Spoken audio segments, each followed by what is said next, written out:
Hey everyone, and welcome to the full course tutorial on PHP programming by Simplilearn. In this video, we'll discuss everything you need to know about PHP. Now before we begin, make sure to subscribe to Simplilearn and do hit the bell icon to never miss an update. So let us see what we've got for you in this video. First, we'll start by a proper introduction to PHP, followed by learning how to use Xampp software to build our first Hello World PHP program. Then we'll learn all the basic PHP programming concepts right from the very beginning till loops and arrays. We will then move on to learning about object-oriented programming in PHP. Next, we will have a look at some PHP extensions that can be integrated into Visual Studio Code for a better programming experience. We will also learn about PHP get and post methods, followed by a tutorial on how to implement MySQL with PHP, PHP Form Validation, CRUD Operations in PHP, PHP Registration, and Login Form. We will also discuss REST APIs in PHP, followed by an extensive web development tutorial by creating a website. Next, we will also work on an e-commerce website tutorial. And finally, we will have a look at the most frequently asked PHP interview questions. So, without any further ado, let's get started. Let us first meet Rob. Rob is the owner of an e-commerce business. Earlier, his customers were very happy with the products they purchased from his website. But with more traffic and user base, Rob started receiving complaints from his customers, not related to the products, but the website itself. Now, the customers were facing challenges like slow website speed, bad user experience, and poor security features. Like any other business owner, Rob wanted to rectify the problem, but he was unable to find a solution to it. Well, developing his websites in PHP can solve all of Rob's problems. And guess what? PHP is simple to learn and easier to implement. Let me elaborate on this. So PHP is useful in many ways as, first and foremost, it can make the website function faster. It can create dynamic web pages, and dynamic web pages are what makes a website more interactive. Next, it provides security encryption. It is a cost-efficient language. It is very compatible as it works efficiently with different databases and programming languages. And it is platform independent, which means a PHP application can run on any environment. Now, before moving into the details, did you know that 79.2% web is still powered by PHP, which nearly translates to 20 million websites and 1 million web servers? Now, in this presentation, you'll learn about what is PHP, how does it work differently from a conventional web page, what are its features, some major companies where PHP is implemented, prerequisites on learning it, and finally, we will have a look at the demo for our first PHP program. Now, without further ado, let's get started. So what exactly is PHP? PHP stands for Hypertext Preprocessor, which is a recursive acronym. It is an open source server-side scripting language that is embedded into HTML and used for web development. Now, before we get overwhelmed by the technical terms, let me simplify them for you. Now, for those of you who don't know, open source is a term for technology, which means it is freely available to everyone. While server-side scripting means that from writing the code to implementing and processing it, everything is done on the server side, while the user just lays down and enjoys the experience. Now that we know what PHP is, let's see how a PHP script looks like. As you can see on the screen, this is the syntax of PHP. It opens with an angled bracket, question mark, PHP, and ends with a question mark and an angled bracket, while the code comes in between them. Now, as you can notice, this is very similar to how HTML codes are written. Now, let's have a look at some features of PHP. Now, while PHP being a very diverse and feature-rich language, some of its main features are listed here. Let us try and understand them one by one. First is simple.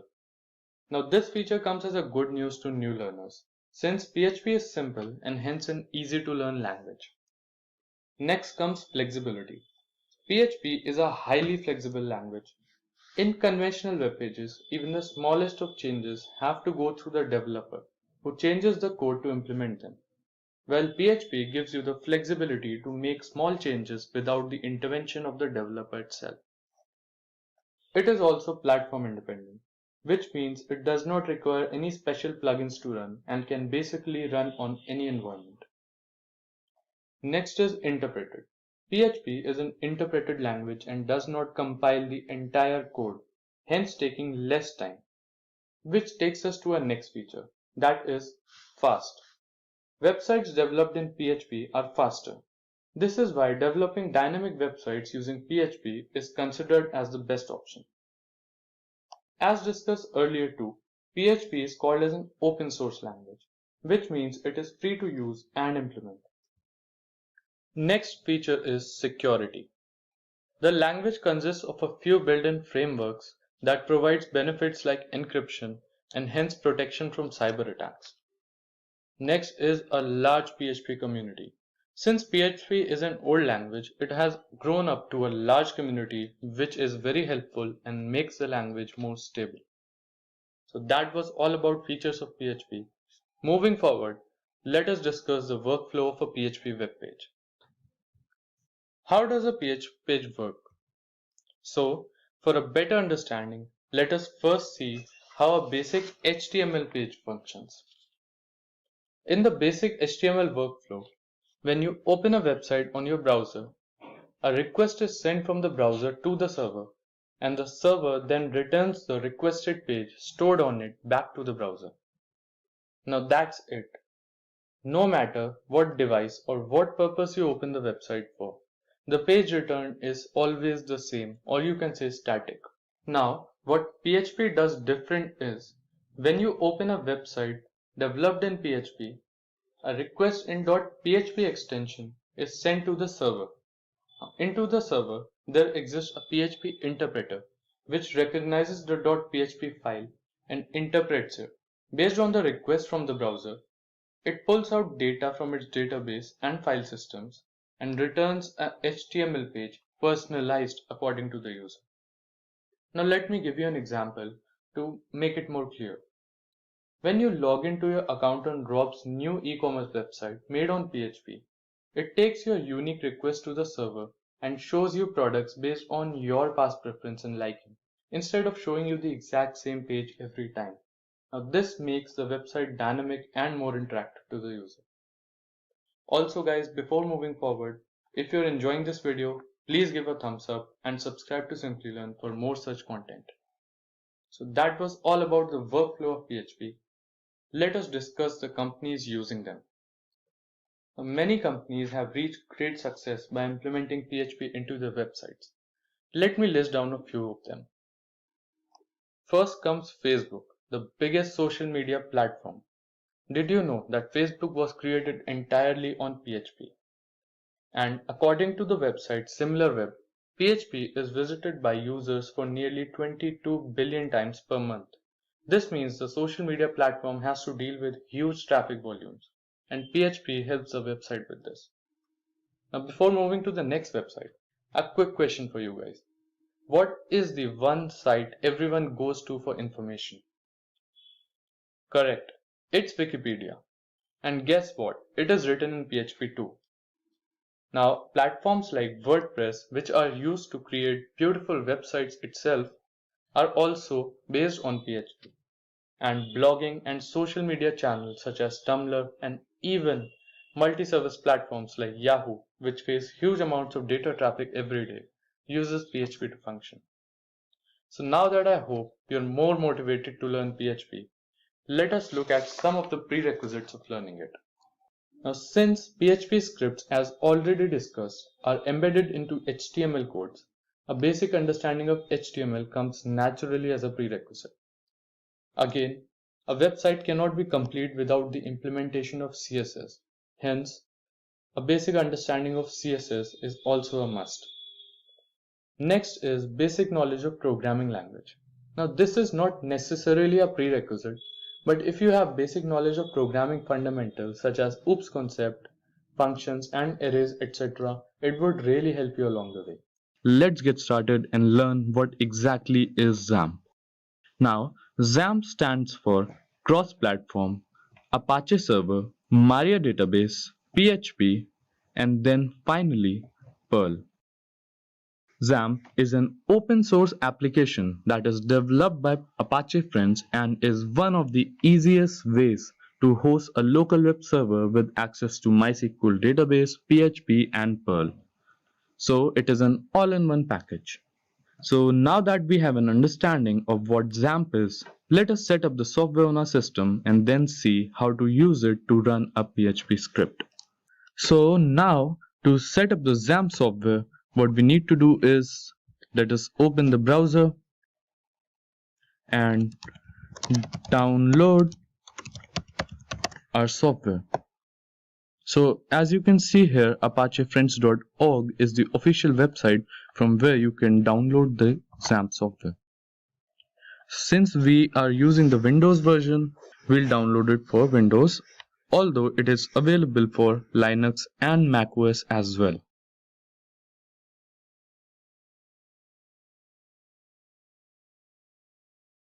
Now let's wait for the download to get finished.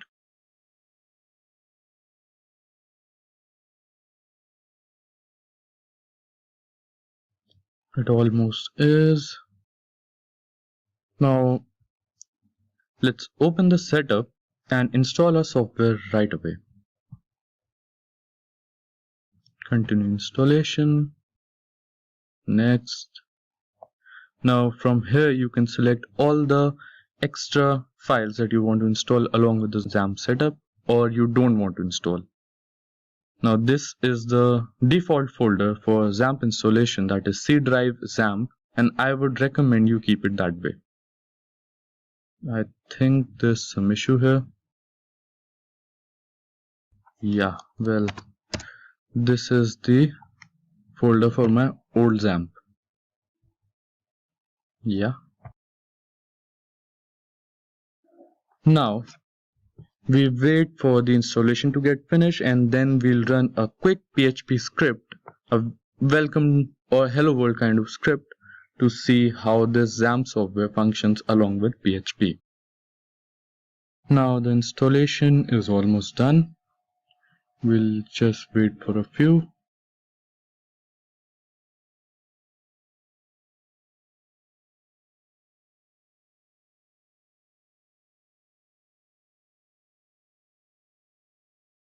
Now the installation is complete and now let us open the control panel to check if it's done correctly.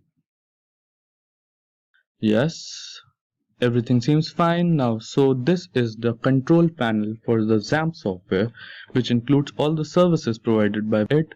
And in our PHP tutorials, we'll be mainly using the Apache server and the MySQL one. So you need to click on Apache server, started, and MySQL. Now Apache server will show you the default port on which it is running. Now to check if Xampp is correctly installed on your system, let's open the browser again and type localhost. Now this will open up the dashboard for the Xampp application. Let's click on phpMyAdmin and the information is available here. So the installation is complete. Similarly, we'll install the Visual Studio Code. Since I've already installed the software on my system, I'll not be doing that. Now, let us come to the important part. Let us redirect to C drive and there we have a Xampp installed. Open the Xampp folder and locate htdocs. Now this is the folder where all your PHP files, codes and website related data will be stored. Now we'll open the htdocs and let us create a new folder here. Since it will be a first program, let us name it first PHP. Now let's open our code editor, that is Visual Studio Code. Click on open folder locate to Xampp,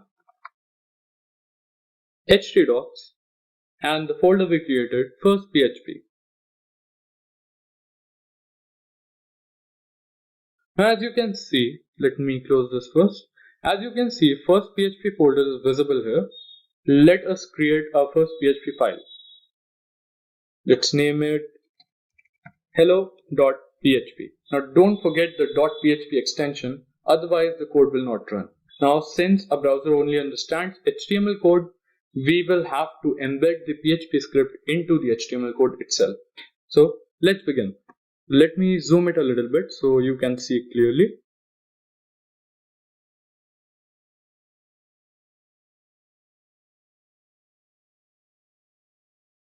Let me add a heading. So h1 will be too big. Let's keep it to h2. My first PHP web page.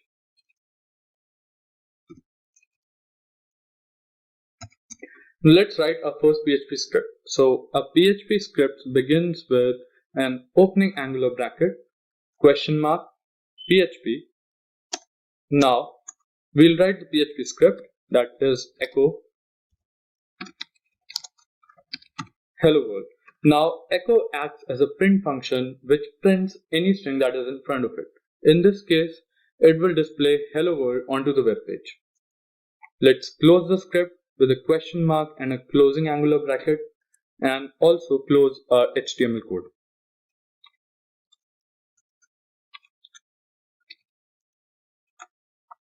Now before running a web page, let us first check if the web server is still active. Yes, the web server is still running. So let's open the browser, type localhost. Now type the name of the folder that you have created, that is first PHP. Now as you can see, our hello.php file is present here. Let's click on it, and as you can see, our first web page is visible, which shows the heading my first PHP web page and the hello world from a PHP script. In this video on PHP programming, we're going to discuss different PHP concepts from the very basics such as syntax, hello world program up until learning how to collect form data using PHP scripts, and also cover a lot more concepts in between. Now what we need to do is to use Visual Studio Code. What we do is we go to C drive, Xampp folder, or wherever you have installed your Xampp software. We go to that folder, locate htdocs, and let us now create another folder, and you can name it anything that you want to based on your project. Since we are discussing the concepts, let us name it concepts. Now right click on it, and here as you can see it shows open with code. When you click on it, you can see that it opens Visual Studio Code for you along with the concepts folder that we just created. Now this is where you will create all your files for your project and will be writing all of your PHP scripts. Now let's create the first PHP file. From here, new file. Let us name it tutorial.php and see how a PHP syntax looks like. So a PHP syntax begins with an angular opening bracket, question mark, PHP, and ends with a question mark and a closing angular bracket, while the PHP script goes in between. So this is the very basic syntax of how PHP scripts are written. Now let us move on and see how to write a hello world program using a PHP script. So to print something on PHP, echo is used. Now to use echo, what you need to do is just write the string that you want to print in front of it and save the program. So hello and Welcome to Simplilearn. Let us close it and save the file. Now I'm going to show you how to use the Xampp software in order to run PHP scripts. Go and open your Xampp control panel.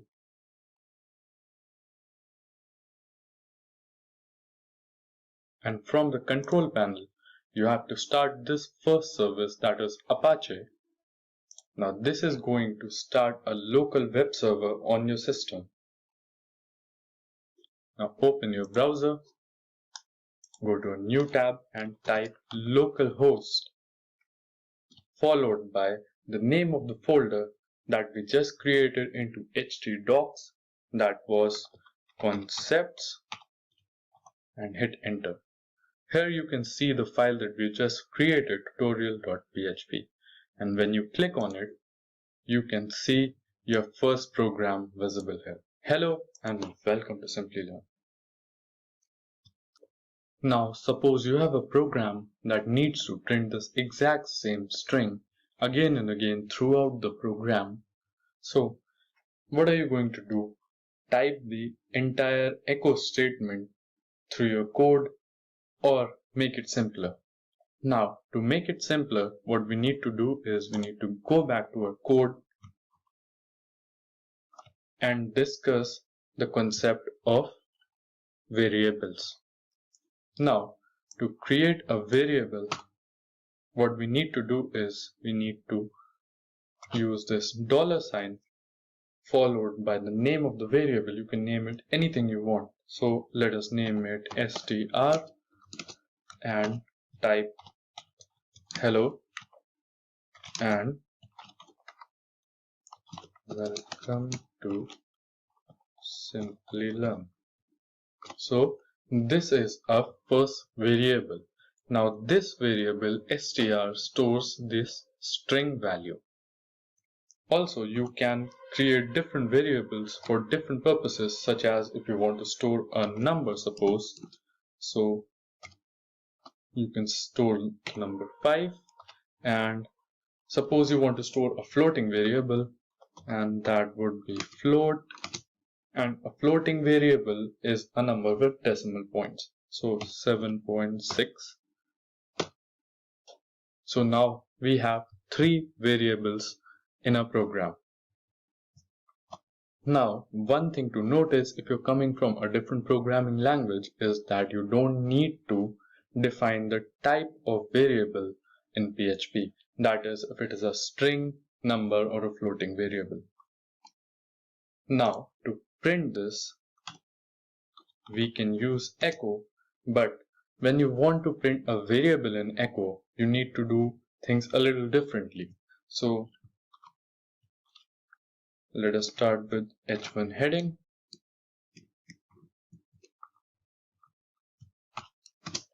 Now to print a variable, what you need to do is you need to use dot followed by the name of the variable, that would be str, and another dot followed by, if you want to type something along with the variable, I'm going to copy this code and paste it. Now let us change the size of the headings.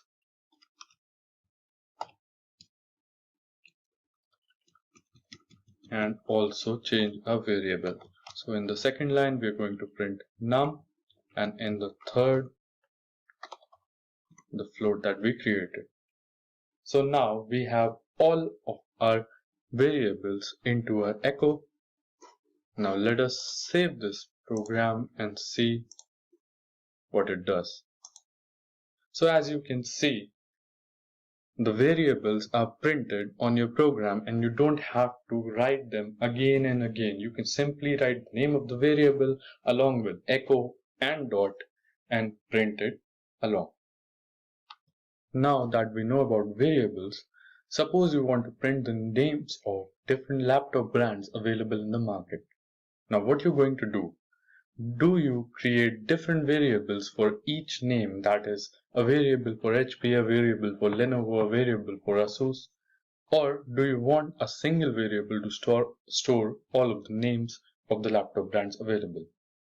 Now with arrays, it is possible to store different information of the same data type, that is integer, string, under a single variable. The condition is all of the data that is stored under the variable should have the same data type.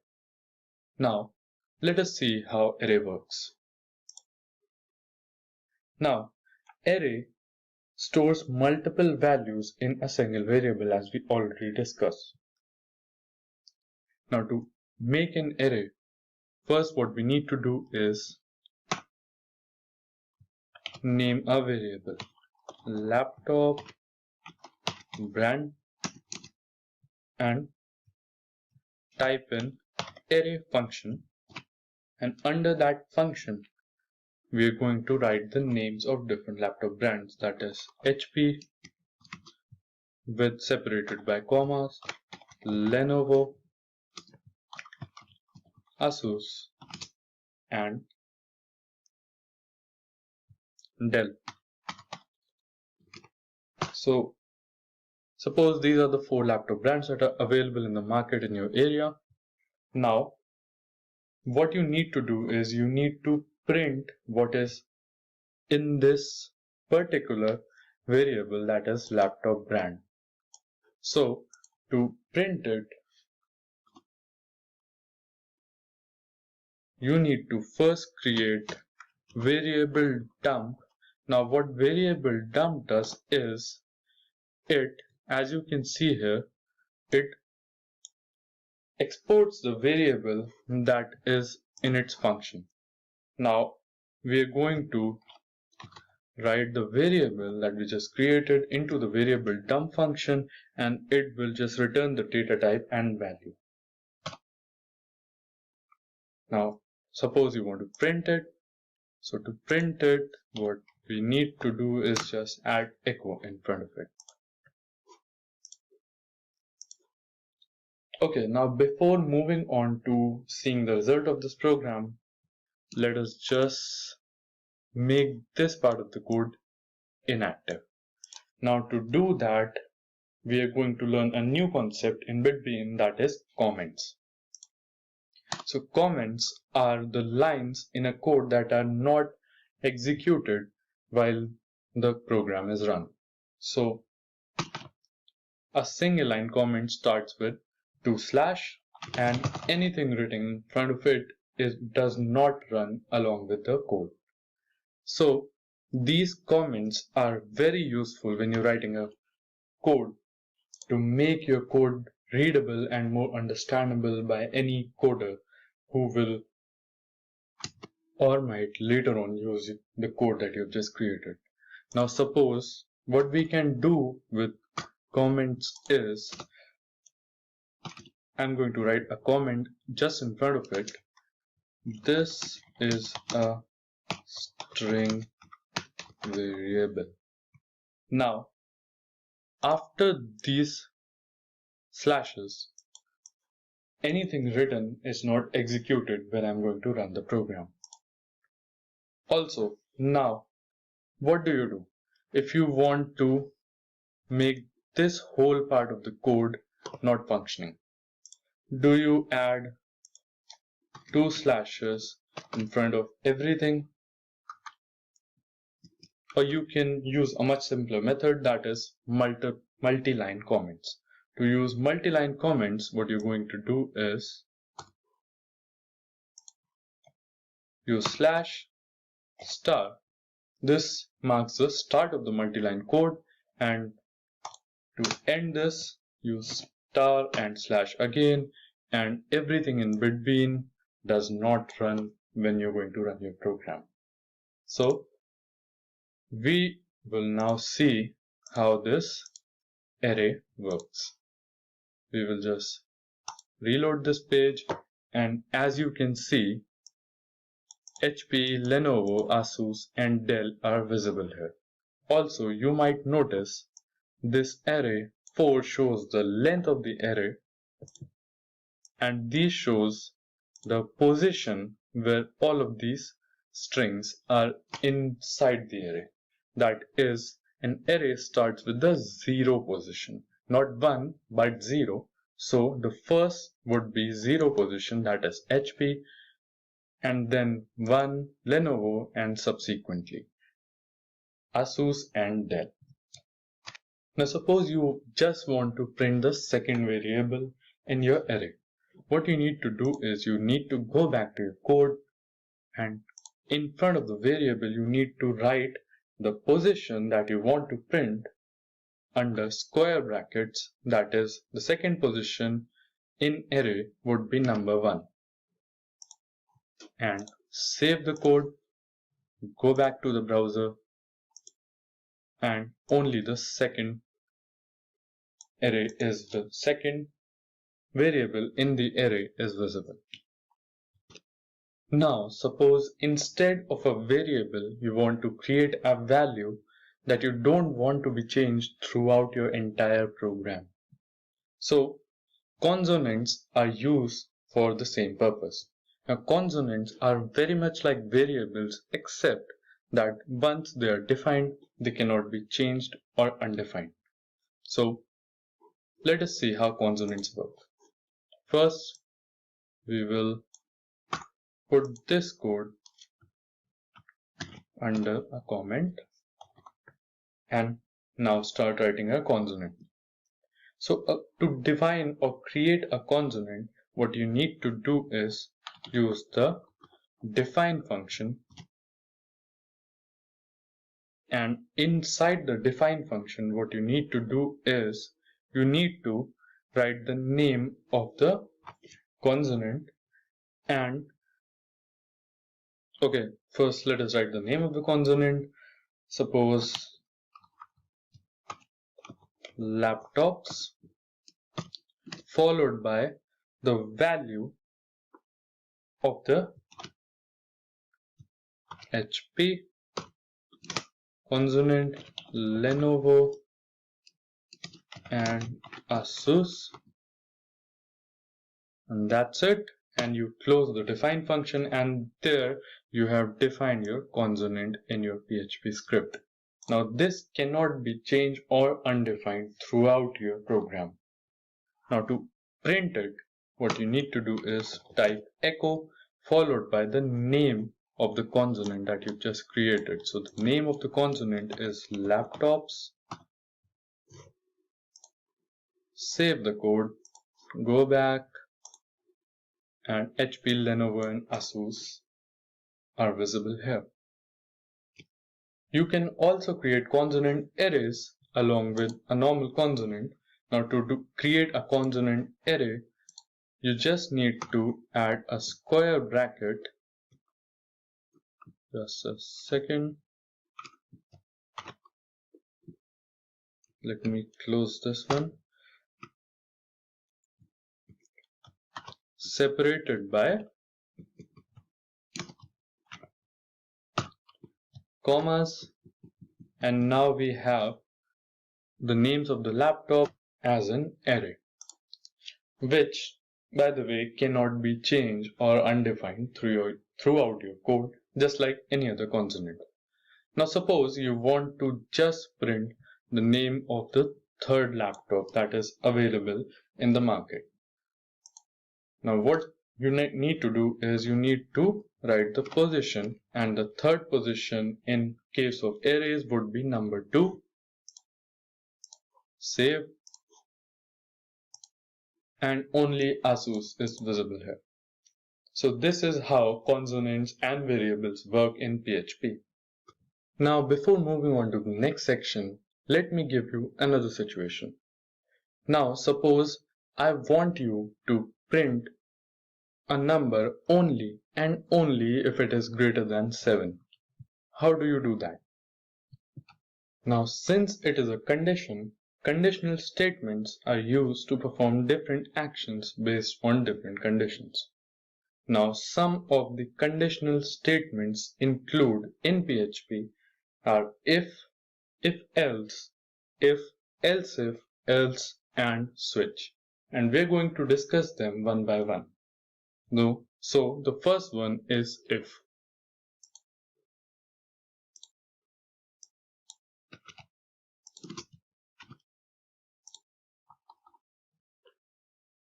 Now, let me create a variable.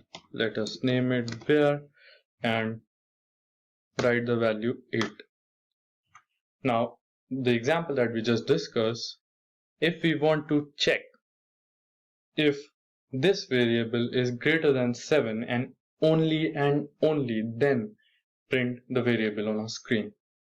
Now, to do that, what we need to do is type in if, and in the bracket we need to type the condition that we're going to check, that is if variable greater than 7. Now use curly brackets, and inside the curly bracket write the code that you want to execute only and only if the condition of this if is met. So we need to print this variable. So echo var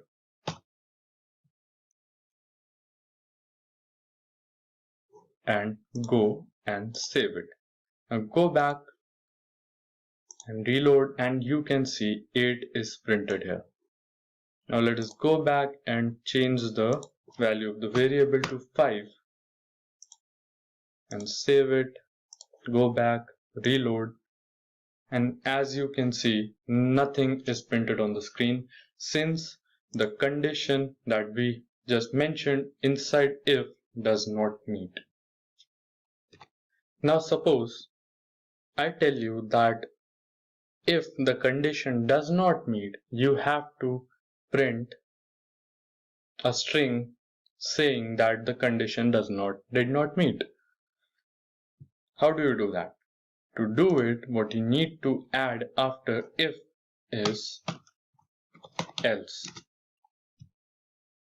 And else does not need to have a condition, since as the English word suggests, it is else, which means the condition of if did not meet, and inside the else we're going to write the code echo the condition did not meet.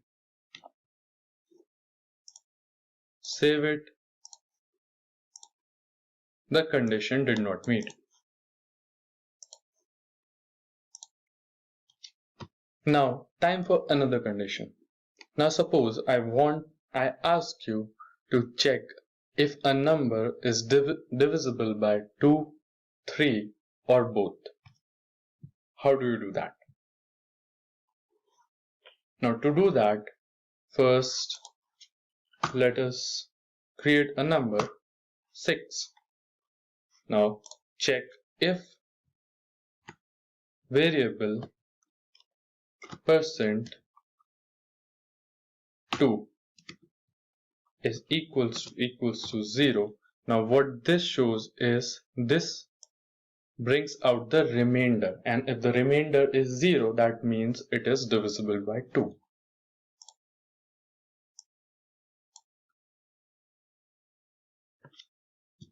And we need to add one more condition here, and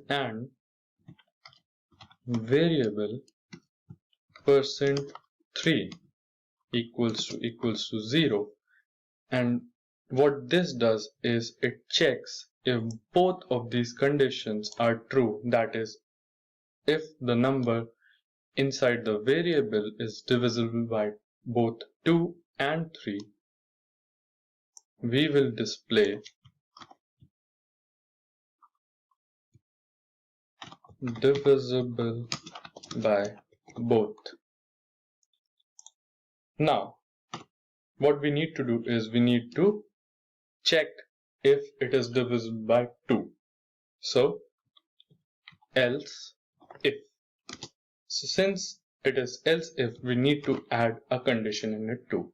Else if variable %2 equals to 0. Echo divisible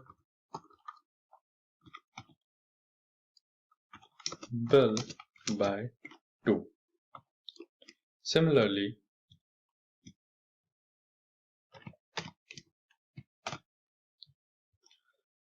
divisible by 3. Another, you can add as many else if statements as you want, and the final else will show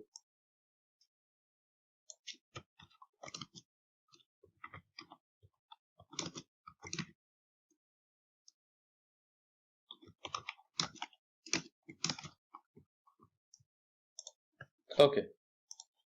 Let us go back and save our program.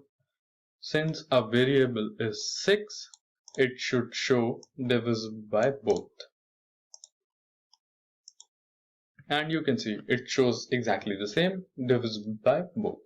Now let us change the value and see if our program works. So what we are going to do is we are going to change the value to 4, save our program and run it again. Divisible by 2. Similarly, 9,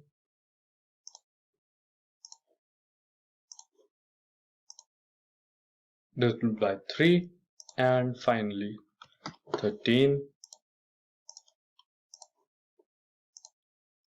not divisible by either 2 or 3. So this is how you can make use of if, else if, and else statements. Now the next conditional statement is switch statement. Now the switch statement is used to perform different actions based on different conditions. So let me again give you a situation so that you understand better. So suppose you're playing a game which has 4 different levels, and first level is easy, medium, hard, and extreme. So you need to print that.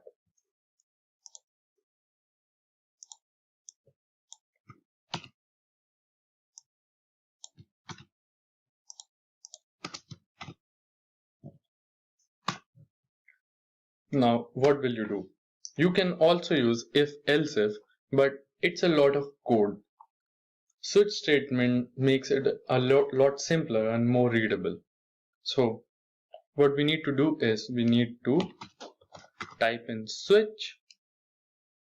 Okay, first what we need to do is first we need to create a variable. So a variable, suppose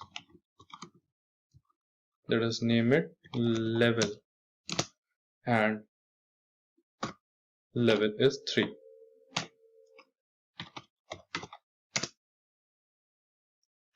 To create a switch statement, you need to type in switch and enter the name of the variable that will be passed into the switch statement to check for the conditions. Level,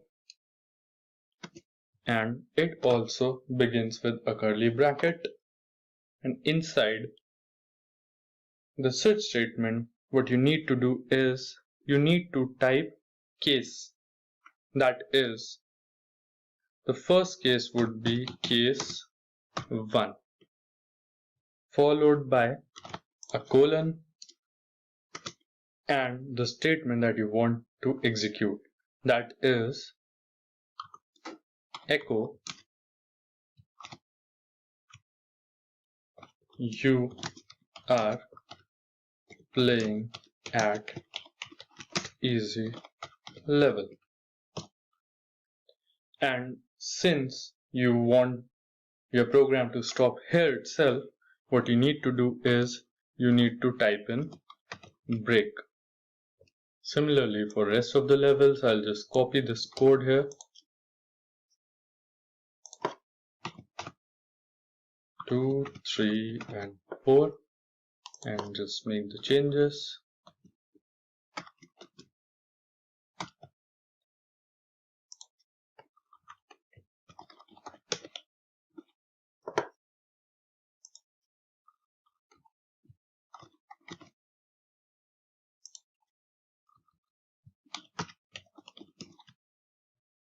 And similar to if-else statements, you also need to add another statement that would be default if any of the conditions are not met in the switch statement.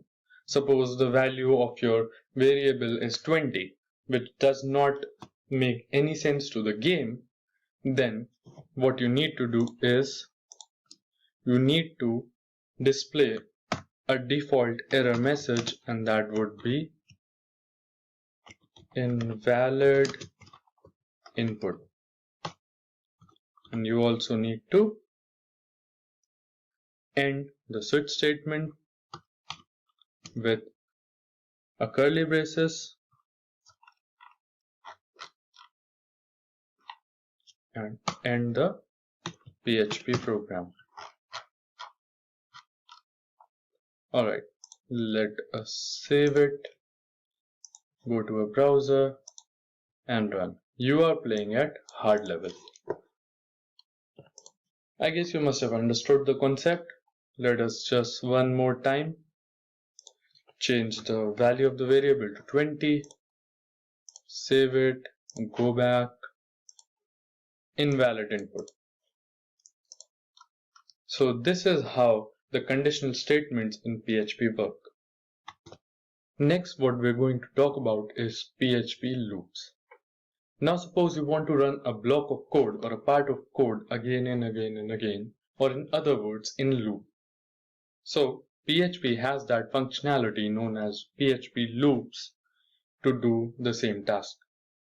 Now there are different types of PHP loops available, that is while, do while and for loops, which we will be discussing in this part of the video.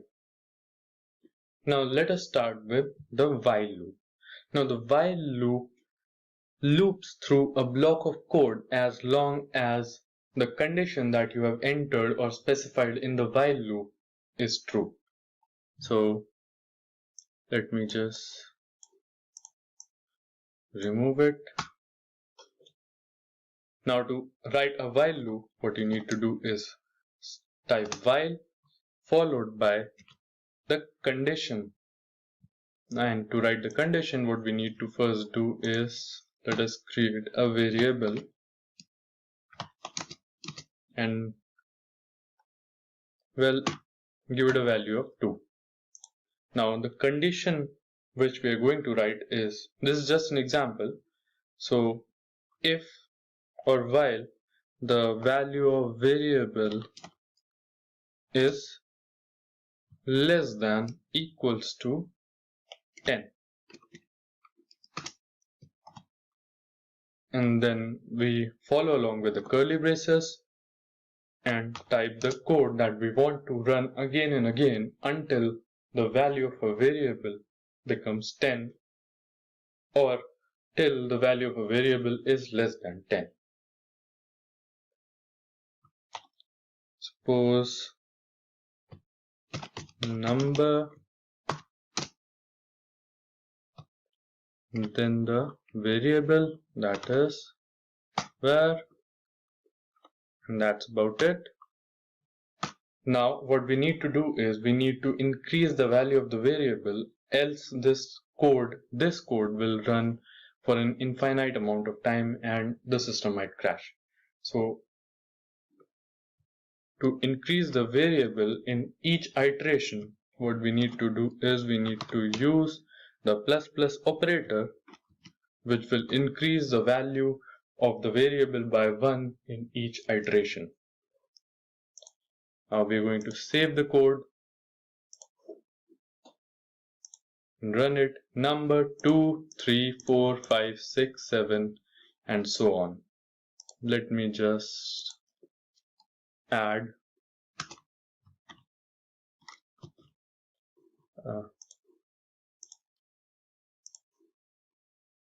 break here, and you can see all of the numbers up until 10 are visible here, and after 10 the loop just stops. So let me explain it again. So what we are doing is we are writing while along with the condition until when the code is supposed to be run again and again. So the condition is if the value of the variable is less than or equals to 10. Since a value of our variable is 2, the condition is true, so the code inside of this while is executed and the code will display the value of the number and the variable value will increase with each iteration until it becomes greater than 10 and then the loop will exit. Now the do while loop is very similar to the while one, the only difference being in case of a do while loop, a code, this code will execute at least once. I'll show you how it works. So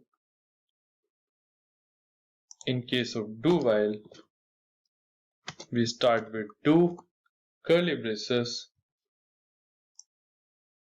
Let us use this same example. And after the curly braces, what we do is we write while along with the condition, that is equals to 10. Let me just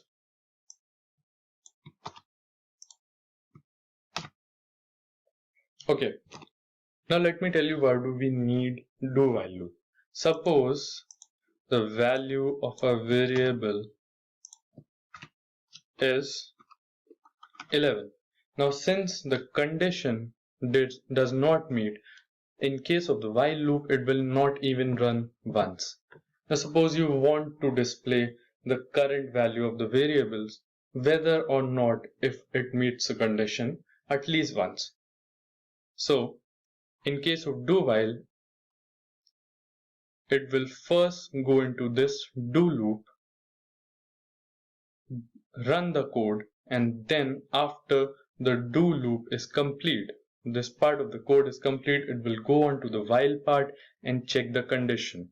Now if the condition does not meet, the loop will end here, and if it meets, it will continue until the condition does not meet the while part. So it will run at least once. Now save this and go back to a browser and reload this program, and as you can see, number 11 is visible here. So do while is helpful in some cases, which you'll realize as you start coding more and more. Now next up is for loop. Now for loop is used when we already know how many times we want the loop to run. So for loop is used when you want to run a piece of code a specific number of times. Now let me show you how it works.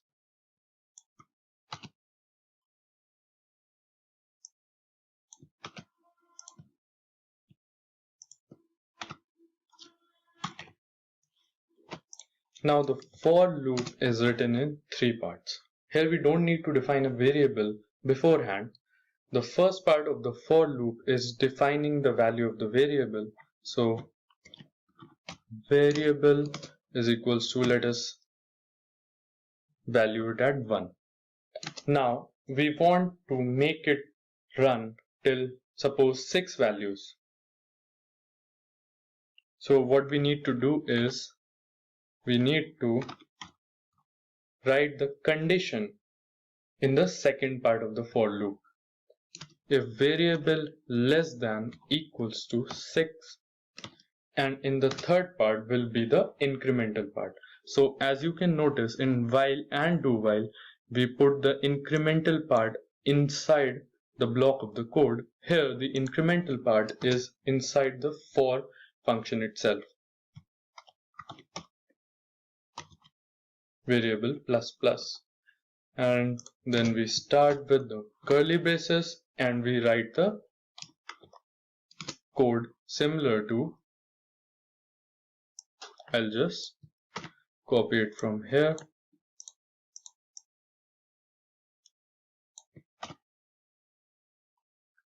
and now let us just save it and print to show you how it works. number 1, 2, 3, 4, 5, and 6. Now these loops are a very important aspect of programming, and you all should try out different problems based on loops by yourself. Now next up in PHP is PHP functions. Now functions are a very useful and very important part of programming in any language. Now, functions are of two types: built-in functions and user-defined functions. Now built-in functions are the functions that are already present inside the framework of your programming language. A very popular example of a built-in function of PHP is echo. Echo is a function that is already built in PHP and is used to print out variables, strings, and values on the screen. Now, user-defined functions are functions you create yourself to use a code repeatedly in your program. So I'll explain you while writing the code itself. So suppose you want to use this for code 4 or 5 times in your program. So, or even more, maybe 10, 20, 30, 40, 100 times in your program. If you're writing a very large program, you want to print or use this part of the code 100 times in your program. What do?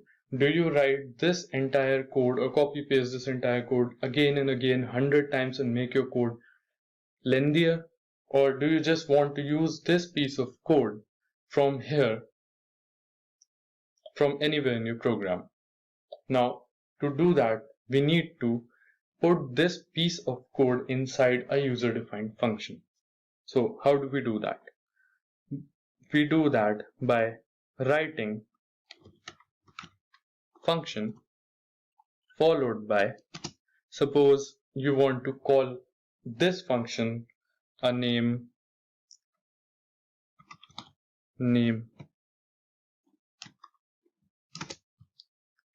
and start with curly braces.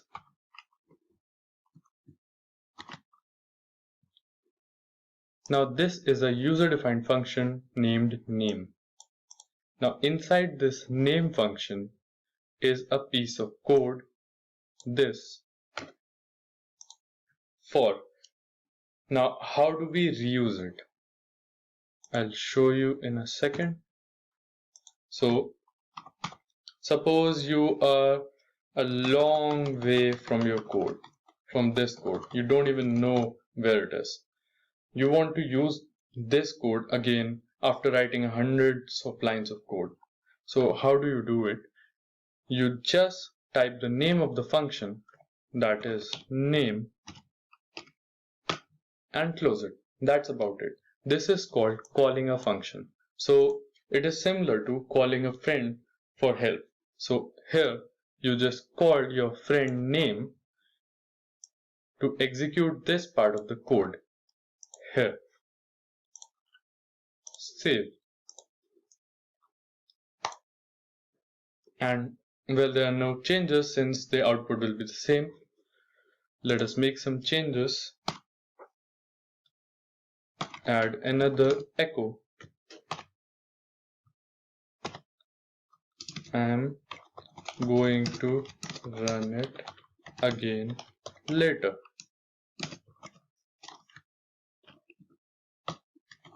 And call this function again. Save it.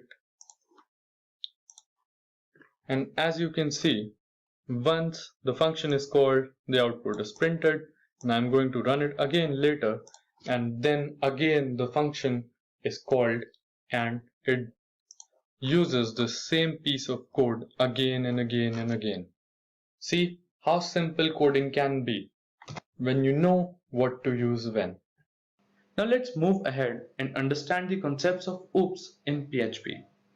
So as you can see on the screen, I have listed down the 8 concepts of OOPs that we will be discussing today. First is class, next comes objects, then its member functions and member variables, then constructor and destructor, inheritance, and finally it is polymorphism. Now let's walk through each of the concepts one by one. First is class. It is a blueprint of an object that provides initial values for the state. A class consists of both data and data and functions together are called objects. Now let's first have a look at the class. Let me create a file named class.php and let us write the code first.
Here I have defined a class by using the class keyword, followed by fruit, which is the class name.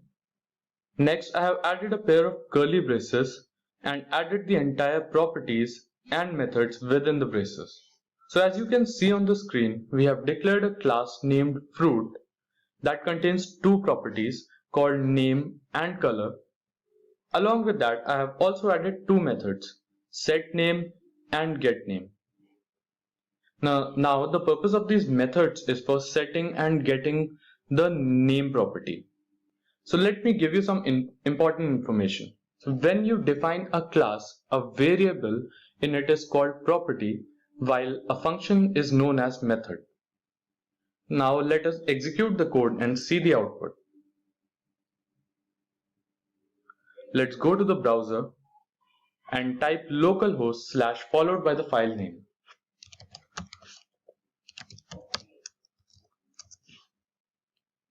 Here's our file class.php, and as you can see on the screen, the code is running perfectly.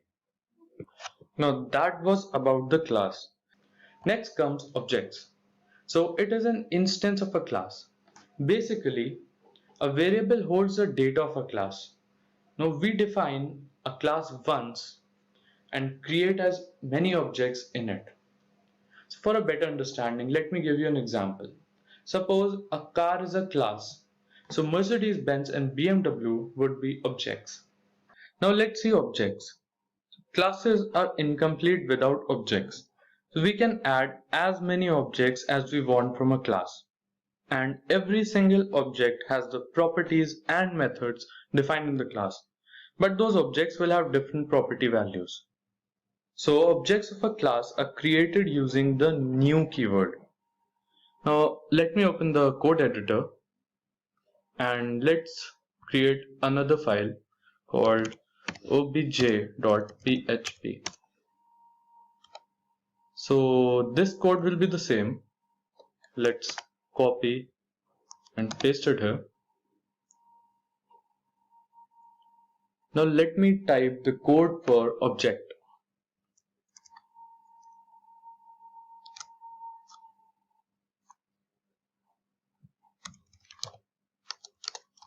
As you can see, I have used the new keyword to create object of the class fruit.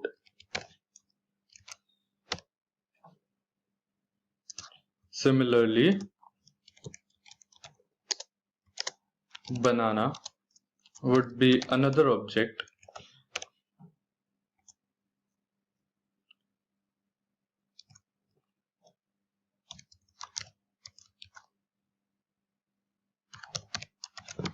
and now we'll use the setName function to set the name to apple on this object, on the apple object that we have created.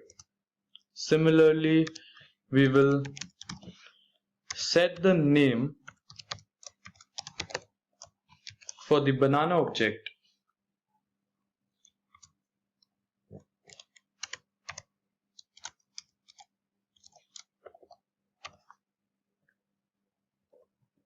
there's an extra bracket here, let's remove it. Now moving forward, let us type the code to display what we have added into the objects. For this, can you guess which method we'll be using? Yes, the getName method will be used to display the name saved onto the object using the setName method.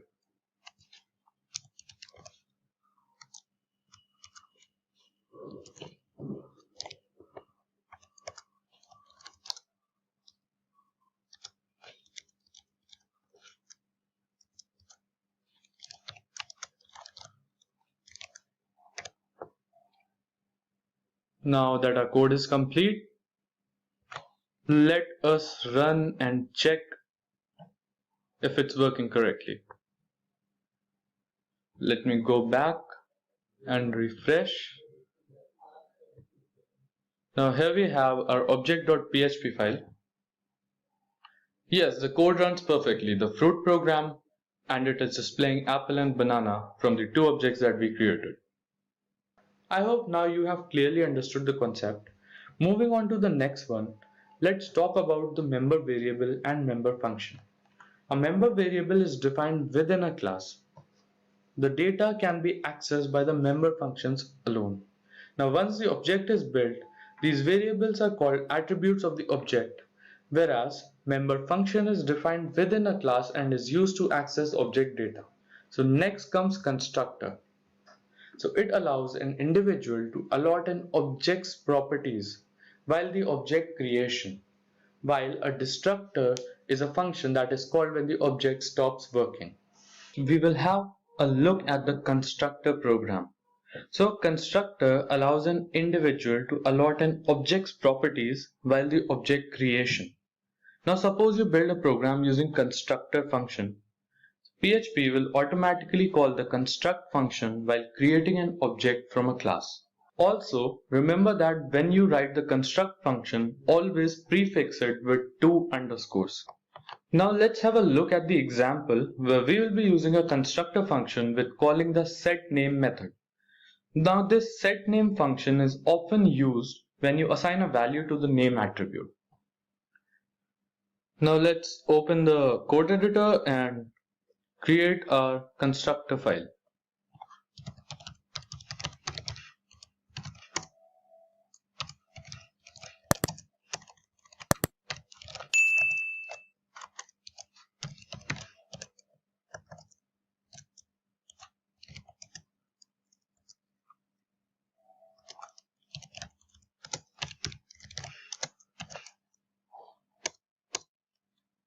We'll again create the 2 properties named name and color. Now we will create a constructor with 2 underscores and a construct keyword, and I'll give the 2 properties as the attributes to the constructor.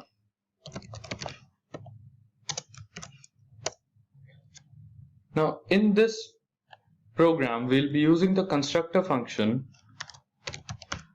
as the set method to set the names and color of a fruit by default during the object creation itself.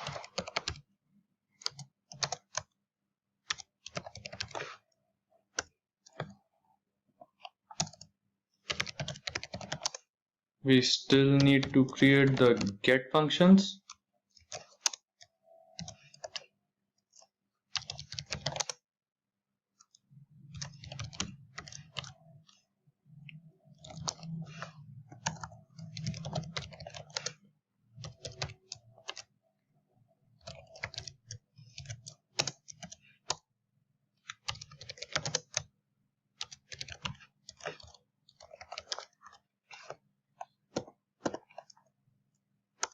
Now let's create an object to invoke the constructor.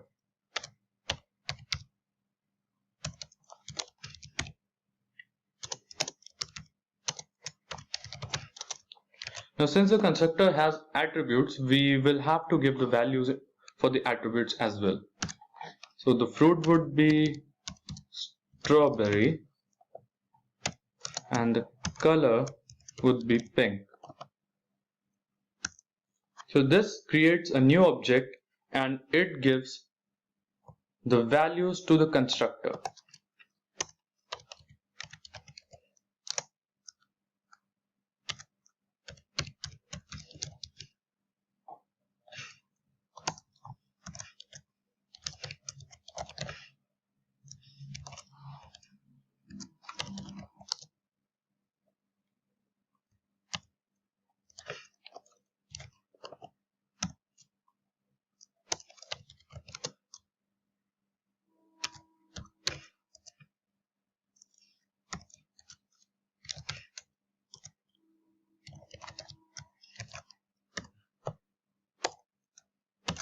In the PHP script and our HTML code as well.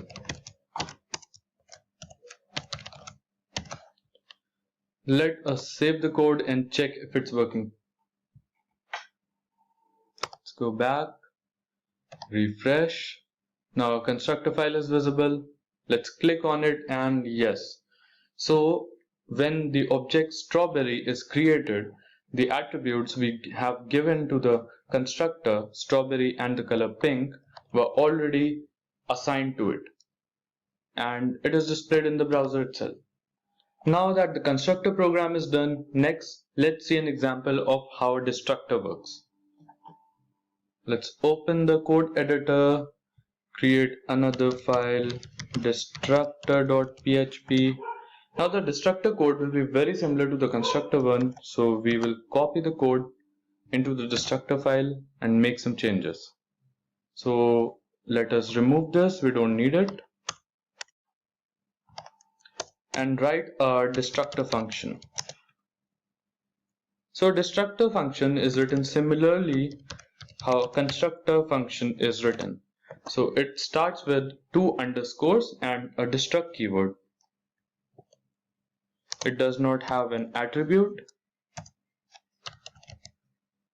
Now why did we delete the get functions is because we will be using the destructor for it.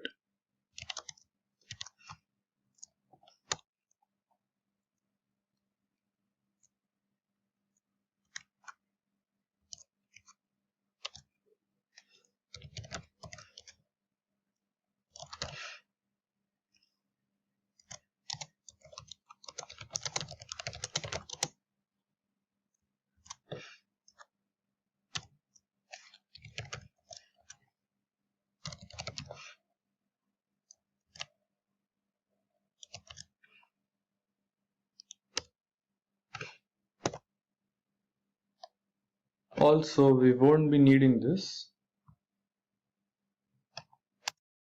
Just the object creation is sufficient. Now let's save our program and do the drill again. Open the browser. Here a destructor file is visible and it shows the fruit is strawberry and the color is pink. So when the object function is complete, and the program ends, the destructor function is called, which displays the strawberry and the color pink. Now comes inheritance. So it derives new classes or child classes from the parent class. However, inheritance can have its own properties and methods too. So inheritance has two classes. First is parent class and the other one is a child class. Now let's talk about each of them in detail. So parent class is otherwise called a base class that is inherited from another class. And a child class is a subclass that inherits from another class. A child class can have subclasses and derived classes.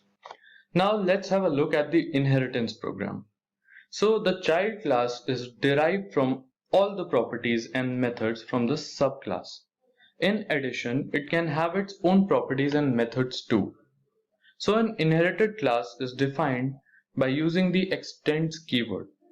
Let's look at an example. Let's open the code editor. So I've taken the liberty to create the inheritance.php file and write some of the code that we have already written. So I'll be writing only the code that is necessary for the inheritance part. Now also remember, when you derive a child class from a parent class, only the public methods are derived into the child class. So we will be creating the methods as public in order them to be inherited.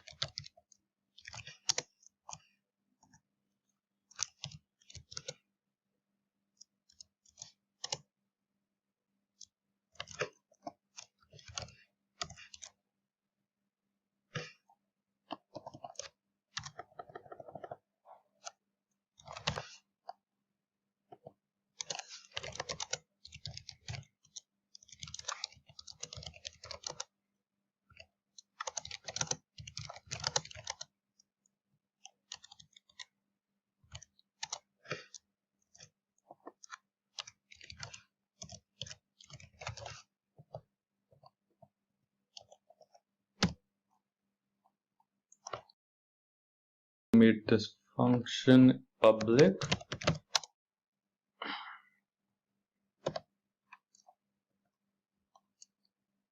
Let's end this class and create another class in order to inherit this class.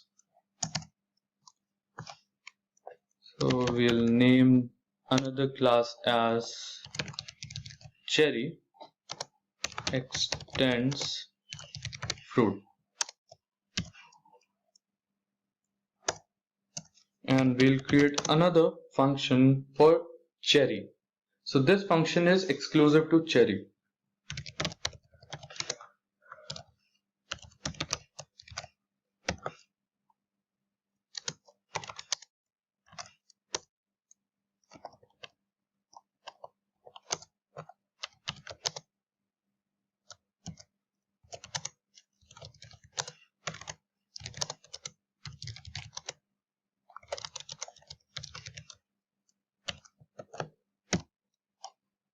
So we have given a message through this method.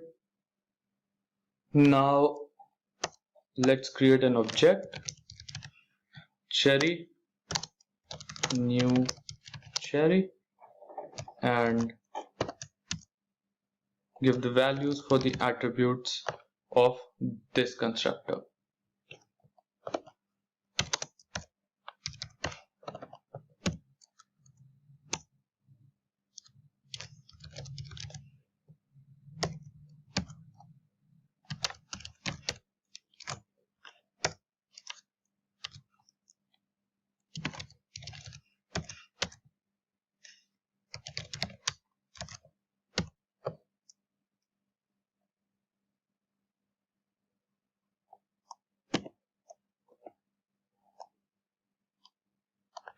Let's save the code and check if it's working.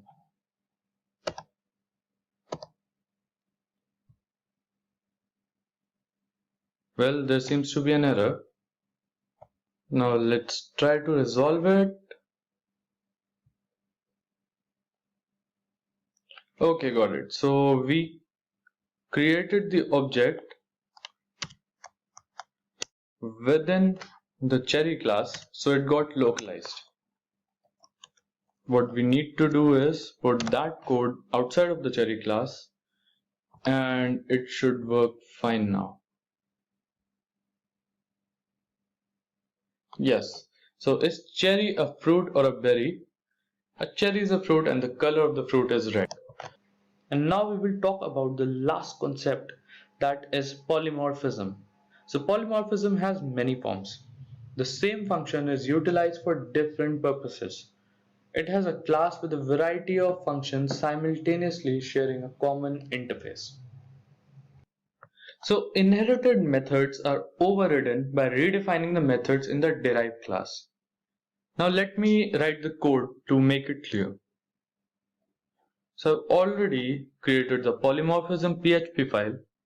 I've copied the inheritance code into the polymorphism part, and then now we'll make the changes into the derived class, that is cherry. So let's create a property named weight. Now to override the constructor and the intro function from the fruit class, we will have to create the same functions in the derived class also.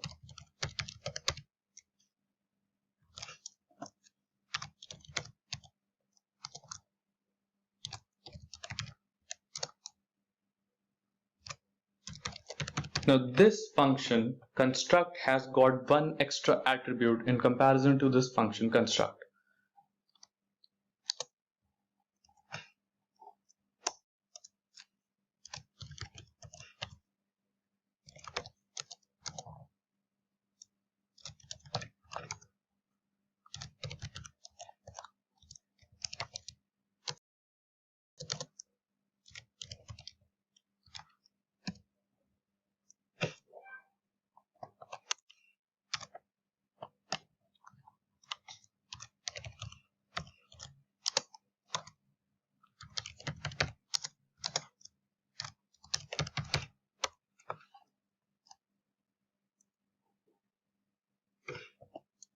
Let's create the intro function too.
Now our code is ready.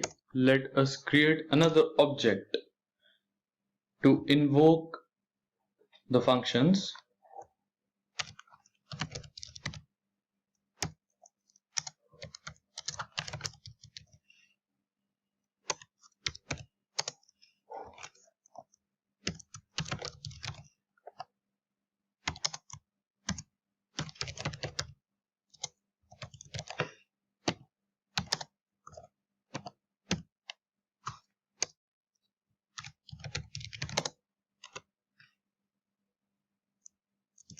Now did you notice what we did here?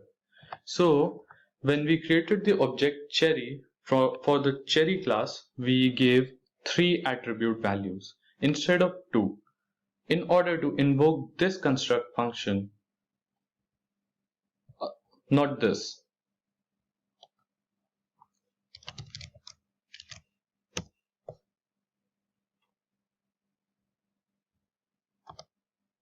Let us run it and check.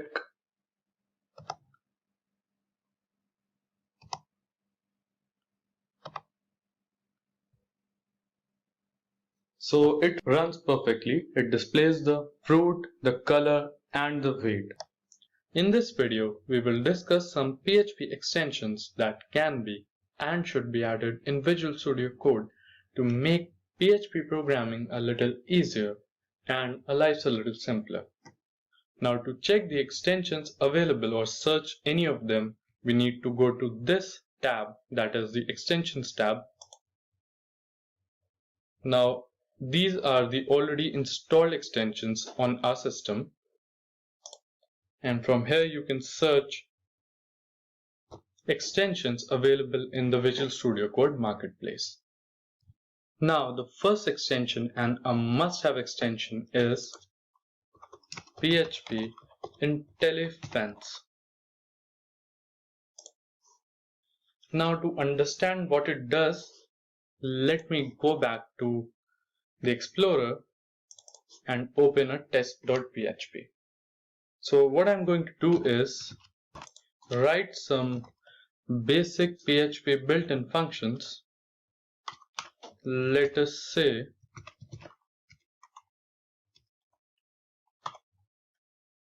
PHP info. So what you need to notice is when you type PHP info, it shows a suggestion. It is from the built-in feature that is already installed into the Visual Studio Code. But when you click on this, that's it. Now I'll show you the difference. Go back to extensions and install PHP Interview. Now go back to your test file and again type PHP info. Now as you can notice, you can see two PHP infos here. Now when you click on this one, you can see all the details about this function available right here. So this is what PHP Interview is. It intelligently suggests and autofills parts of your code to make your programming simpler and much easier.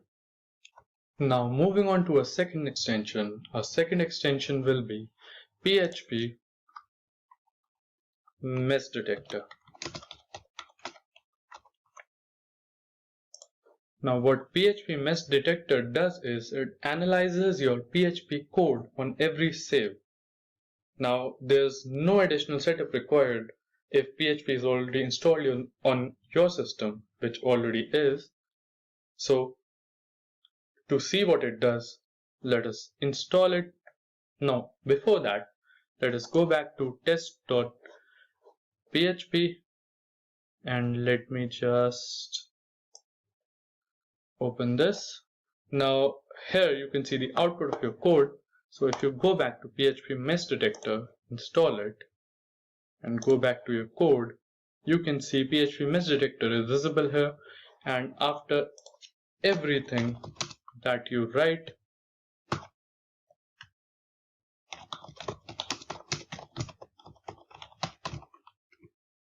it analyzes your code after every save.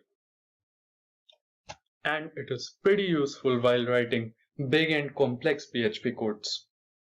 Now let's move on to the next extension, which would be PHP Auto Close Tag.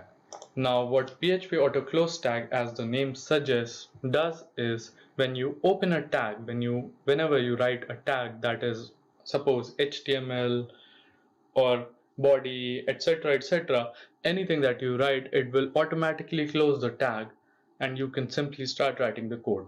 So this extension has saved me a lot of time finding what problem is in my code, fixing the bug, when actually it was just that I did not close the tag.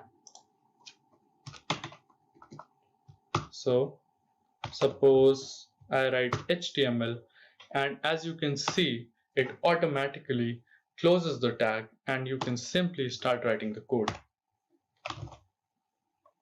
Now moving on to our next tag, that would be PHP FMT, that is PHP formatter. Now what it does is it formats your code with proper indentation, and well, your code looks much more readable after this. So let me just show you. I've already created a test2.php. Let me just close this. So as you can see, this code is not indented at all, and one might have trouble understanding what is going on and what part of code is under what loops and statements. So we go back to our extension, PHP formatter, install it, go back to test2. Now, when you right click, after installing this extension, you can see format document section available then. When you click on it,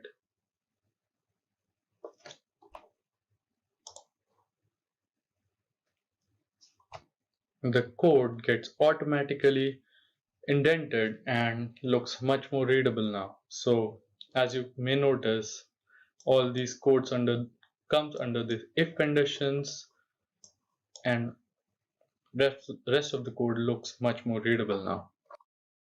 Now the last extension that I'm going to discuss is PHP debug. Now this extension, you may not use it on a very regular basis, but this extension is very helpful when you want to debug your code and see what's wrong with it.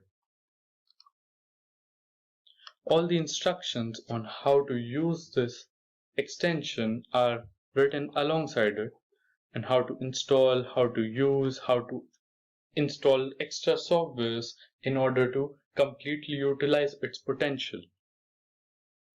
Since this extension is a debug adapter between Visual Studio Code and Xdebug website that was developed by Derek Rithens. So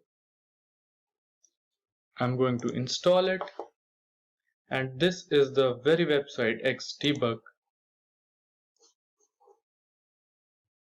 where any of your code is debugged. So these are some of the extensions that you need to begin or ease your journey into PHP. There are a lot more extensions available for PHP, and you can explore more into them as you move forward. We will look at PHP in get and post. So all of us know that PHP is a scripting language for creating web pages. But what is get and post?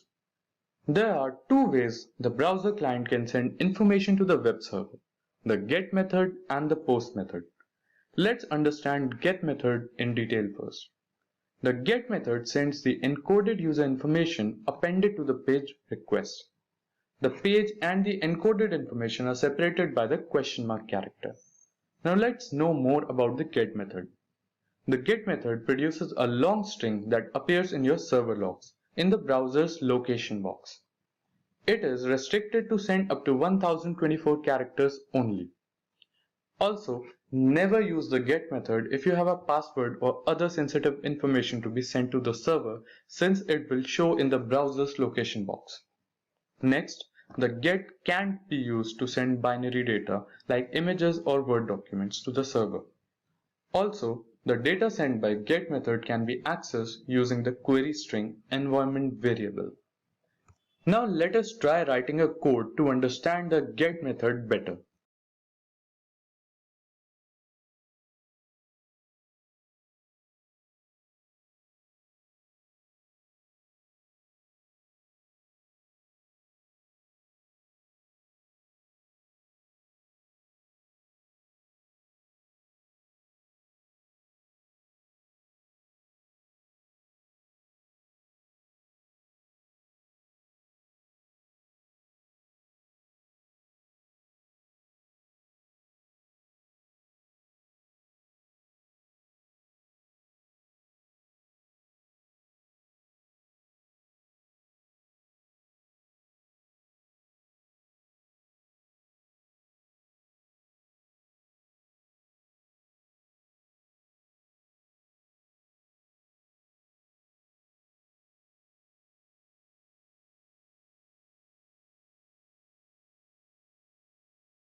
So as you can see, we have got the output.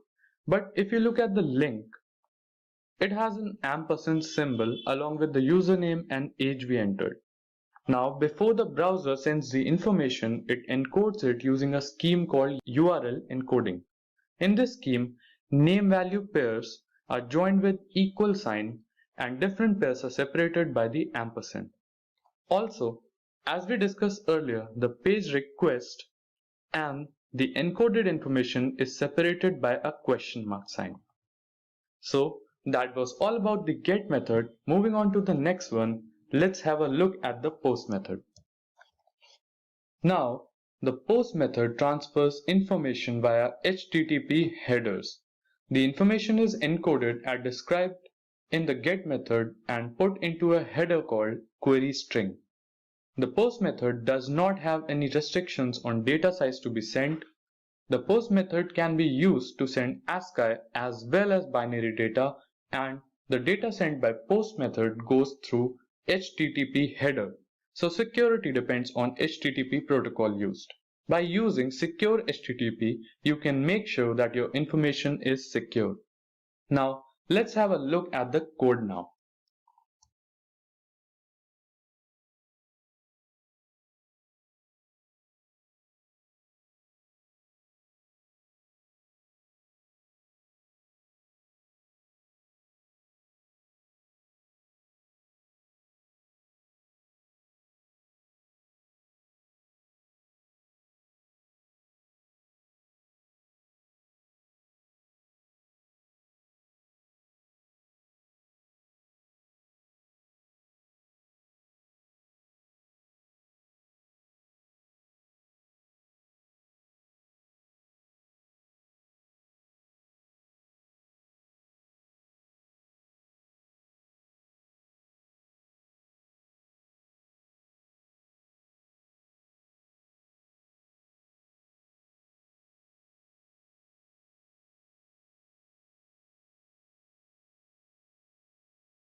Now you must be wondering if both the methods give the same output, so what is the difference between them? Well, the major difference between post and get method is that get method carries request parameters appended in URL string. As you can see here, the parameters are visible in the URL, while post carries request parameters in message body, which makes it more secure way of transferring data from client to the destination. As you can see, there is no information in the URL. Now, a lot of people have raised a request to create a code on the request method too. So let me tell you, the request variable can be used to get the result from form data sent with both the get and post methods. Let us try out a code for the request method too.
As you can see, we have got the output. Today, we will learn how to link MySQL database to your HTML code with the help of PHP.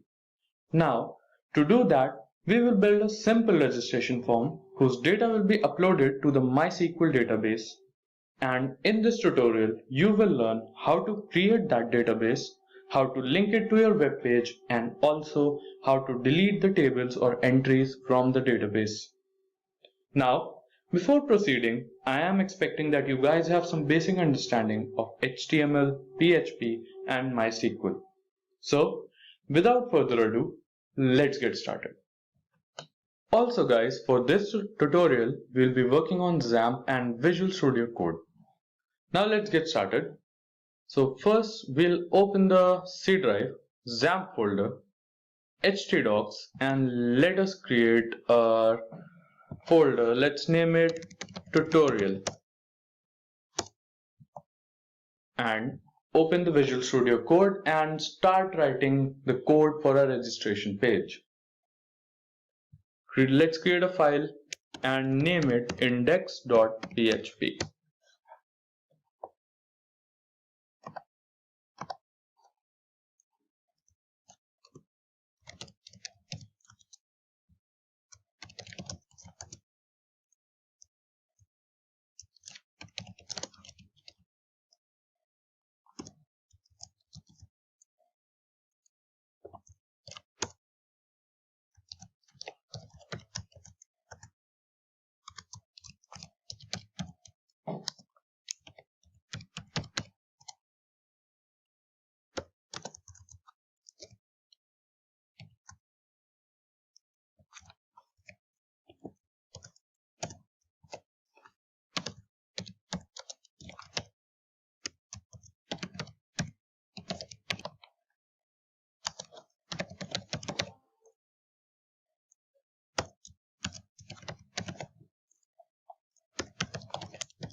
Let's give the title as Registration Form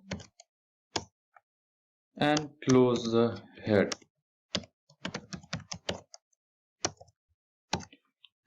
Now let's give some heading to a registration page. Now to make it a little more interesting, let us suppose the registration page is for a blood donation camp. So we will name our heading as the blood donation camp and close it.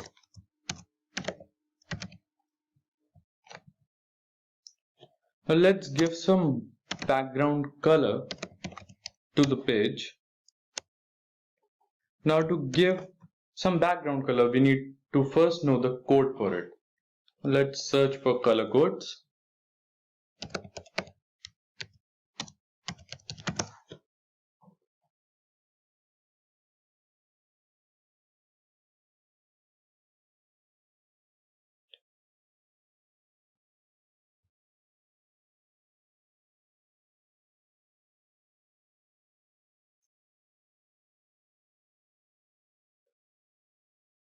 Well, I like the saffron one. Let's copy the code, paste it here.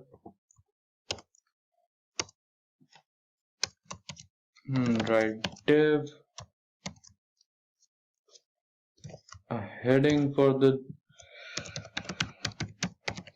page registration form.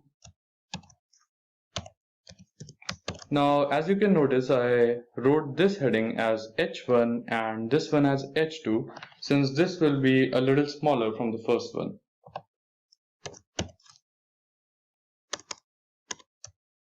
Let's close the div.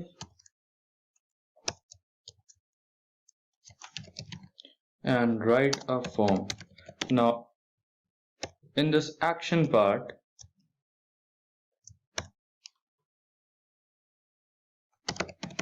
write connect.php, and this is the file which we'll be creating later in order to connect our registration page to the database. And method as post.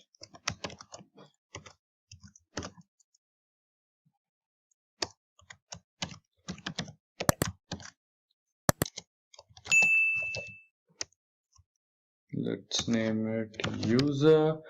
So the first entry would be name.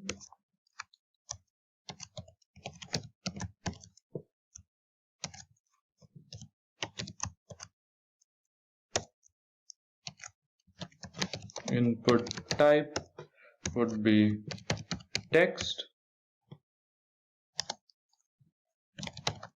And we have to give every entry a name in order to use it in the PHP code to connect to a database.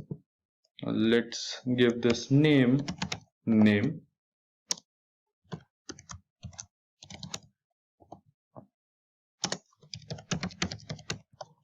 Now what I did here is I put the required keyword here, which would make it compulsory to fill this section of the form in order to continue.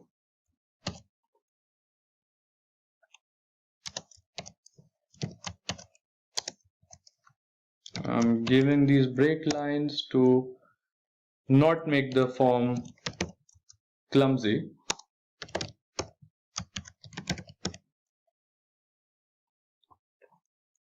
Email, so naturally this would be the label for email. And let me skip ahead with this section. So I have written the code for the different fields that we're going to have in a registration page. So the first one was name, second email, third would be the phone number, and fourth obviously the blood group of the person registering. As you can notice, I have given necessary type for different fields. So for email, I've given the type as email. For blood group, text, and phone as text in case someone wants to enter the entire phone number with the country code. So now let us create an input button that would be submit, and name, let us keep it submit. ID would be submit. Let's close our form and close the web page too. Now let's save it and check if it's working correctly. Now let's open the browser. Before that, first we need to open the Xampp control panel and start our Apache server and MySQL server. And now let us go to the localhost, type a folder name that is tutorial, and open the form. Well, there seems to be a problem. The other fields are not visible. Let's open a code and see what did we do wrong. Yeah, well, there's a spelling mistake here, and since I copy pasted the code, the mistake got copy pasted too. Well, let's save it again and check if it's working correctly. Yes, perfect. Now, before moving on to creating our connect.php file, we first need to create our database itself. So first we need to go to Xampp control panel and click on admin. Now this will open the PHP MyAdmin section, where we will go to new and create our database. Okay, let us name our database as test1. Let us give it 5 fields and name it users. First field would be ID and it would be auto implemented. Second, we will name it as name. 250. Email. This will also be varchar. Third one would be phone. Variable characters, since people can enter the plus sign to enter the country codes. And finally, we will have our blood group.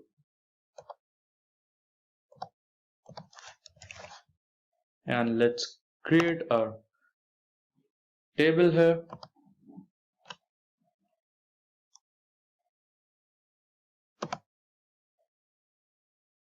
Well, as you can see, this is the structure of the table and the table is created. Now when you will click on browse, it will show you the data in this table itself. Since we haven't entered any data yet, it is blank. Now let's open a code editor and create a file connect.php and let's get started.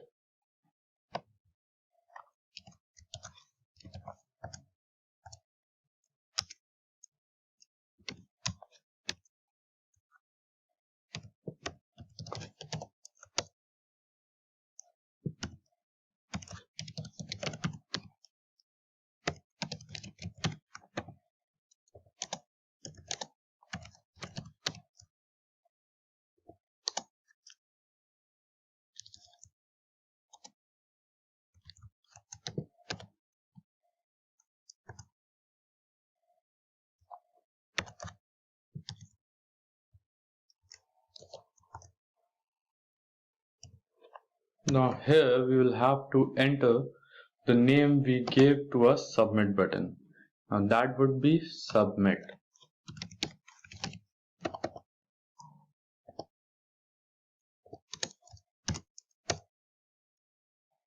Now we will create a variable to create a connection and we'll be using the MySQL underscore connect function to do that. Here we will have to enter the name of the server since our server is the locally hosted server. So we will have to type localhost.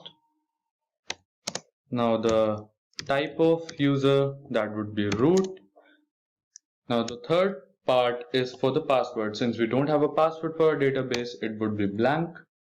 And the fourth would be the name of our database, that is test1.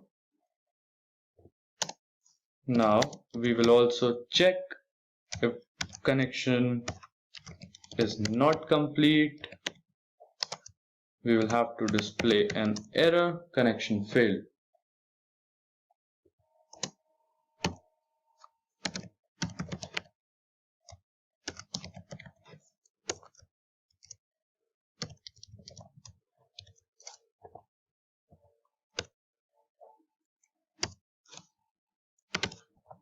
Now in this if condition, we will check if the entries in the fields of the registration form are null or not.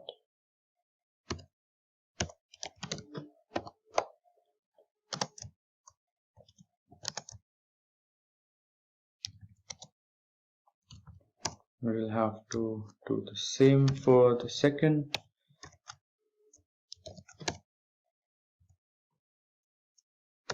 Second one was, I'm sorry I did not enter the, email.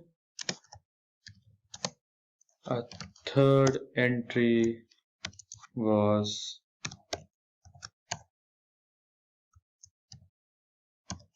phone. And a fourth and final entry would be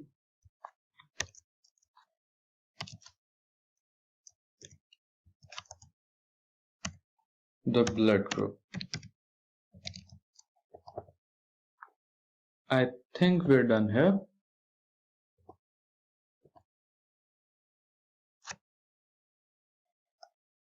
And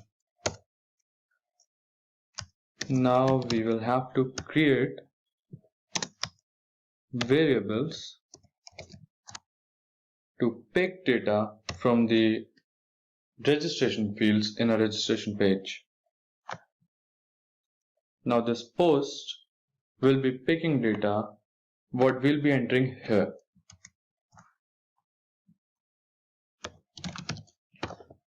Now here we will have to enter the name we have given here.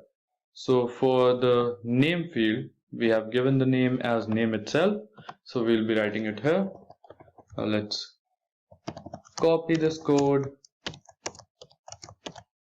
and make the changes. This would be email. Let us also name it email.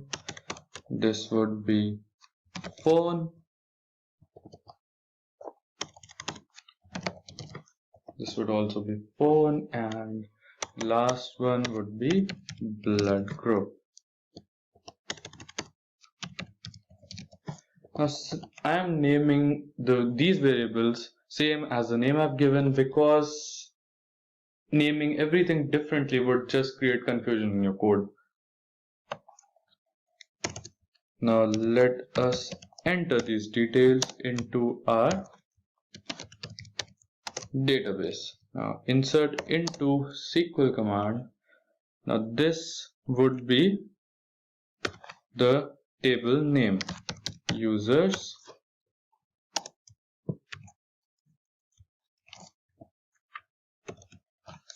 name, email, phone, and blood group. Now we will have to send the respective values. That would be the variables that we just created. So first would be name, second would be email, phone, and blood group. Now that we have entered the data into the database, let's create a query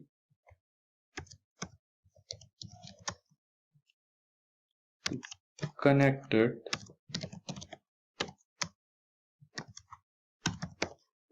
with a command and give a message if it's successful or not.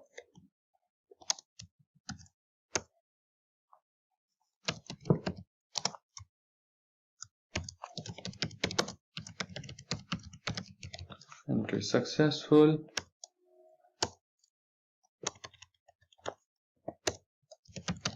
Else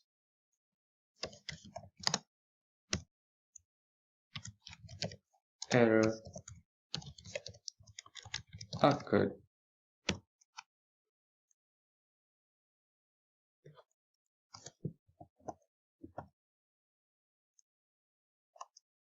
Let us close our PHP script here and save the code, and let's see if it's working. So let's go back to a registration form and give some details to it. So let us name Sam, sam@mail.com. Phone would be 1 2 3 4 5 6 7 8, and the blood group can be O positive. Well, there's some error that we've experienced on line 4. Okay, let's see. Yeah, we did not close this. Okay, let's save it and try again. Another error on line 12. What do we have here now? Okay, so this is my SQLi, not my SQL. Save, resend the form, and entry successful. Now the entry is successful. You need to go to your database, which I've shown to you earlier. Go to the table users, and we can see the details present here. sam@mail.com, the phone number, and the blood group. So now that we know how to create a database, link our database to our HTML form, and see the details into the database entered, we can also delete these details from this PHPMyAdmin section itself. So as you can see, to delete this field, I just have to click on this delete button. Okay, and the field is gone. Also, if you want to delete this users, go to your database, click on users and click on drop. What it will do is it will drop the entire table. And if you want to delete your database itself, click on this database icon and click on drop the database. Now this will remove the entire database and all the tables associated with it. Now let's enter one more set of details to double check it. Let us give it mac@mail.com.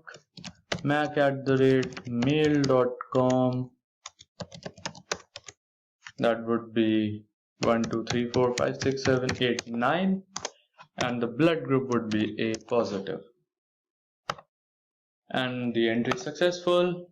So to check it, we need to go to our database, our table users, and there we have it, mac@mail.com, and the rest of the details. Today we are going to have a video session on PHP Form Validation.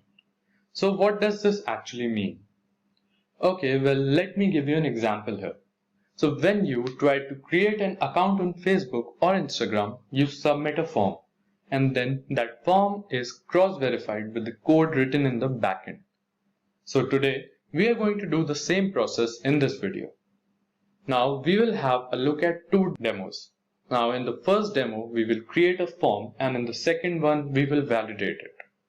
So let's get started with the first demo.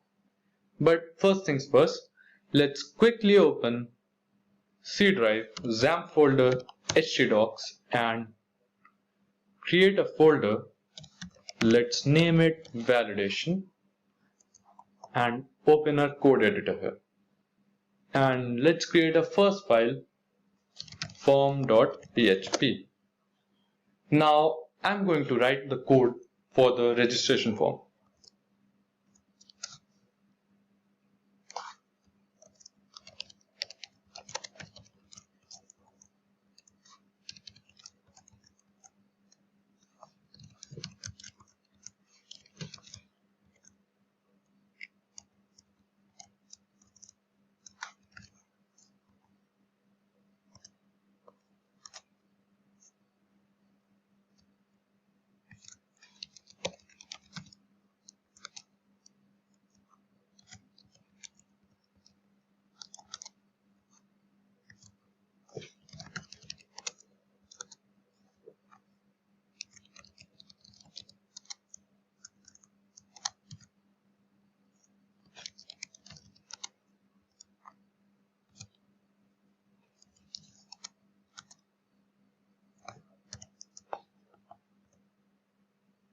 Now here what we are doing is we are creating the different variables for the form, and we are setting it to empty values.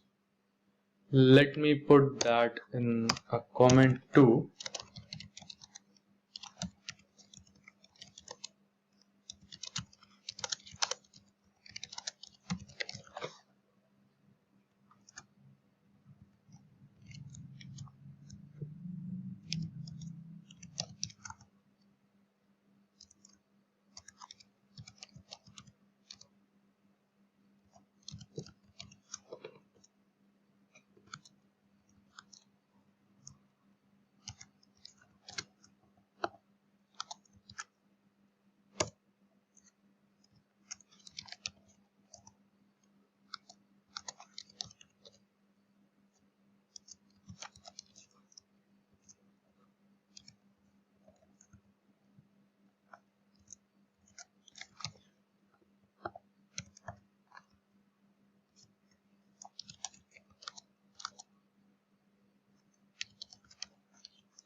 Now as you can see, the form will contain full name, email, number, comment, gender and age.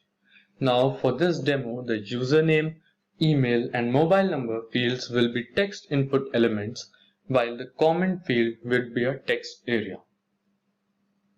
Let's write the rest of the code.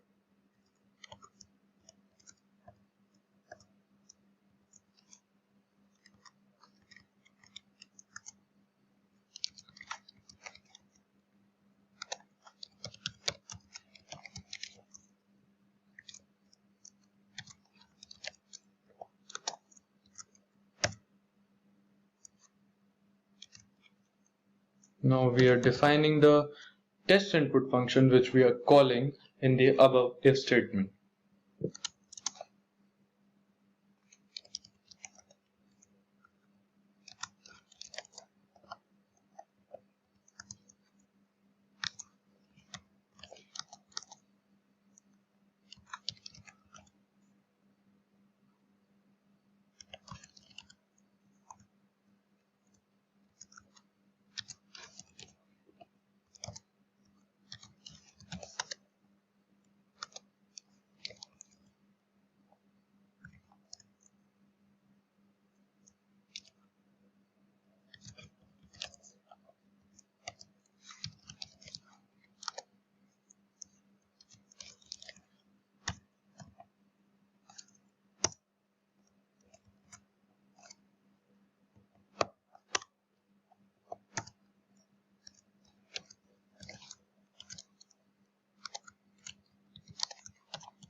Let's start creating the form and add the method to post.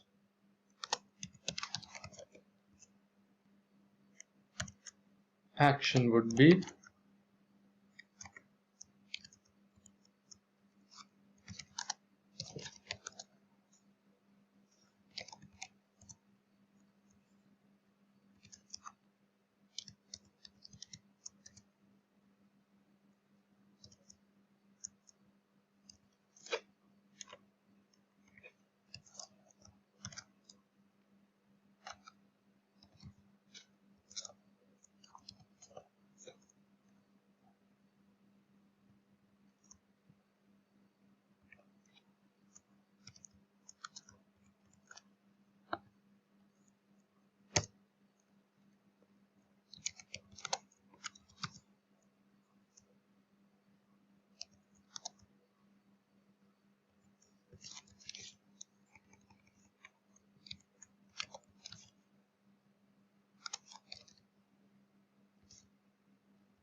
So I skipped ahead and created all the details required in the form. So the details would be full name, its input type would be text. Just wait, yeah, it's okay now. Second would be email, similarly number, age, comment. Now notice the comment would be a text area instead of a simple input type. Gender and a submit button. Now the form is complete. We have to write another PHP script to display the details.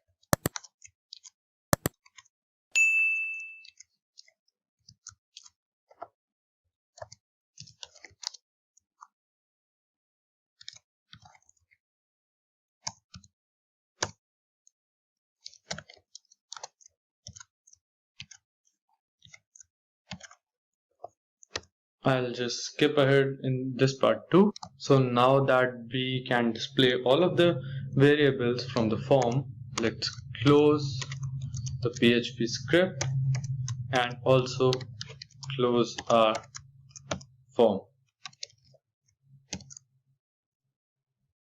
Now let me explain some parts of the code to you before we move on to the web page part. So here we have post.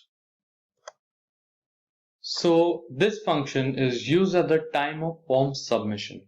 Now during that time, the form data is sent with method equals to post.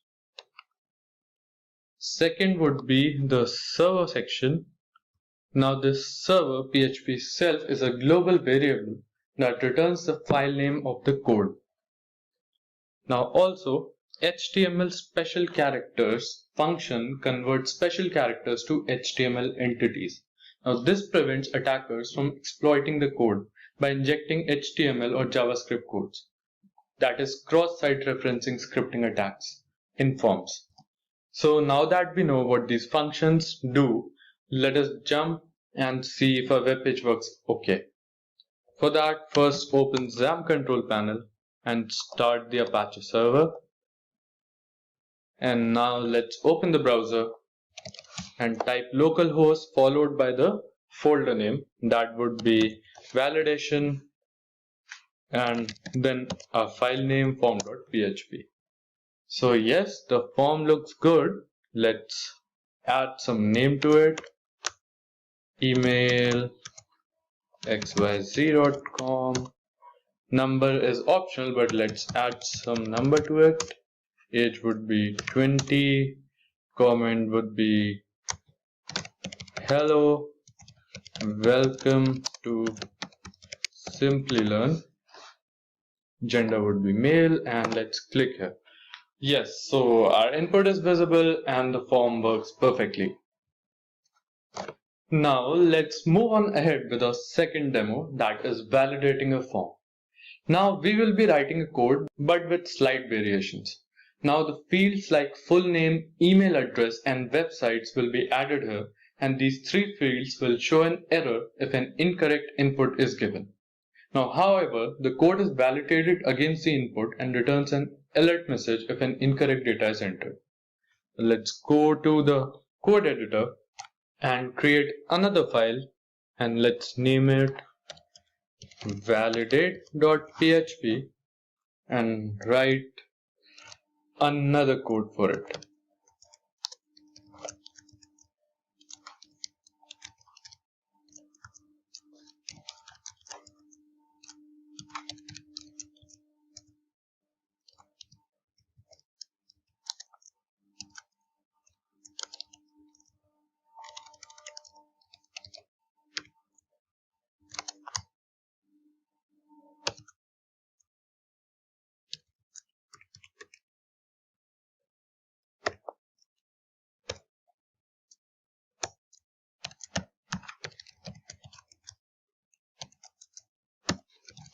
Now I've added some color for the error that will be shown into the form.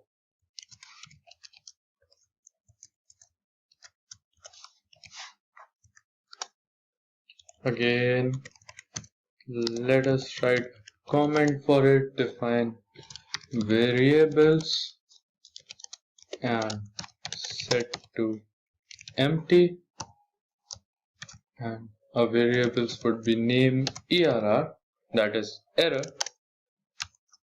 Similarly, email err, gender err, and the rest of the fields.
Let's give the else command for it.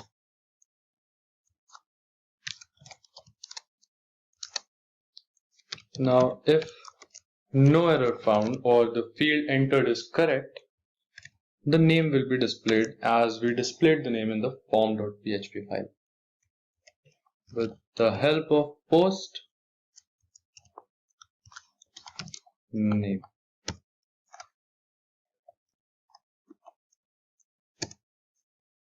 Now what we are going to do is, now we will check if name only contains letters and white spaces.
And this would be email ERR.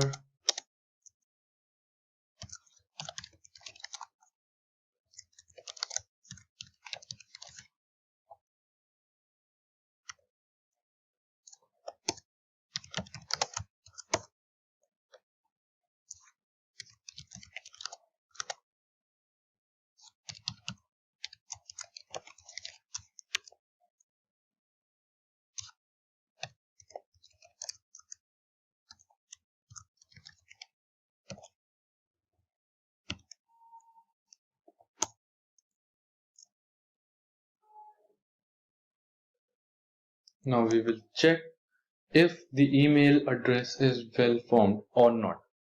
To do that, we will again use an if statement.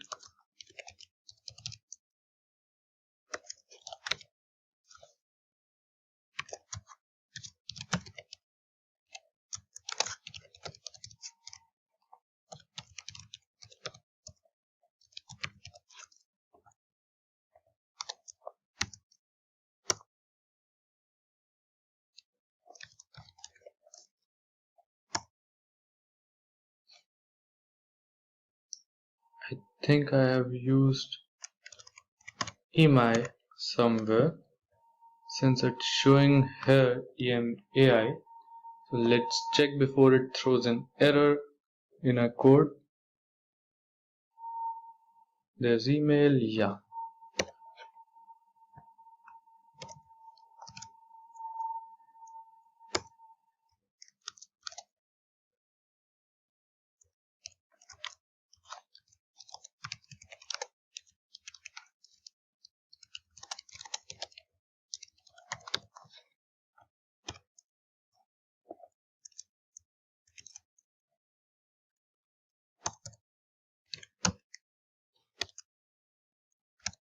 Okay, we made a mistake here. So this else was not supposed to be closed here. Let's move it ahead. Yeah, I think this looks good.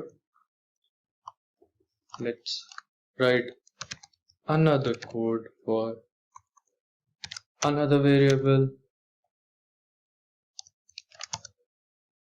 that is website,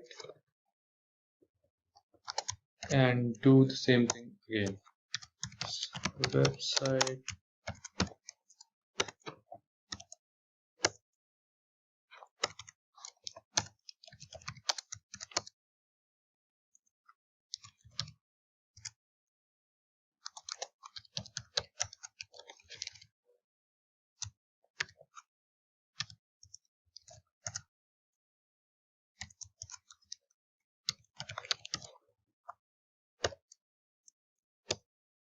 Now we will check if the URL address syntax is valid or not. So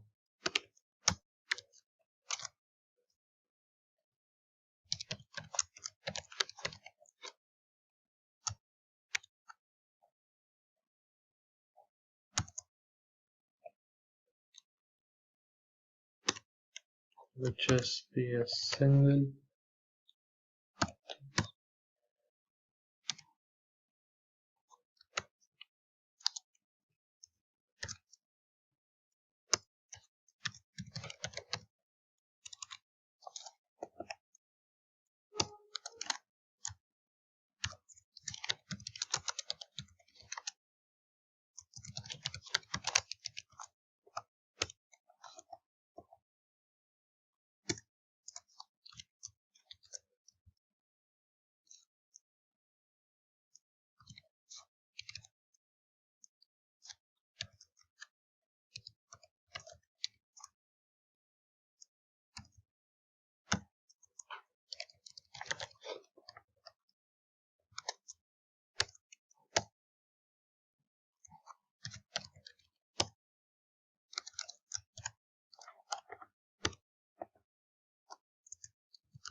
Now we will write the test input function as we did in the form section. So let's just copy it from there since it's going to be the same.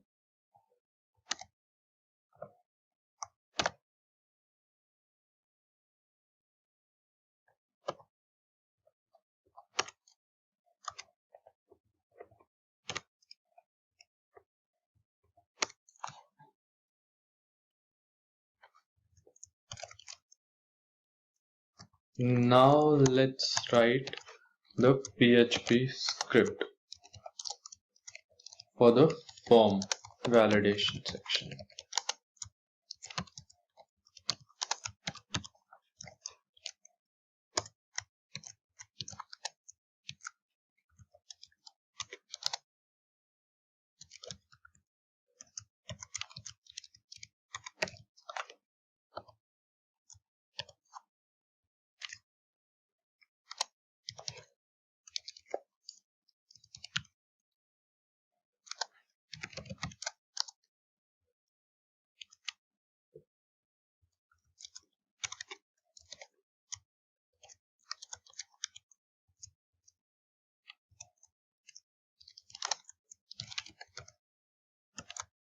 Form method would be post.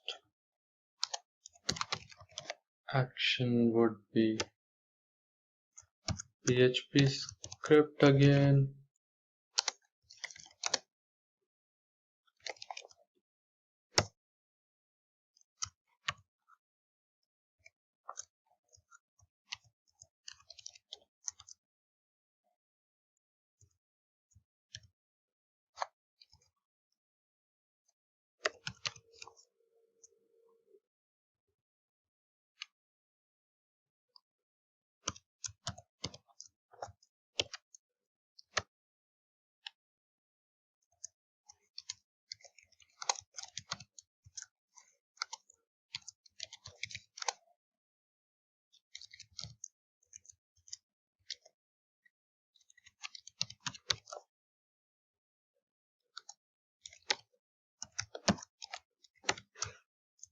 I'll just skip ahead with this part of the program.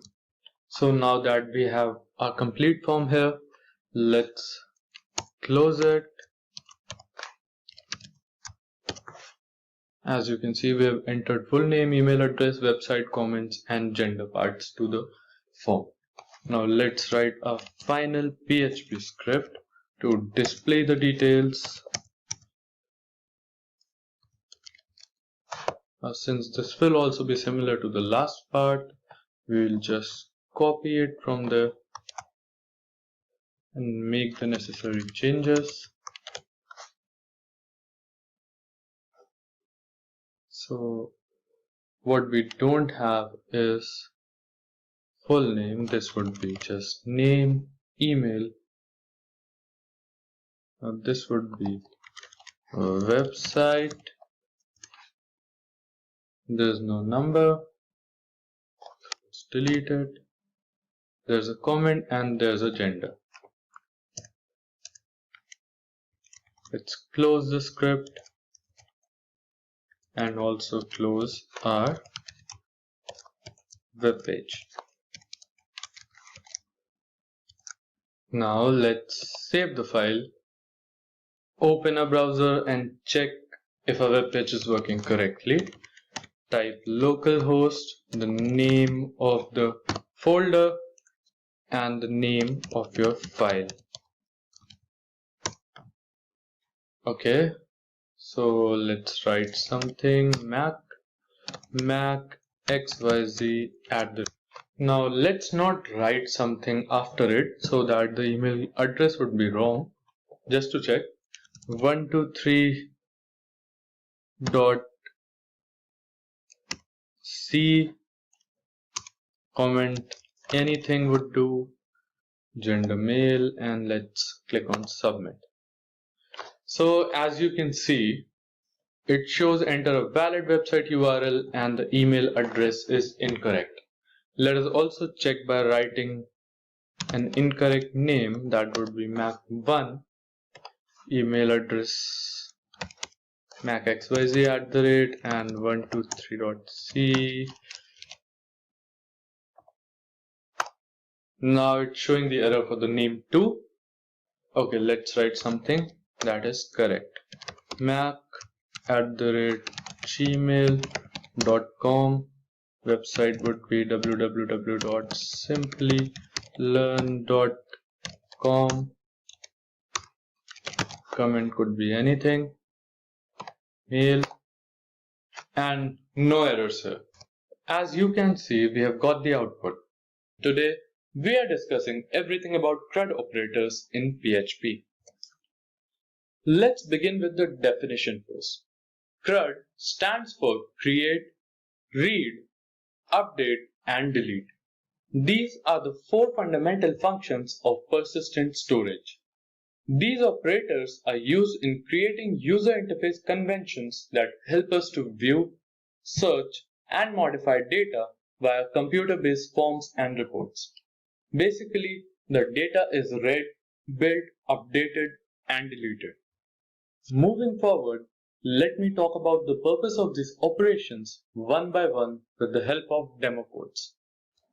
But first things first, let's create a database. To do that, Open Xampp control panel and start Apache and MySQL. Now let's quickly open our web browser. Open the local host and go to PHP MyAdmin section. Now let's create a new database and name it MyDB. Let's name the table users and we will have 6 fields in it. The first would be ID. It would be integer and auto-incremented since it would be the primary key.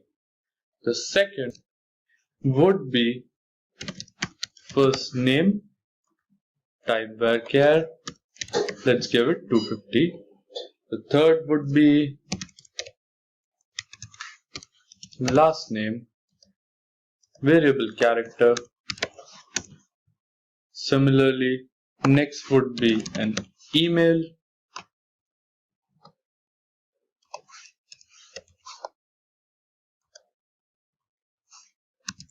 password,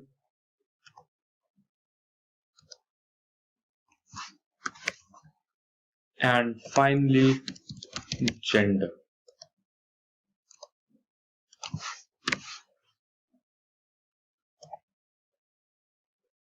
So now that our table has been created, let's move on to the coding part. Now first we are going to create a file named config.php to configure the database.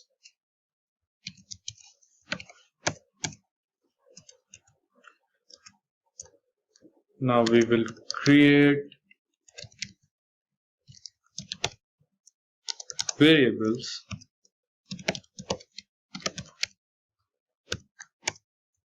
and I will explain the use to you later. This is the default username for a local host.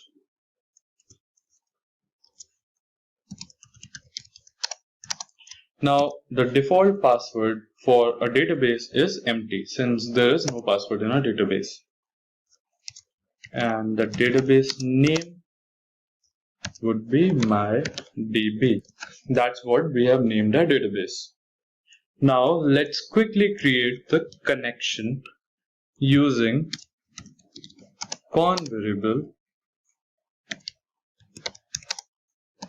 MySQLi command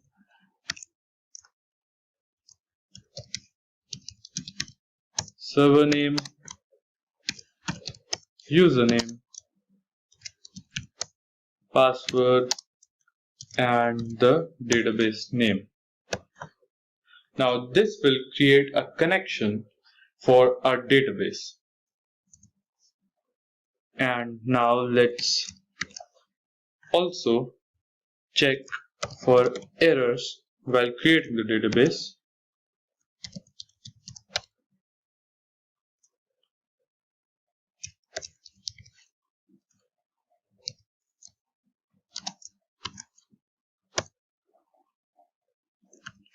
Now, if an error is found while connecting to the database, it will show a message as connection failed.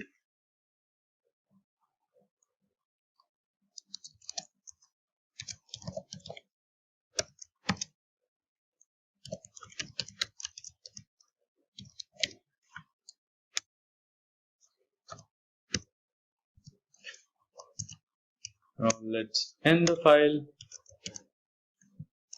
and move on to understanding the different CRUD operations. Now first comes create. So let us also create a new file and name it create.php. Now the create procedure adds the insert statement to create a new record. Now let's write the code for this.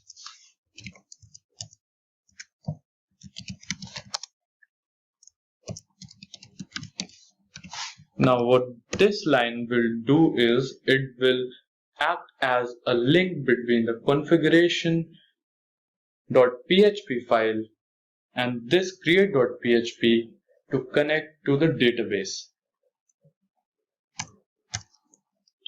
Now we are checking if the submit button on the form is pressed. Now when the submit button on the form will be pressed, the fields are required to be sent to the database. For that, we first need to create different variables.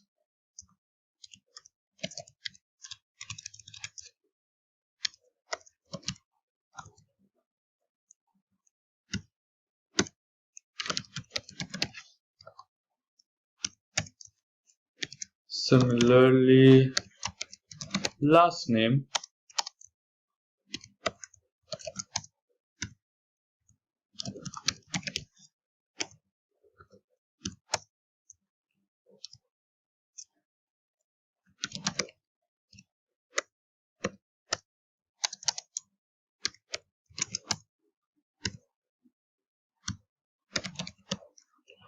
these are the names that we have given to the different sections in the table of our database.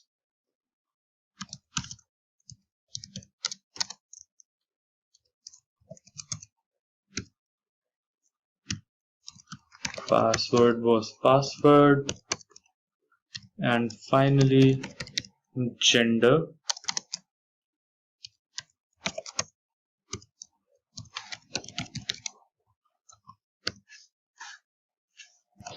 Now let's write the SQL query. Insert into the name of the table, that is users, and now we need to name the fields we are going to be entering the details into. Since ID is auto-incremented, we are going to be starting with first name, similarly last name, email, password, and lastly gender. Now these are the fields we are going to be entering data into. Now the values would be the variables that we've just created, which are getting the data from the form using the post function into the variables. So first name, similarly last name,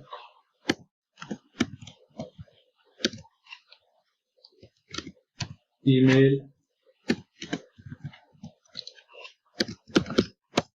password,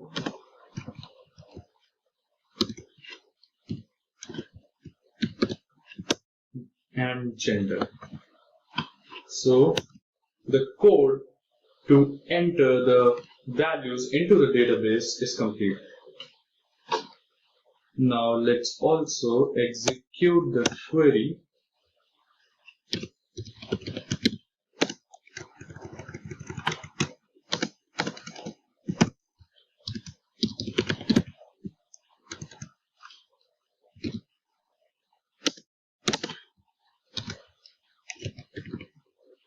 To do that, we will send the query using the connect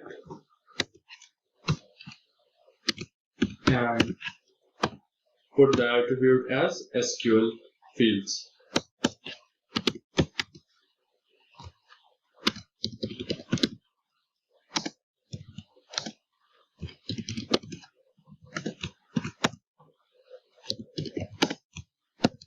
Now, if the records are created, it will display a successful message. Else, in case of an error, it will show an error message.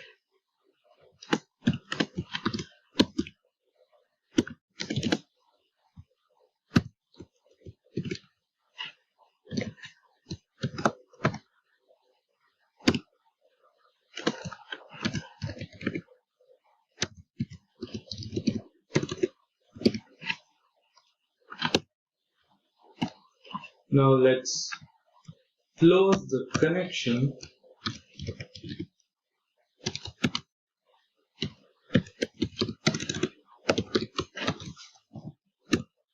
Using the close function and move on to creating our HTML form.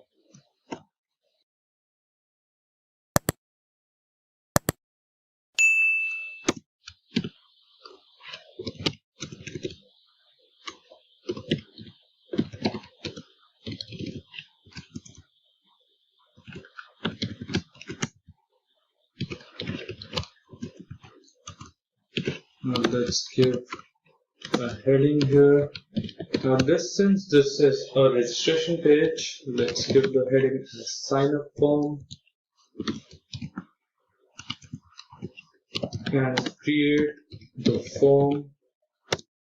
Let's leave the action field as blank and method would be, since we're using post, the method would be post.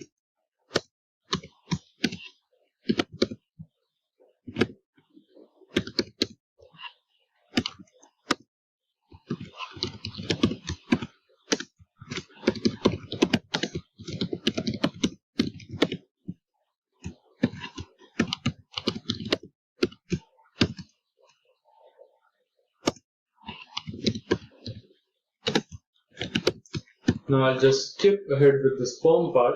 Now as you can see, I've completed the code for the registration form, which will include the first name, last name, password, and gender. Now let's save it and move on to the next part, that is the view procedure. Now the view procedure table records data based on the primary key noted within the input parameter. Now let's create another file named view.php for it and write its code. Now I will run the entire code in a single go and explain how these different CRUD operations are working on the web page. Now let's write the query to get the data from the users table.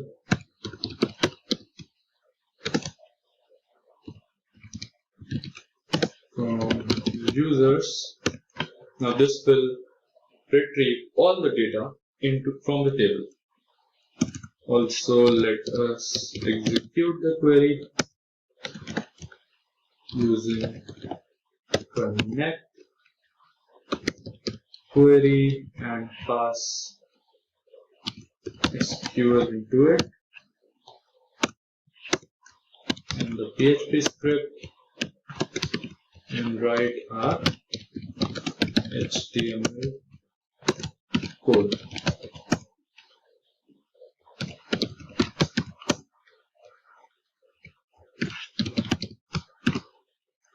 The title would be view page. Now I'm linking this page to a Bootstrap CSS document to make it look somewhat stylish, since basic HTML page looks pretty boring. Now to do that, we are going to be using the reference, and I have added the link for the CSS file. Now let's complete the rest of the page.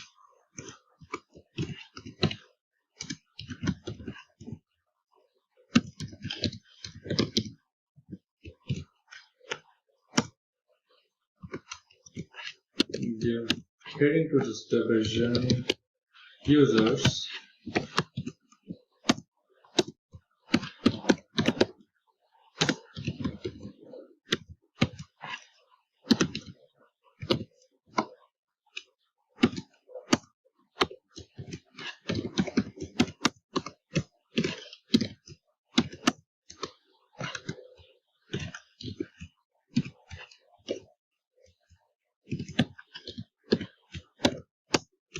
Now this will also display the ID from a table. So we are going to be creating a different set of column to display the ID.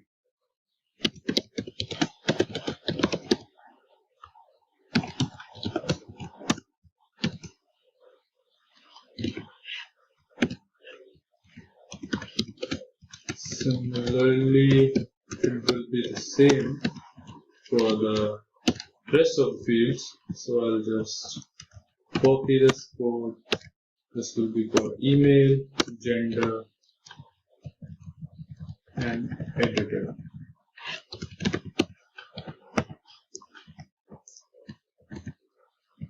Email, gender,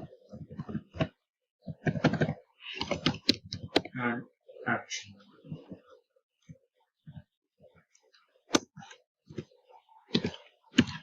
Let's close it.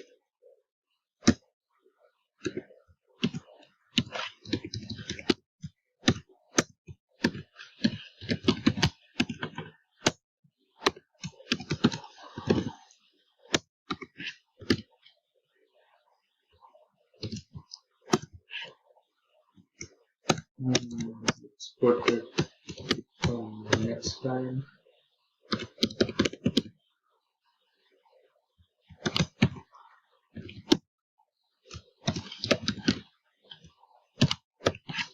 So this will check if there is data present in our database.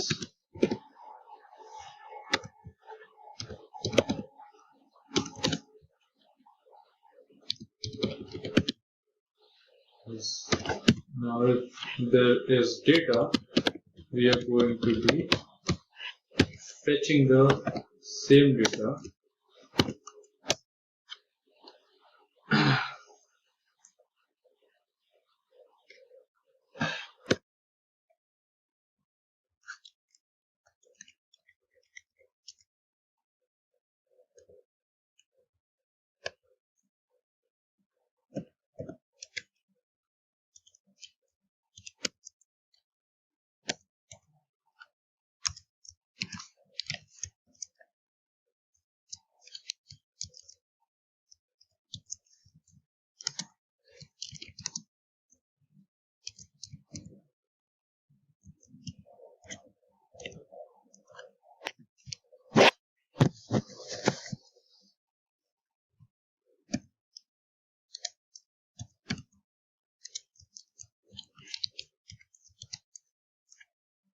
Similar codes will be written for the rest of the fields.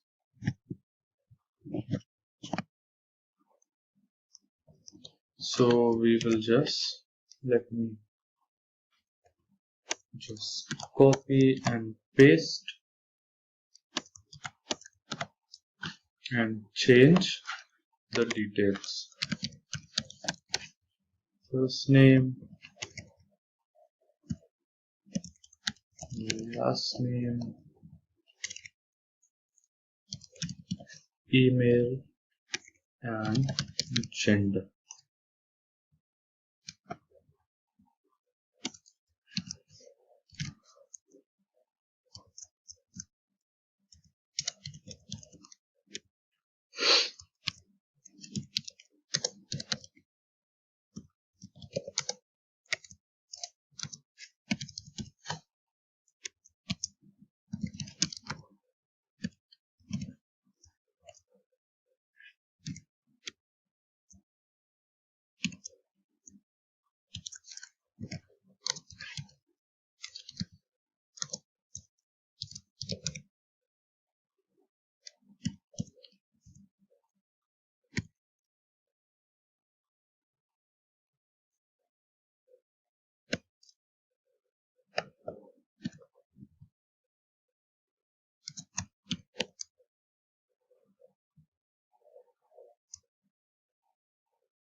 These are the codes for the edit and delete commands.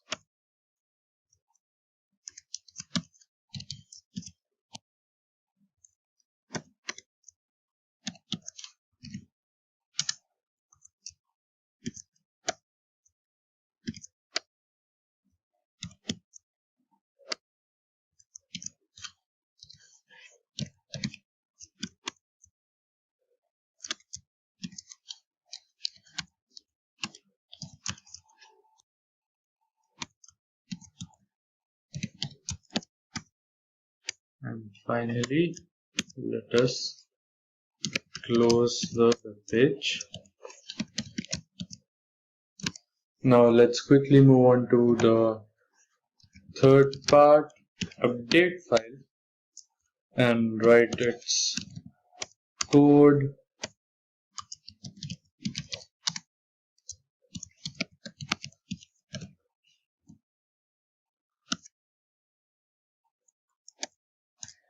Now, when the update button for the form is clicked, we need this code to process it.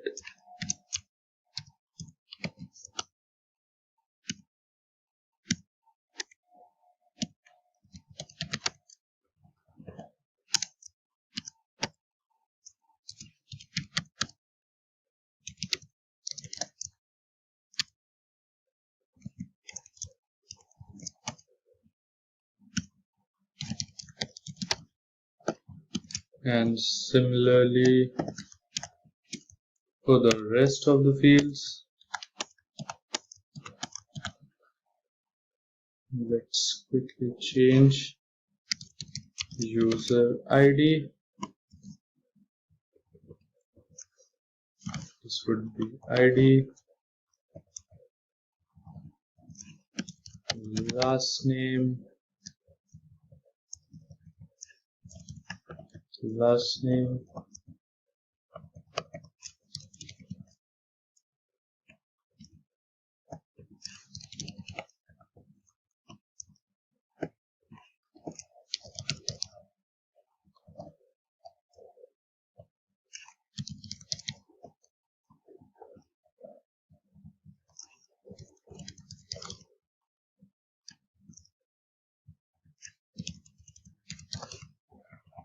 all of our variables are complete. Now let's write the query for the SQL.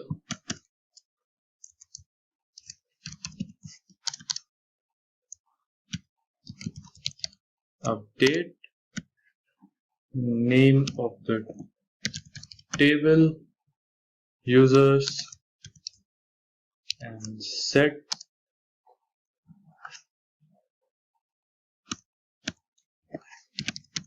first name is equals to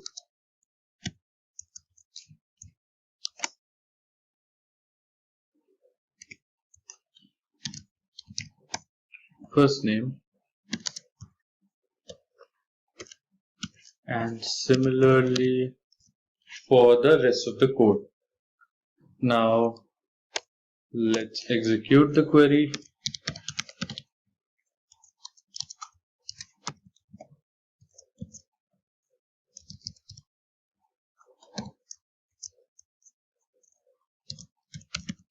Pass SQL to it.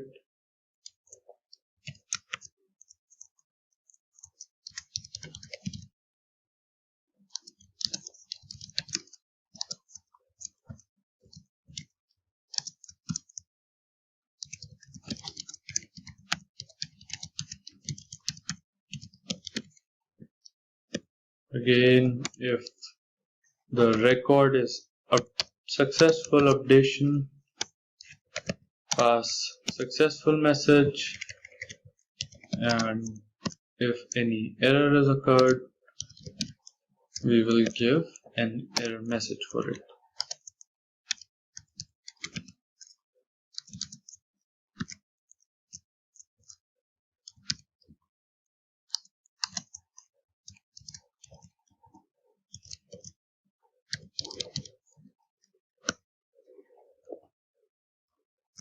Now, if ID variable is set in the URL, we know that we need to edit a record. To do that, we will again write a code using get method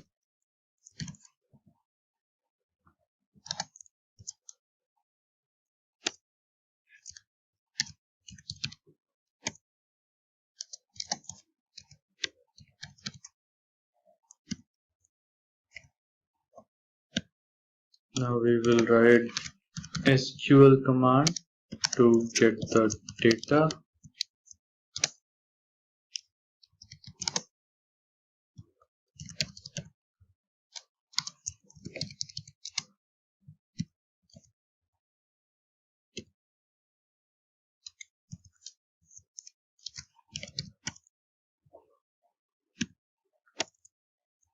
and execute a query.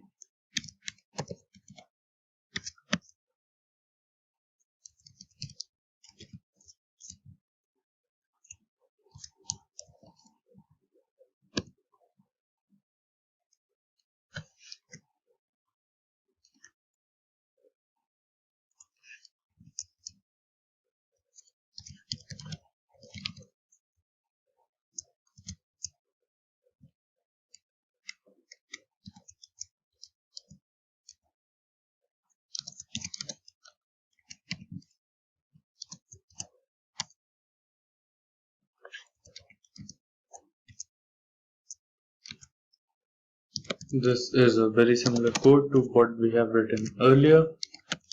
To fetch the data if the number of rows is greater than 0.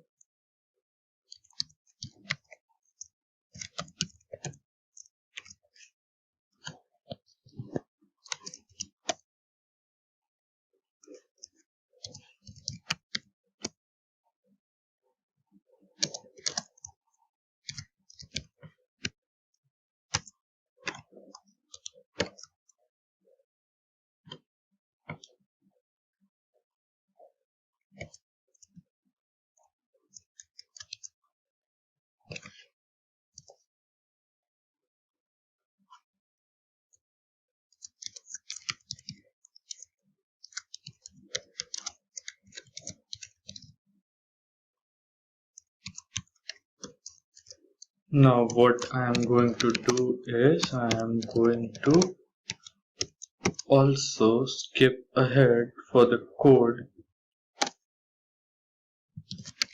for this update form. Now this is the code for the update form.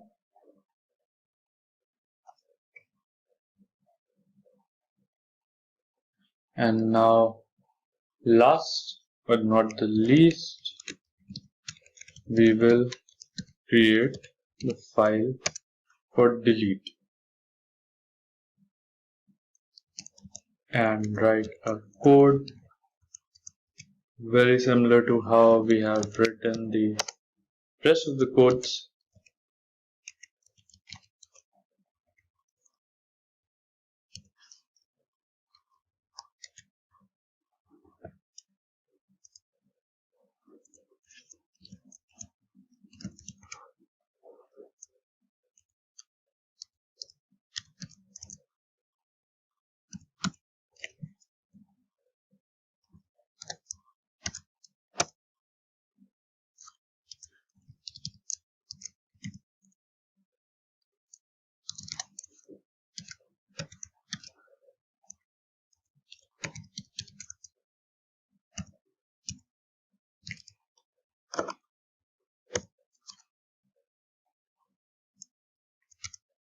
Let's write the SQL query, the same old routine. So as you guess, I'm going to be skipping ahead with some part of the code. Now this is the code for our delete.php file, and now we will save all these files and go to a browser and try to check if they run correct. Now let's Open the localhost first and go to phpMyAdmin and open our users field here. So as you can see, I've already created a record here. I'll create another one to show you how. For that, let's go to localhost, demo, and go to create.php. So second record, let's name it map x. Simplilearn b. Now the email would be mapx@simplylearnb.com. Password and submit. New record created successfully. Now let's refresh it. And as you can notice, we have created another record here. Now let's go to localhost again. And what was our next operation for CRUD? It was C create R read. That would be view.php. Now view.php displays both of the records that we have saved in our database. Now these number differences would be because I have created and deleted 2 more records before recording this part of the video. Now let's go to edit section of any of these records. So as you may notice, it opens the update.php file, user update form. Also, the thing to notice is that it refers to the ID that we are updating in the URL itself. Now, since we clicked on the edit part of the first field, it is updating the first field itself. Now, let's update it. Miss xxxxx abc@xyz.com and update. Record updated successfully. Now let's check the record, and yes, the record is updated. Now since we are done with the 2 parts, create, read, and even the third part, update, CRU, now let's move on to the D, that is delete.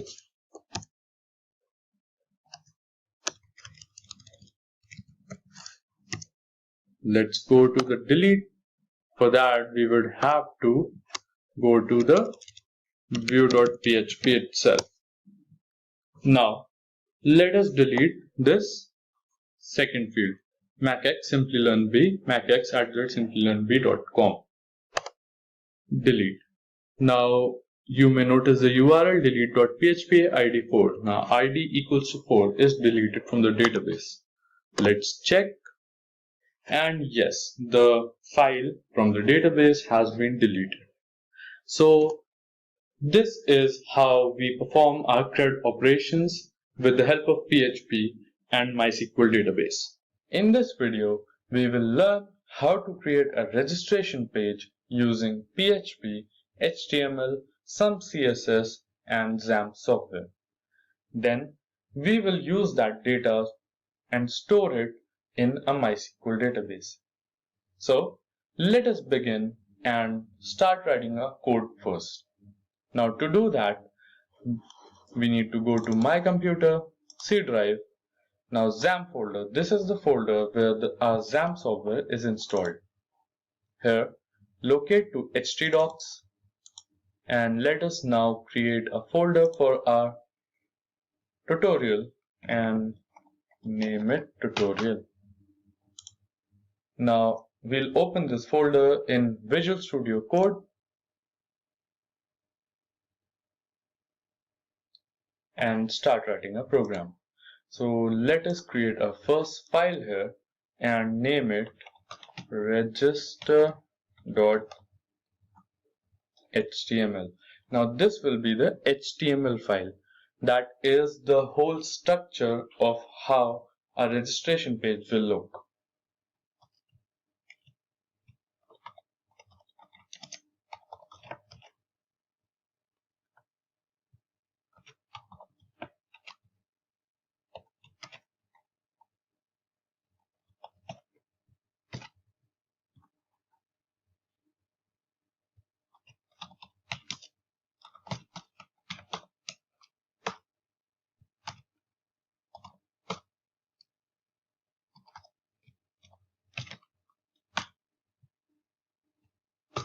Now registration page. Now this will be the title of our web page.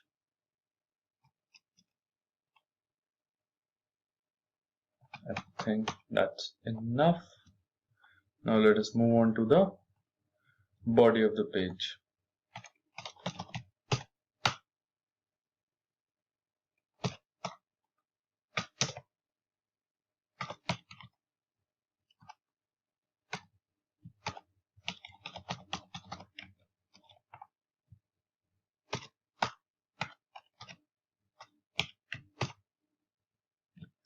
Now I'm going to write register in an H1 font for the heading, and now we'll create a form.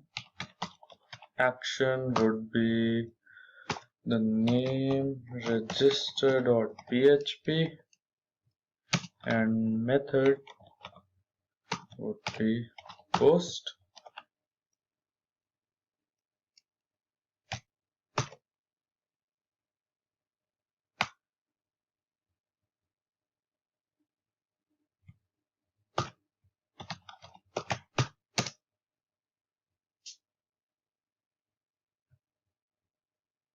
Okay, so the first label that I'm going to create will be for the username. So in a registration form, I'm going to keep it simple. I'm just going to include 3 categories. That would be username, password, and a third one would be email. So to create the label for username, so you always have to keep in mind whatever name you're giving here or in the database, whichever you write first, since the name has to match. So I'm giving username the name username, and that's it for a label. Now let us create another label for before that.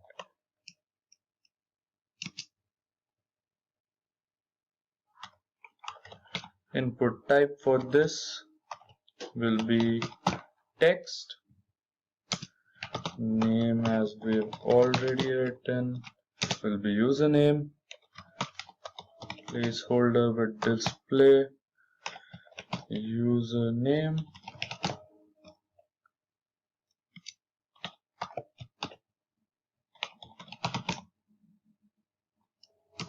And I'm going to put this field as required, which means that the user cannot leave this field empty. Second one would be label for password.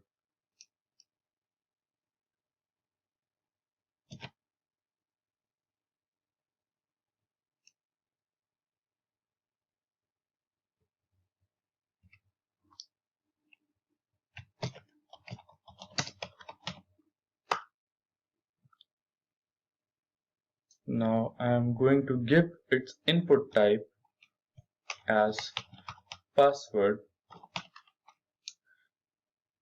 and you'll know the reason later.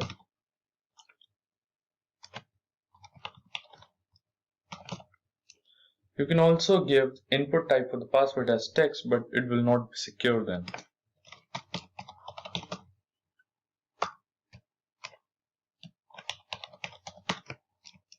Password ID will be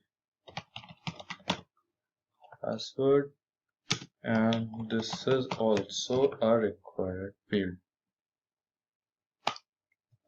Now let us move on to the label for our last section, that will be email,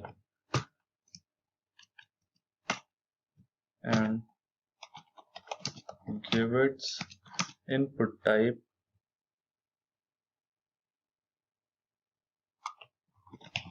email. Yes, and email can be set as an input type.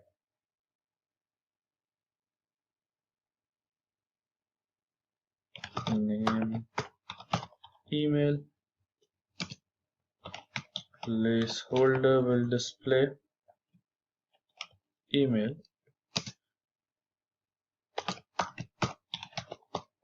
and you guessed it right, this is also a required field.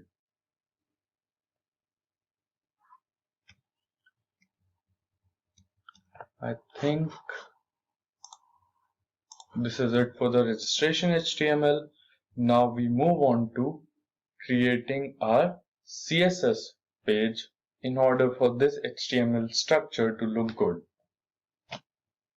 Well, wait a second, I left off a pretty important section of the registration form, that is the register button itself. So let me just, not form, let me just create the registration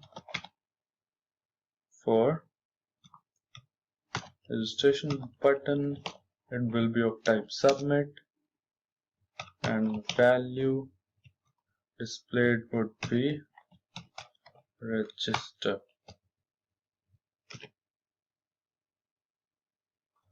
Now we'll move on to creating the CSS file, and let us create a new file and name it style.css. So the code for style.css is already prepared. So instead of writing the entire code line by line, I'm just going to paste it, and you can see how it works. So this is the CSS code that will make a registration form look a little better. So I have created different sections for different sections of the registration form. So this will be the registration form input button. This is for the color of the submit button, and the rest of the form, as you can see. Now, in order for the style.css file to work, we need to link this file style.css to register.html. Now, how do we do that?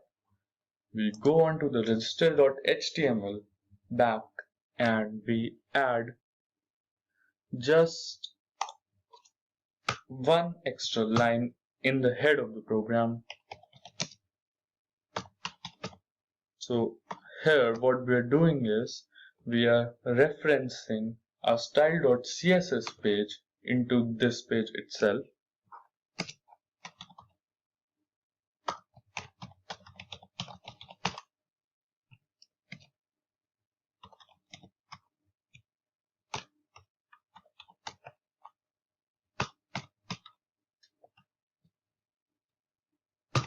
Now that's it. Now both of these pages that we've just created are linked to each other, and now at least our registration form structure is complete. It does not work yet, but it will soon. Now before creating the register.php code, let us first create our database so that we have some understanding of what is going on around everything. So to create a database, what we need to do is open Xampp, start the Apache and MySQL server. Now go to your browser and open the localhost phpMyAdmin. Now create a new database. Let us name it form. Click on create. Now let us name our table as users. Number of columns would be 4. The first column will be ID, which will be auto incremented. Second will be username. Make sure to use the same name that we've used in the code so that the code does not malfunction. It will be of type variable character. Password will also be a variable character. email,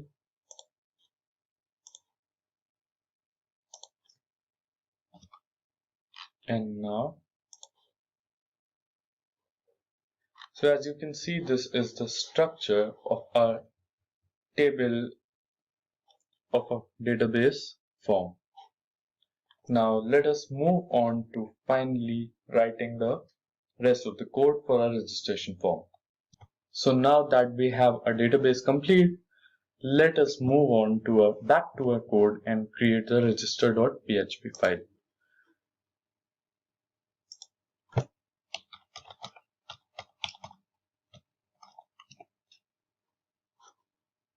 Now the first thing that we need to do while creating the PHP code is we need to connect our code with our database that we just created. So this is why I stopped in between and created a database so that you understand better how this code is functioning.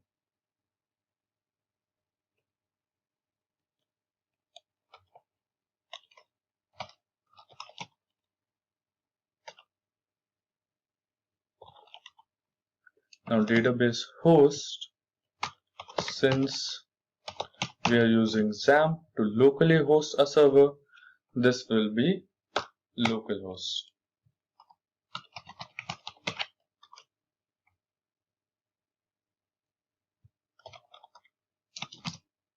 Our user will be the root user.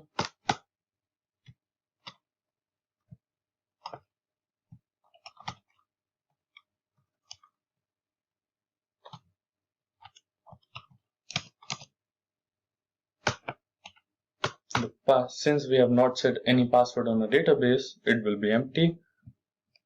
And finally,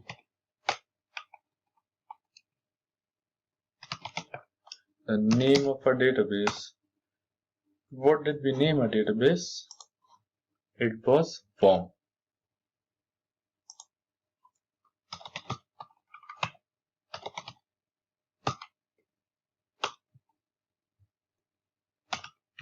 Now I will create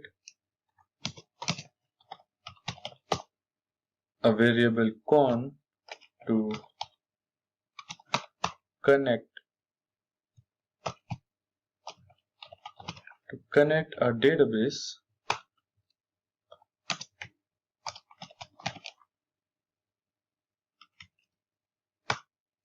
with our code. So we have created host, user,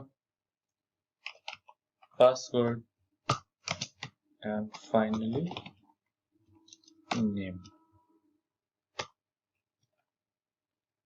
Now we have got to add an error message which will check if the database is connected or not.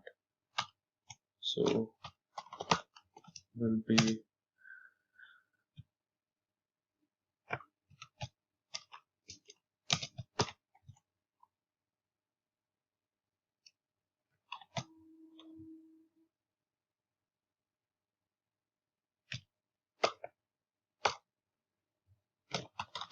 error connecting to the database.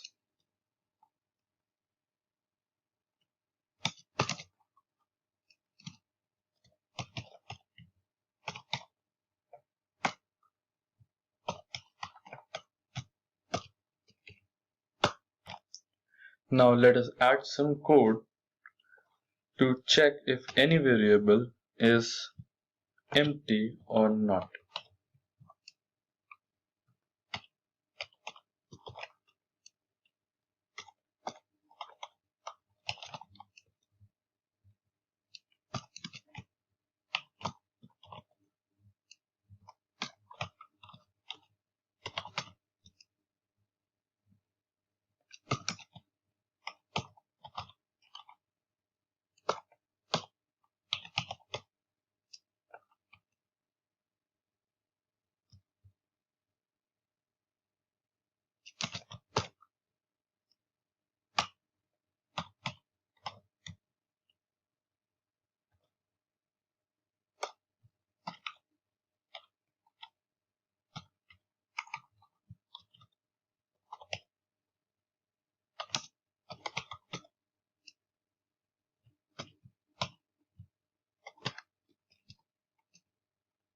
Now, if any of the field is left empty while filling the registration form, it will display the following message: empty field.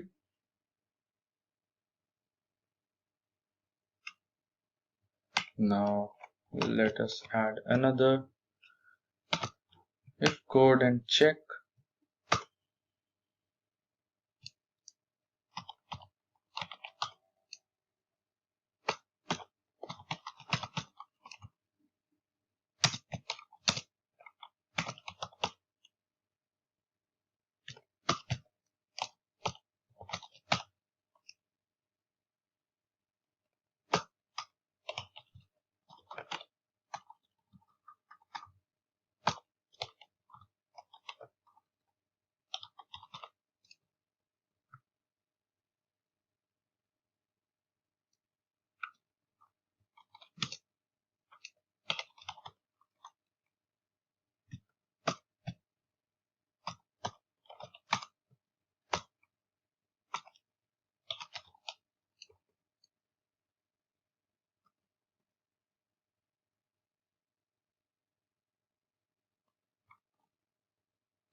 So now that we have added validation into our code, now what we need to do next is check whether the username or the details that the user has entered into the registration form already exists or not, and if it does, display an error message, and if the details are new, enter the details into our database. Now to do that, let us write another if statement.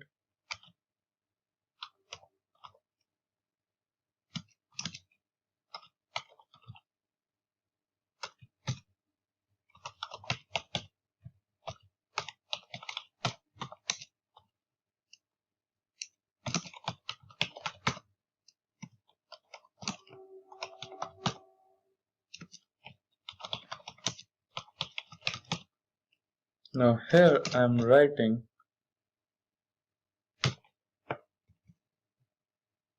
an SQL command which will select ID password from users, that is the name of a table where username, and here we are going to check if the username entered still exists or not.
Now if the number of rows is greater than 0, which means username already exists, so we need to display an error message that would be username already exists.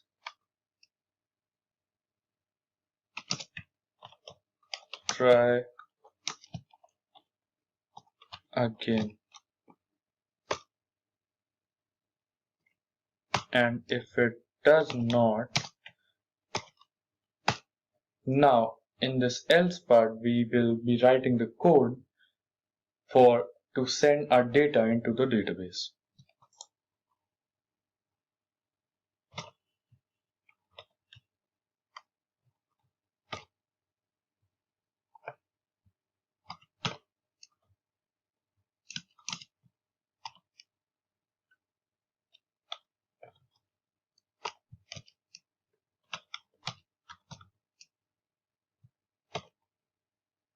Now here, instead of selecting, we are going to insert the data into users, which is a table, and the fields will be username, password, email, and that's it.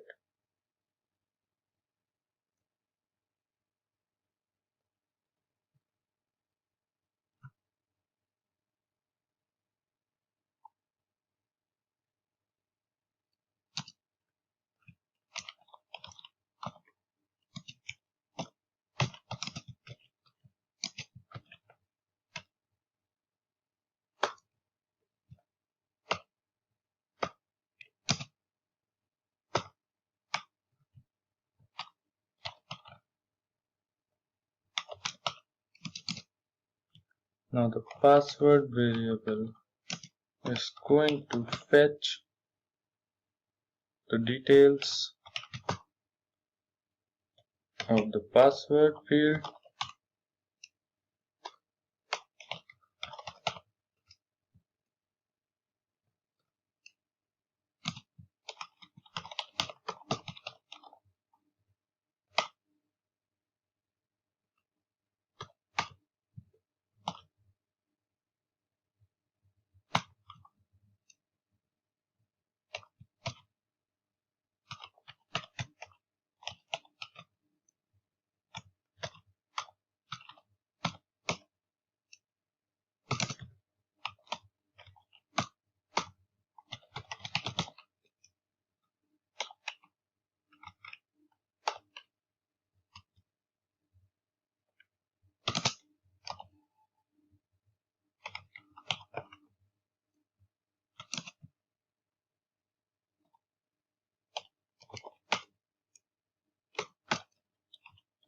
and email. Add another statement to execute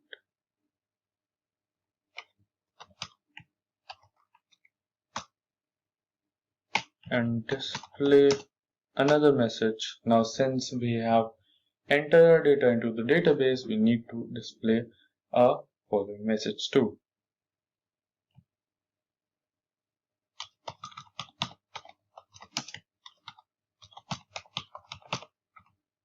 This would do.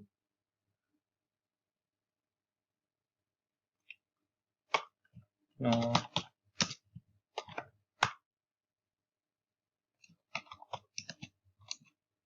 this will display an error message in case something goes wrong.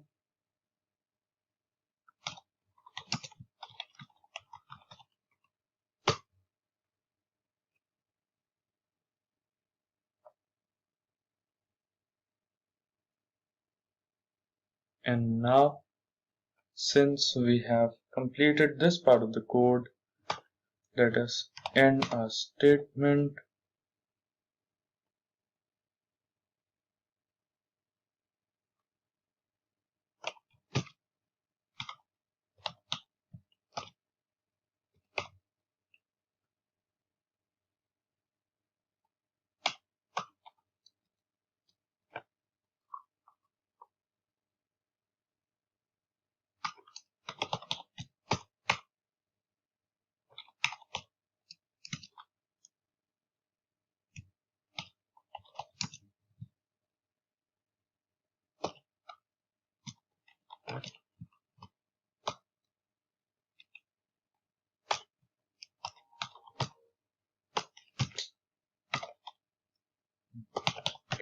close the connection with the database here and end our PHP script.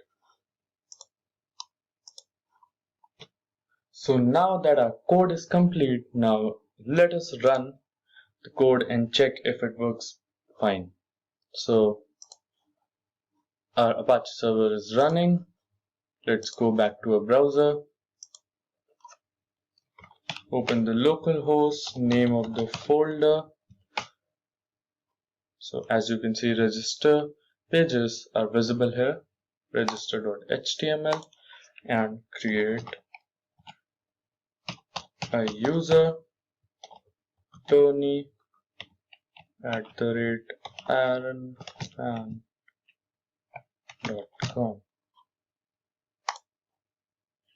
You have successfully registered and you can now log in. So let us now check if it's visible in our database. So our database is forms, users, and as you can see, the file that we just created, Tony, is visible here in our database along with the email. And one thing that you may notice is that the password is not visible here. Since we use the hash protection for passwords, so passwords will not even be visible to the database admins. So this is how you create a registration form with the help of HTML, PHP, Xampp, and MySQL database. In this tutorial, we'll create a simple login system using PHP and MySQL. Now, this tutorial is comprised of two parts. In the first part, we'll create a login form, and in the second part, we'll create a logout form. Also, we will show you how to create a database in order to access the login web page as well.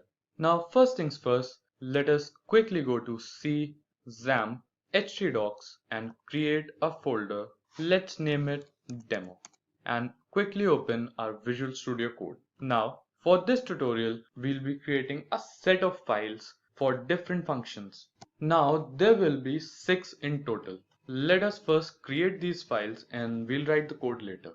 Now, the first file would be index.php. Now, this is the file that will be responsible for the login page where we'll enter a username and password to login. Now the second file would be login.php. Now this file will be responsible for how our login system will work. Similarly, there will be a logout file that will be responsible for how our logout function will work. Next would be home.php. Now this is the file for our home page when we log in into our account. Next would be a file to link our web page to the database. That would be database connection.php. And finally, we'll add a CSS file to make the page look better. Now let's get on to writing our code. First, let's begin with index.php. Now in this page, we will create the login page. Let's add the title as login. Now here I'm going to link this page to the CSS file that we're going to write later. Now in this reference, we'll refer it to the style.css file we created. Let's create a form. Now since login.php is responsible for how our login page will work, we will link this index.php to login.php. Method would be post. Let us add a heading login. Now this part of the code will be checking for error and displaying error if something wrong happens. Now we will add our username and password fields. Let's add another label for password. Input type would also be password. Now let us add the login button. It would say login and our form here. Now our index.php code is complete. Now let's move on to login.php. And write its code. Now what we are going to do is we are going to connect this page with the database page. Now here we will be validating the data entered in the form. Let us create a variable for username and password. Make sure you're not making any spelling mistakes, otherwise you will run into errors. Now what this code is doing is it's checking if there's an entry in the username and password field, and if it is empty it will display the message as username is required. Similarly, what we're going to do is we are going to create an else if that would check if the password field is empty and display an error message in a similar way. Now that is set up, let's import our data from our database. Now we have not created the database yet, but we'll write the SQL query and we'll create a database later. Now what I'm going to do is I'm going to name my table as users. So here I'm writing select star from users, where username would be the value we passed, and similarly password would also be the value that we passed. Now this is where if the password and username match with what we have in our database, it will display a message as logged in. Now we are going to create a session that would be a login session. Now ID will also be a field in our database that would be auto incremented and work as the primary key. Okay, if function is complete, time to write the else part. Now the else part would be if the username or password you have entered does not match with the one we have in our database. So it would display incorrect username or password as the error message. Location will be same, index.php. So now we have our login.php file also complete. Now let's get on to our home.php file and quickly write the code for it. We will start the session. Now this would be our home page. Let us also link it to the CSS file, style.css. Now with this PHP script we will display the username of the person that's logged in. So suppose my username would be Mac, so it would display hello Mac. We will very soon see the practical demo for it too. Now we will link this home page with the logout session, that is logout.php, and end this. Okay, so home.php is also complete. So next would be to work on the logout part. Now this is a very small code since it is only working to end any session that has been created. Now first unset the session and then destroy it. Now can you guess the location? It would be index.php. Now see, this is all the code for the logout file. Now finally we will move on to database connection file, where we will connect our entire web page, these entire 4 files, to the database. So we are going to create variables for, let us name it, since we have already used uname for username. Now this is the name for the server, and since we are hosting a server locally, it is localhost. Now the next variable would be for the name of the, okay, let us change the spelling. This would be name of the default database. password would be blank, since by default there is no password. And this is the name of the database that we are going to keep. Now let us keep the name of our database as test_database. Now we'll pass the variables that we just created. Now we will check if the connection that we have created is working or not, and if not, we will display a message as connection failed. Now all of our files are complete. The only thing left is style.css. Now since style.css is only for the looks of the web page and is not a very necessary file for our login function, I will just copy paste the code that I have already written, and let us now move on to creating our database. Now to do that, first open Xampp control panel and go to your browser and type localhost, go to phpMyAdmin and click on new database. Now the name that we wrote for the database in our code was test_db, so we will have to name it the same here too. Database has been created.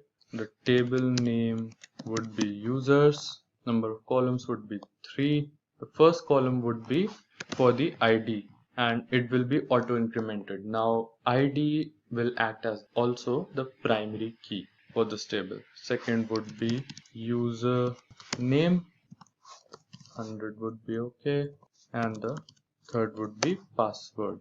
Now as you can see, our table users has been created with ID, username and password. Now let us open our login page. Now this is our login page. So to log in, we first need some credentials in the database. Now we don't have that kind of time to go on and create a registration page for it too. So let us just manually add 1 or 2 records into the database from here, phpMyAdmin itself. So now what we are going to do is we are going to this insert section, and under the username let us type Mac and password would be 12345.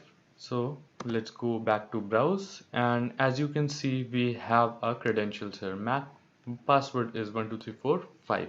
So let's add just one other, Simplilearn. Its password would be ABCDE, and yes, so we have both of our credentials now. Now let's go to the login page and try to log in with the credentials that we just created. So okay, let us first enter a wrong password to check if our error messages are working correctly. Yes, absolutely. So it's showing incorrect username or password since the password I entered was incorrect. Now let us leave this username blank, enter some random password. So it is showing username is required. So our program is working perfectly. Now let's enter the correct credentials. And yes, so this is our home page and it is showing hello with the username that have logged in Mac. And now we have got that logout button which will end this session and take us back to the login page. Now let's try to log into our second account. And hello Simplilearn. We will learn what is REST API with PHP. Now let's get started. Now suppose you want to create a weather app for weather forecast in your area. Now to do that, you have to set up a supercomputer and a satellite to monitor the real-time weather. But I wish everyone could be that rich. Now for those who cannot afford the setup, you can get the same information from an existing web service using an API. Now an API acts as a medium between a web service and your application, which helps you communicate your request with the service and get a response. So in this video, we'll be learning about what is REST API, principles of REST API, how does a REST API work, and finally creating a sample REST API with the help of PHP. Now let's move on and see what exactly is REST API. API stands for Application Programming Interface. Now, API is a set of protocols which acts as a medium of communication between programs. In other words, it is a way two programs talk to each other. Now let us understand this with an example. Suppose you, the client, go to a restaurant to eat. Now here the restaurant is supposed to be the server. How do you communicate your order to the kitchen? Here the waiter comes in the picture. Now here the waiter acts as a medium between you, the client, and restaurant, the server, to send your request to the kitchen and get food in return as per requested. This is exactly what an API does. So now that we have an understanding of API, let us look at what REST means in REST API. Now REST stands for Representational State Transfer. It is an architectural style which defines a set of protocols of how an API is written.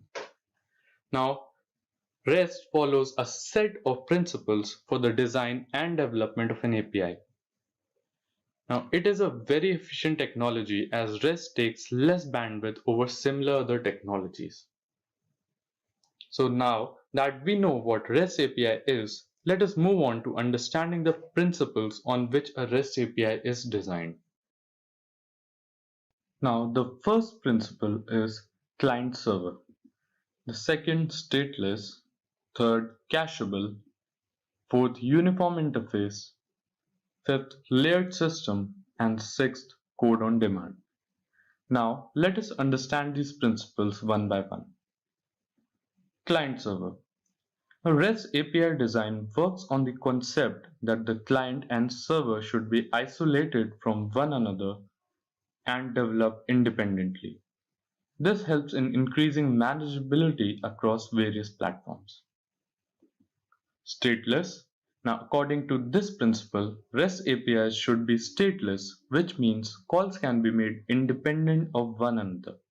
Also, every request sent from the client to the server must include all the info needed to comprehend the request. Cacheable. This principle states that a REST API should be able to hold cacheable data. The data in the response should be indirectly or directly categorized as cacheable or non-cacheable. Uniform interface. According to this principle, there should be a uniform interface across all devices and platforms for the interaction between application and server. Layered systems.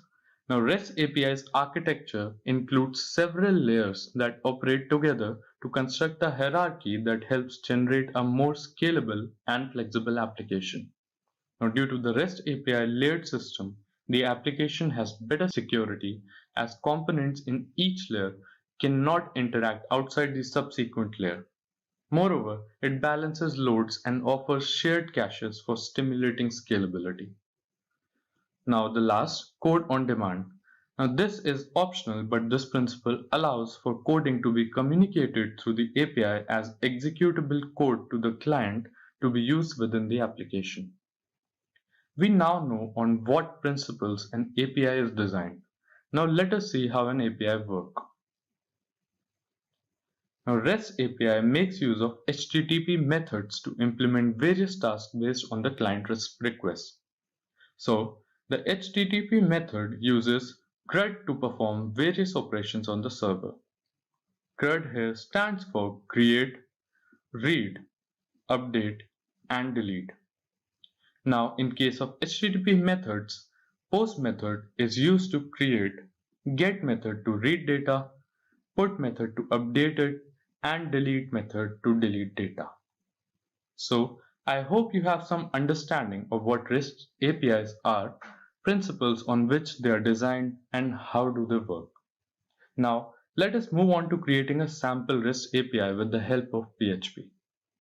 So first let us open the Xampp control panel and start our Apache and MySQL servers. Now what I'm going to do is I am going to create a database for my API. let us name it API,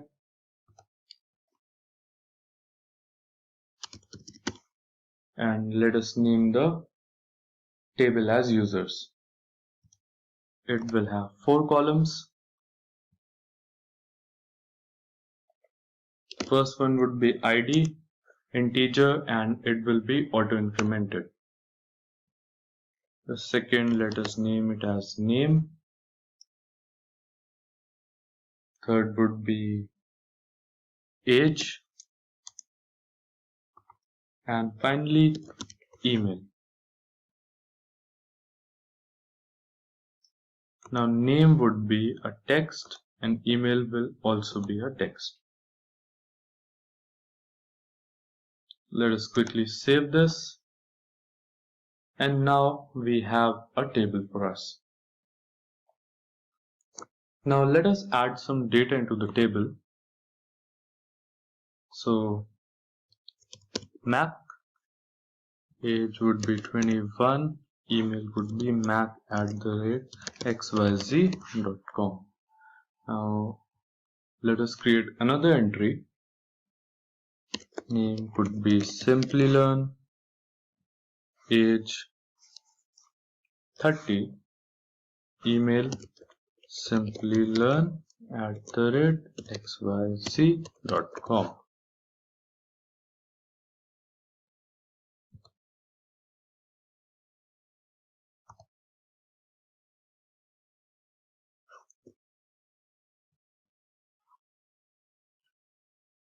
Now as you can see, we have added 2 rows with the data that we just entered. Now let us move on to the Visual Studio Code and see Xampp, htdocs, and let us create a new folder. Let's name it API and open with Visual Studio Code.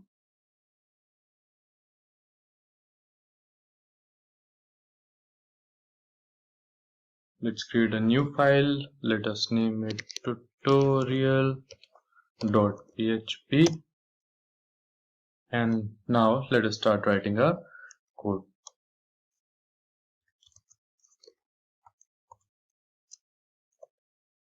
Now first what I'm going to do is I am going to connect my database with this code.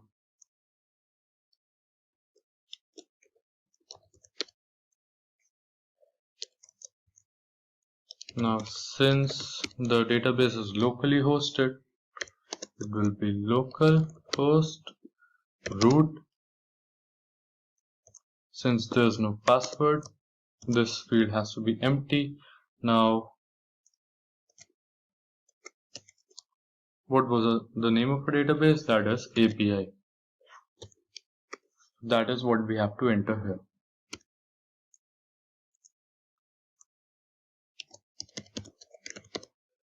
Now this is a variable to get the response from the server for the database.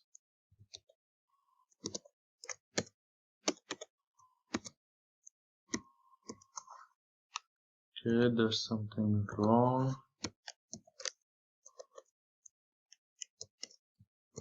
Now it seems like my opening curly braces key is not working, so I had to open this on-screen keyboard. We don't need you right now. Now let us create another variable named SQL.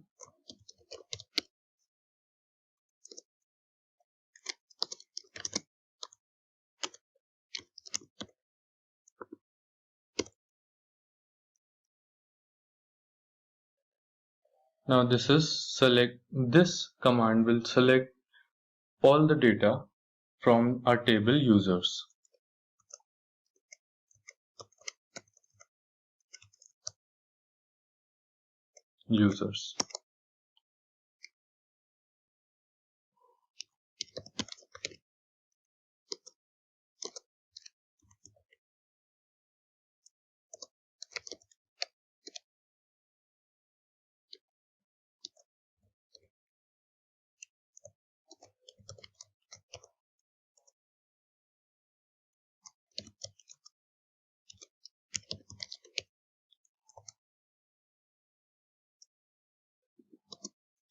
Again, we are going to need the curly braces.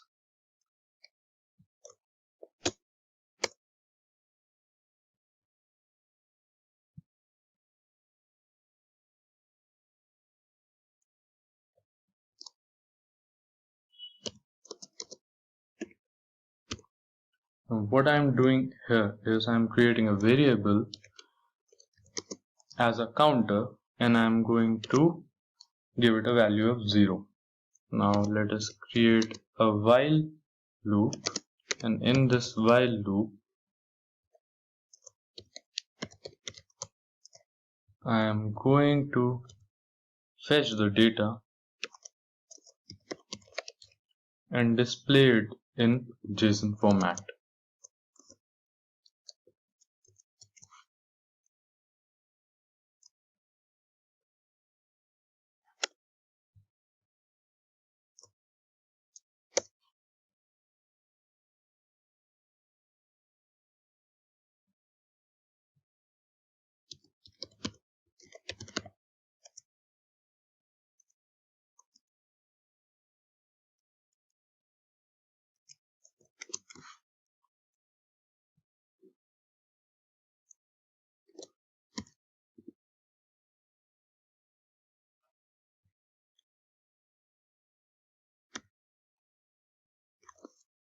Now we are going to write the names of all the rows that we created in a table.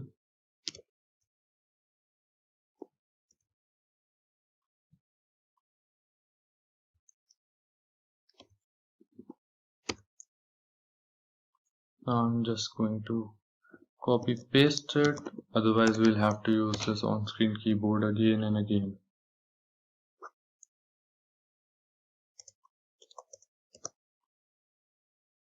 Second one was name,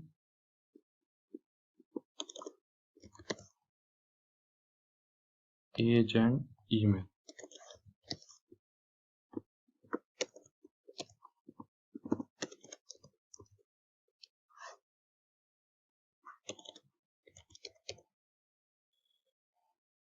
Now what I'm going to do is I will plus the counter. Now to display it is in JSON format, we have to write JSON encode with the response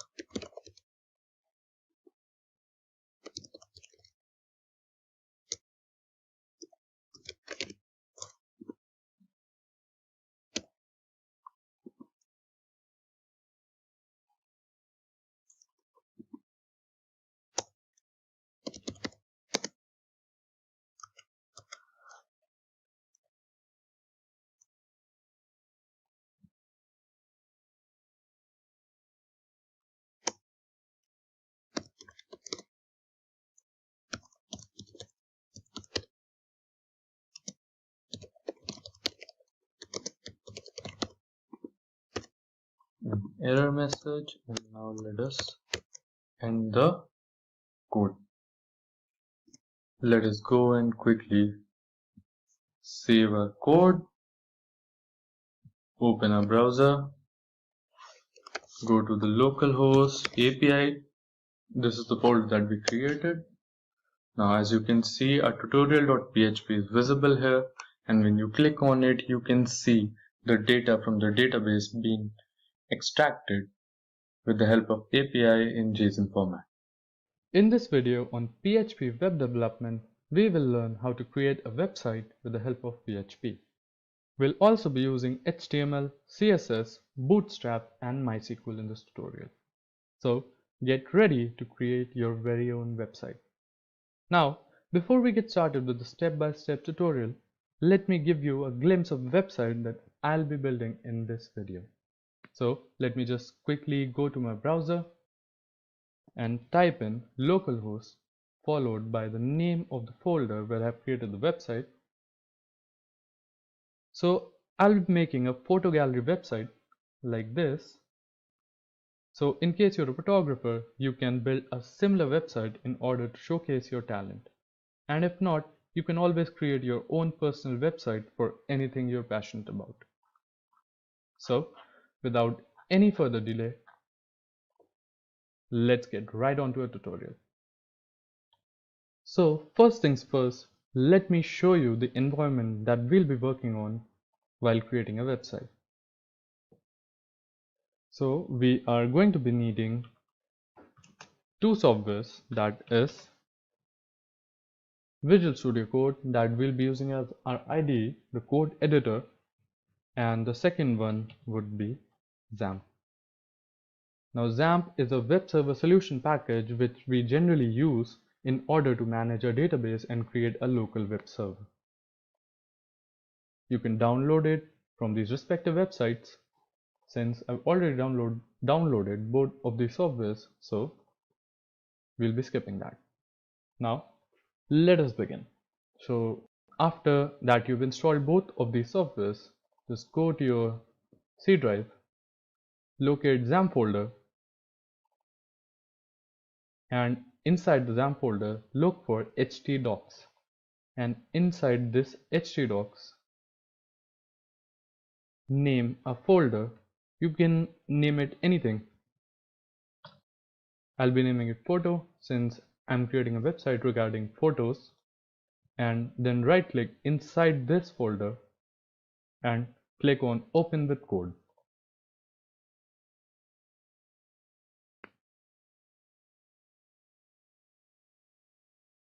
So this opens up our Visual Studio Code, and as you can see our photo folder is visible here.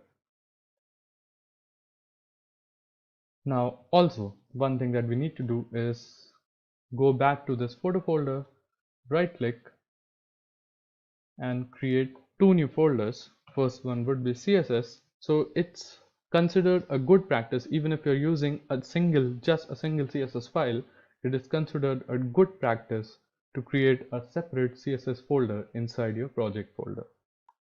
Also create another folder and name it images. So this is where we'll be keeping all the images for the website. So let us go back to Visual Studio Code. So as you can see, both of these folders are now visible here. Now go on and click on new file. The first file that we are going to create is index.php.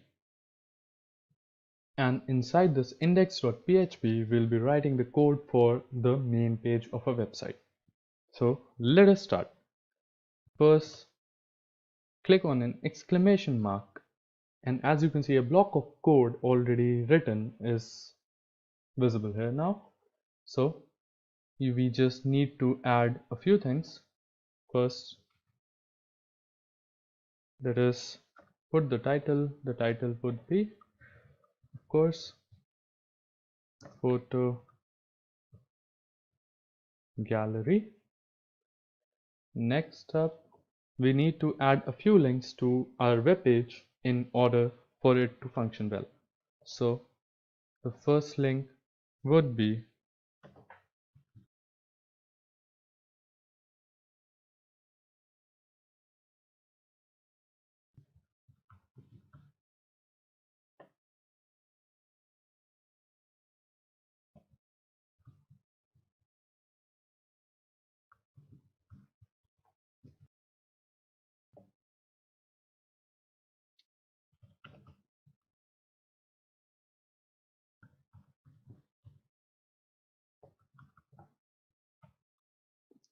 this is a link to link this page to Bootstrap.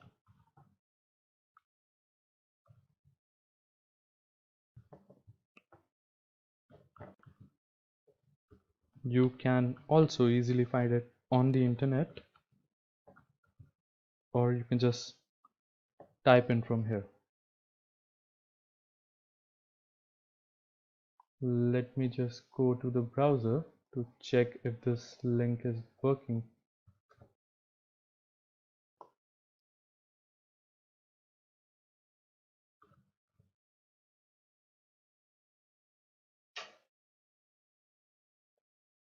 Yeah, Seems fine to me.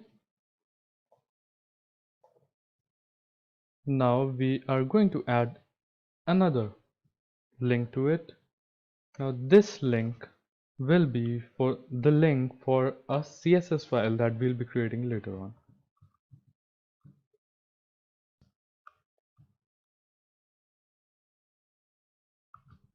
Since we'll be putting that CSS file inside a CSS folder, I am going to link it to style.css.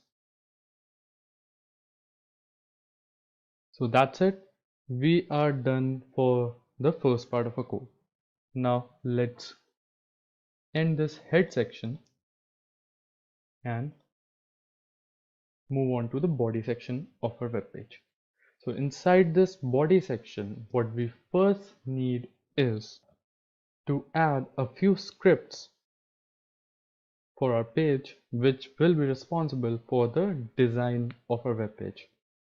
So these are the three scripts that I'll be linking to our web page. You can just look and write them as it is. Also keep these three scripts at the end of your body. So any code that we'll be writing inside body will be above these three scripts. Now let's design the web page. So the first thing that we'll be needing is a navigation bar in a web page. So let us quickly go to the browser. So instead of writing an entire big block of code, we can just copy it from the internet. So Bootstrap provides you with many such designs. So what we're going to do is we will type in navbar bootstrap and hit enter. So as you can see,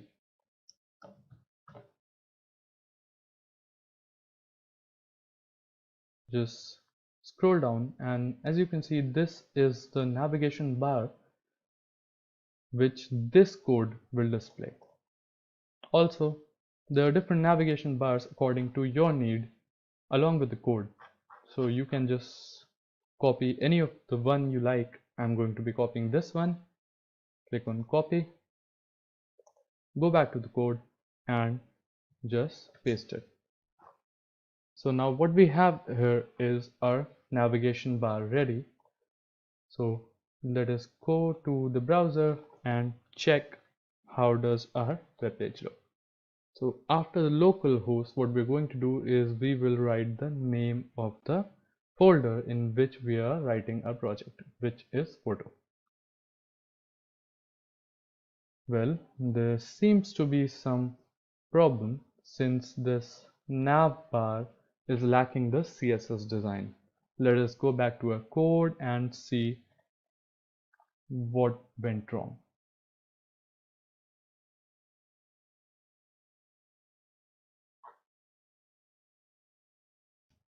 Well, yes, this CSS file that we linked here, after CSS there is not a dot but a slash.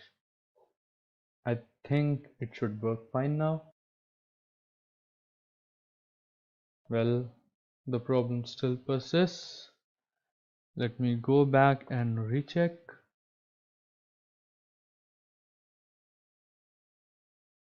Well, yeah, I've made some spelling error here. This is bootstrap, not botstrap. And let us go back, reload. And yes, as you can see, our navigation bar is well and good. Let's go back and make some changes to our navigation bar. The first change that I'm going to be making is I will change the color theme of the nav bar to dark, not mark. Yeah, go back, reload, and looks better. Now here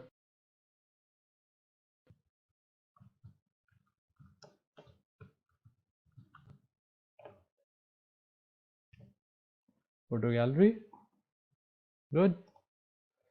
Also, since I'll be using the drop down menu, it is absolutely up to you if you want to use it or not.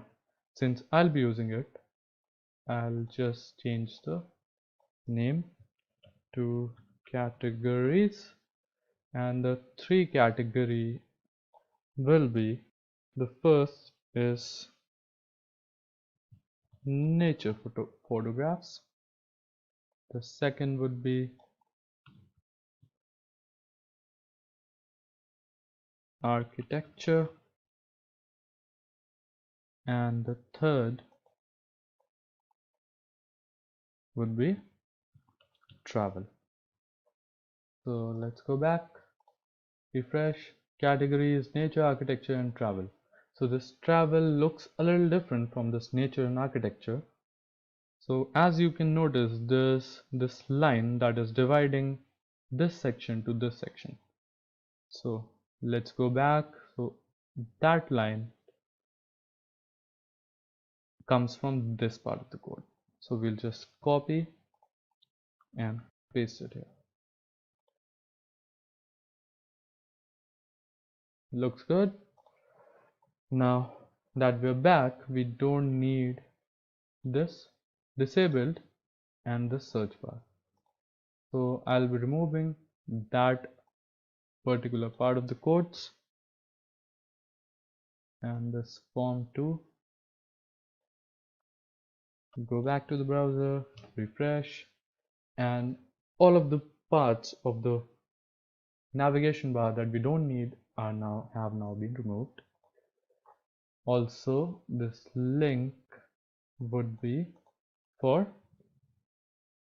about section of the web page, and we will also add another section or another link that would redirect us to the contact part of the web page.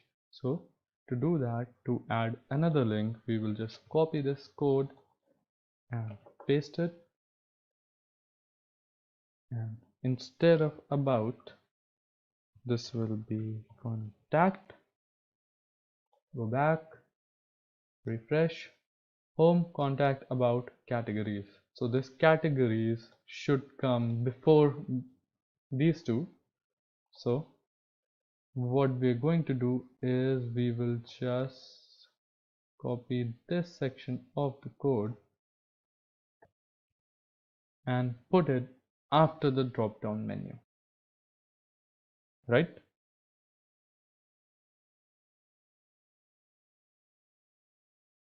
Now go back, refresh.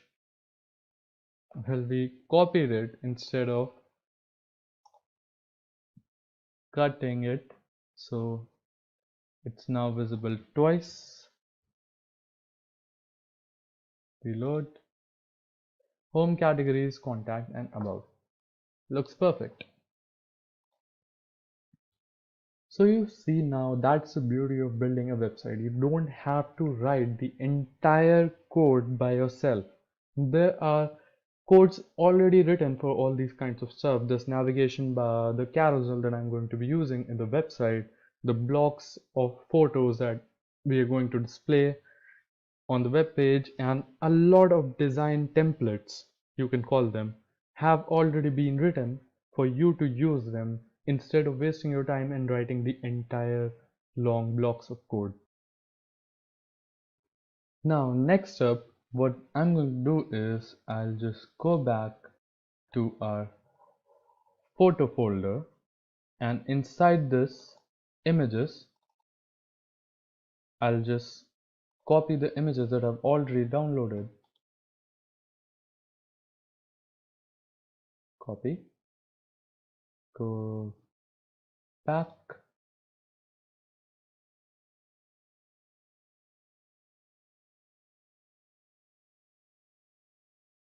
images, and paste it here. So now that we have our photos inside the images folder, let's go back to our code and write a carousel code, or just copy it from the bootstrap. Go back to bootstrap. Here, look for carousel.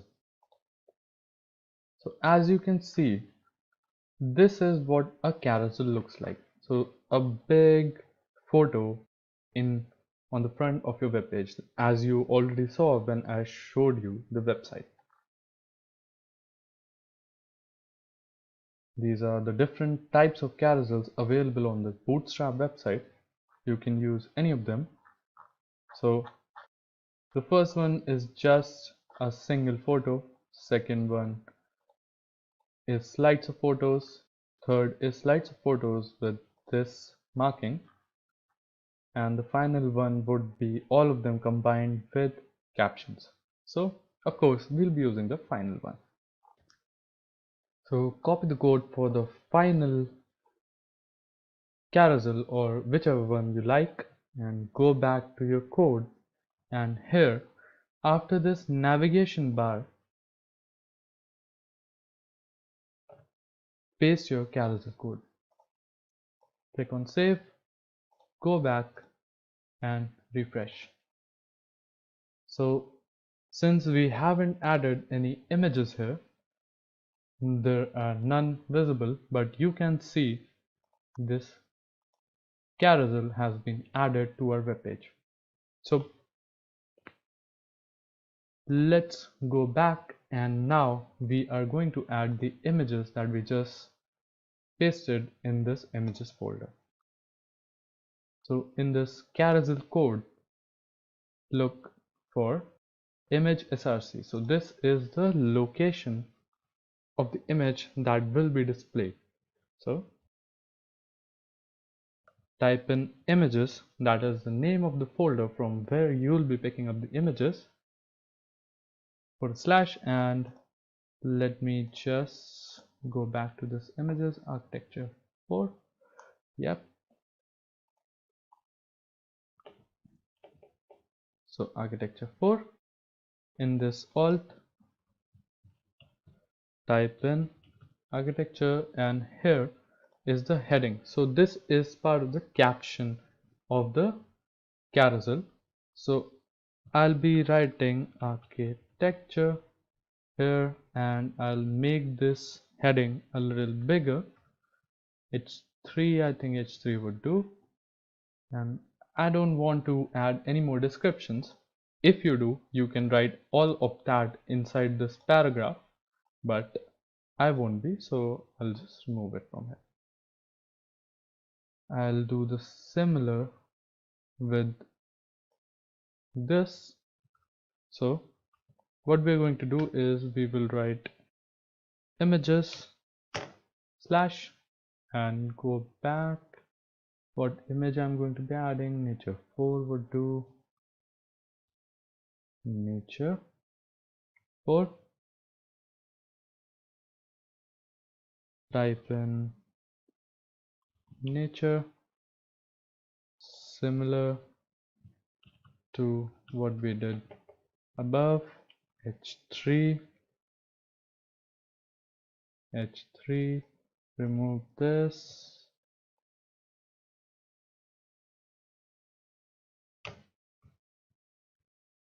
and now here the last one would be travel, H3, and let me just type in the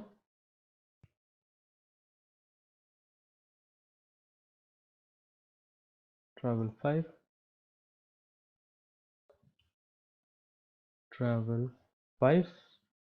and in this alt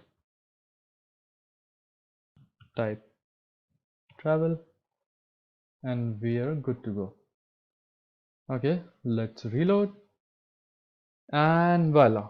So our images are visible here with this beautiful carousel, and you can forward them, and well, does this not look beautiful to you?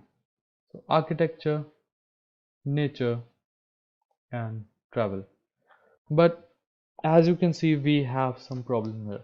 The images are way too big to fit on this part of the screen, and it's going all the way down, and this part of the carousel is not visible on the main page when someone opens the website, which absolutely does not look good. So what we're going to do for it? Now to fix this, what we're going to do is we will go back to our code editor. Inside the CSS folder, we will create the file that we linked at the start of our tutorial, style.css, and here just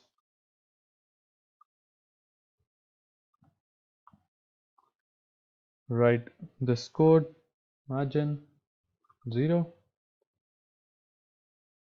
padding also 0, and box sizing would be border box. So now to display the images on the just on the main page of our website, what we're going to do is we will put a dot, go back to the main index.php, and from here copy this name of the class carousel item,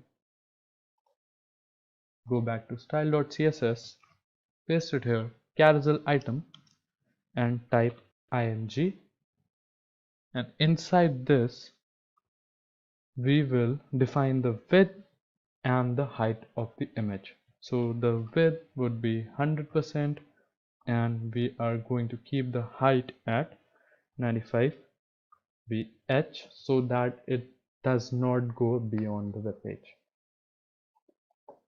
Let us quickly save it, go back, reload, and yes, it looks great, and it's also visible on our screen now. Now next up, what we're going to do is we will be creating different sections on this very web page for the different categories, that is nature, architecture, and travel. So go back to the code. Under this carousel code, let us start writing our first section. That would be section class. So I'll be using my4 and py4. The first div,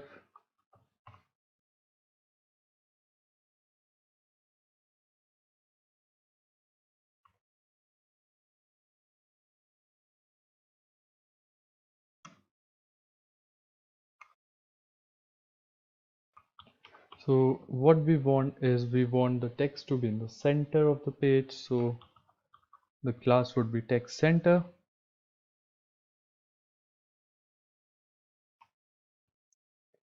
and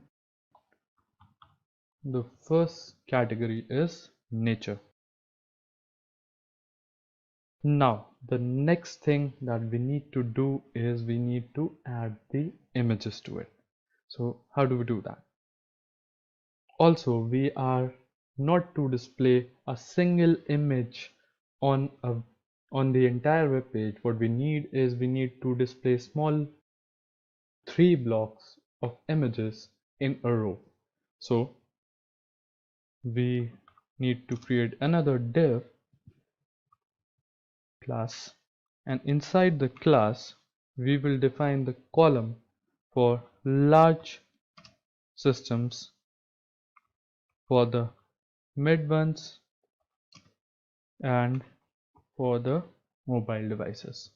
So after you've written this class, after you've written this div, the images, doesn't matter the size of the screen, only 3 images will be displayed on a large and middle screen, and a single image will be visible when opened on a mobile phone. So all in all, your website would be very responsive to all the devices that you will be using. Let's just close it, and inside this div, what we're going to do is we will link our image, and the image would be, since this is nature, Let's use nature 1, which image we have already used in the carousel, nature 4. So let's skip that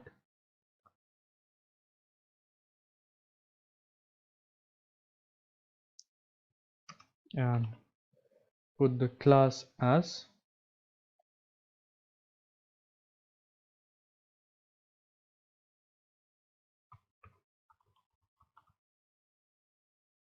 fluid, and padding, bottom padding would be 3. Well, I think it's done. So this is the first section. Let's go to our page, refresh. So nature and our first image is also visible here. So what we need is we need to display 2 more images in this row. Go back, and it's now all copy and paste.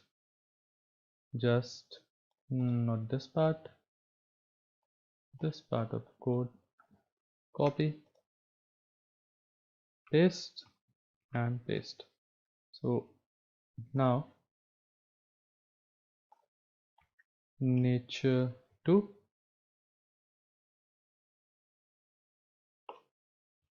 and nature 3. Go back, refresh. Okay, there seems to be a problem here. Let us figure out why this is happening. Okay, we forgot to add the row div.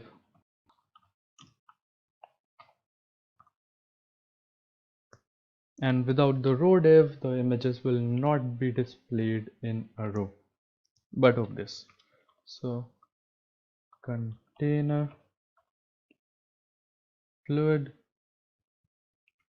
I'm using this since, just a second, let me paste it here.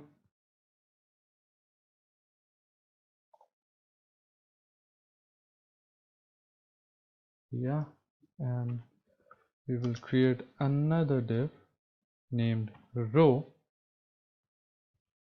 and our entire code will go inside it, and we'll paste it. Let's go back and check if it changes anything, and it does. So our images are displayed perfectly. Our first section, that is nature, for our categories is complete now.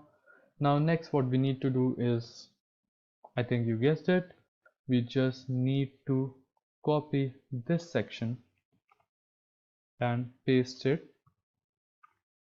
twice, since there are 2 more sections. So after the first section, in the second one would be for architecture. The images we need to change architecture 1, architecture 2, and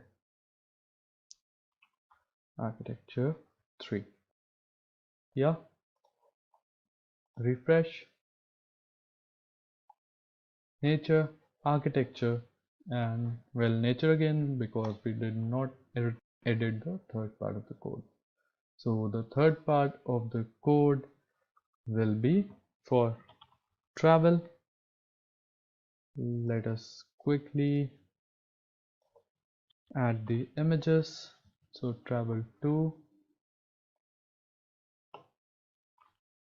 travel 4, and I think we used travel 5 already.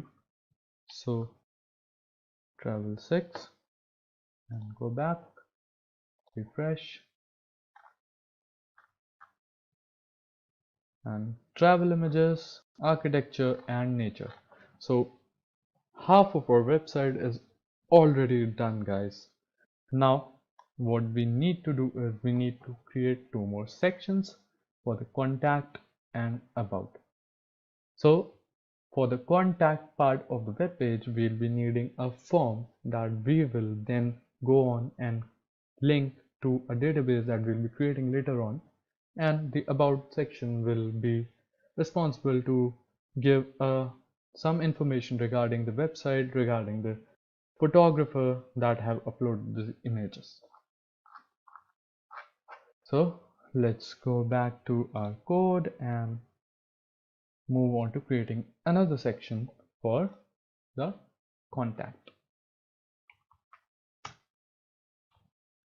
So wait, let me just copy only this section of the code,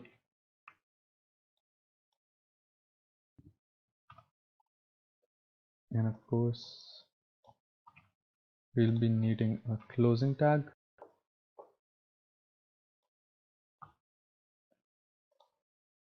This will be contact us,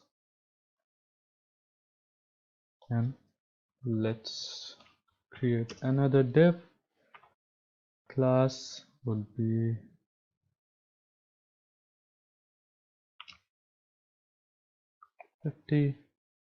and auto. So why I'm doing this is because inside the contact we'll be creating a form where there will be columns, and to manage the width and margin of these columns I am writing the class for it.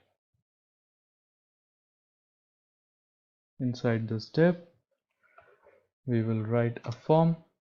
Inside the form, the first thing that we need is action, and the action for the form will be about.php. This is a file that we'll be creating later on, and the next thing is method, which will be post. Let's close this, create another div class named form group.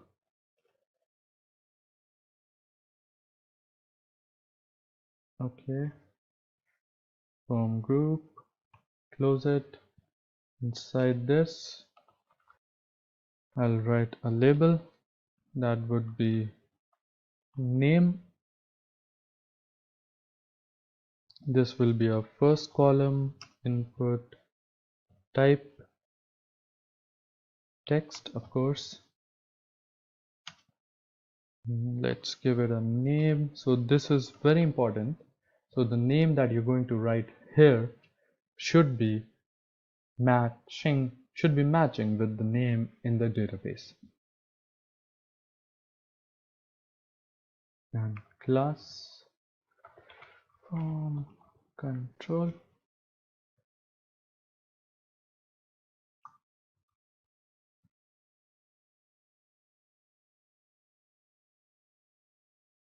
Now just copy this,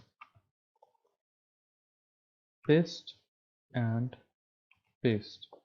So the second section would be for email. Type will also be email. Name will also be email. Third would be for the number.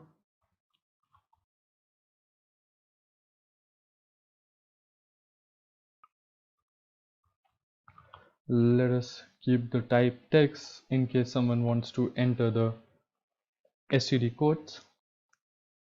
And let's go back, refresh, check, contact us. The fields are visible. Now what we need is a submit button.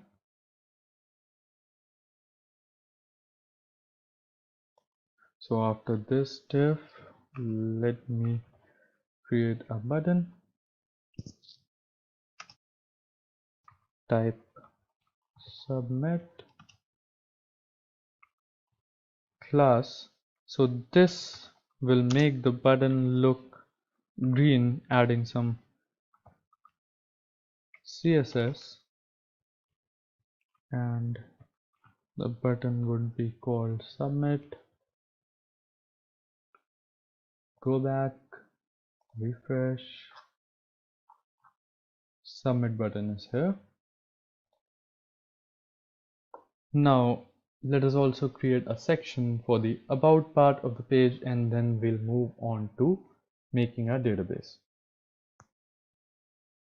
So to do that, what we need to do is we'll just copy this section for the about,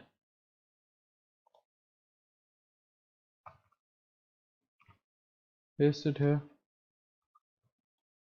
close this section, and here let's start writing the code.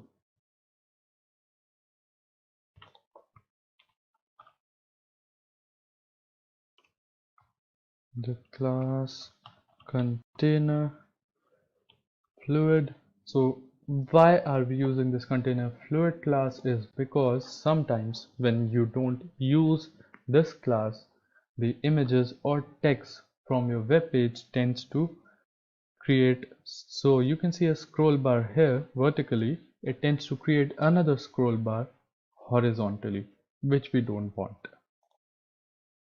So container fluid, close this div. Inside it, let me create a class text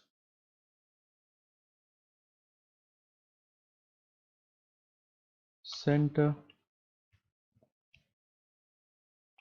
It will say the name Mac.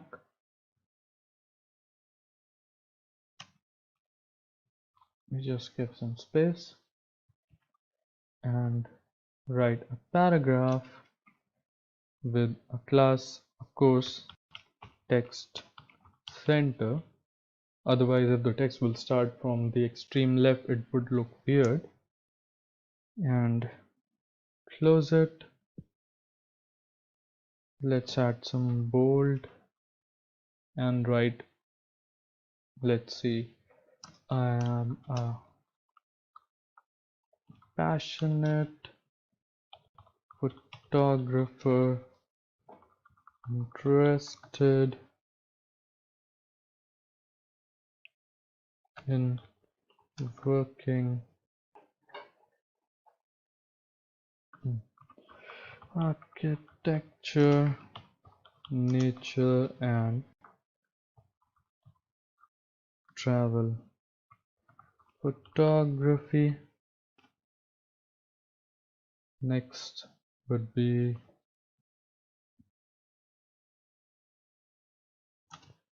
a full-time freelancer with an experience of 5 years. Well, I think this would do. Refresh.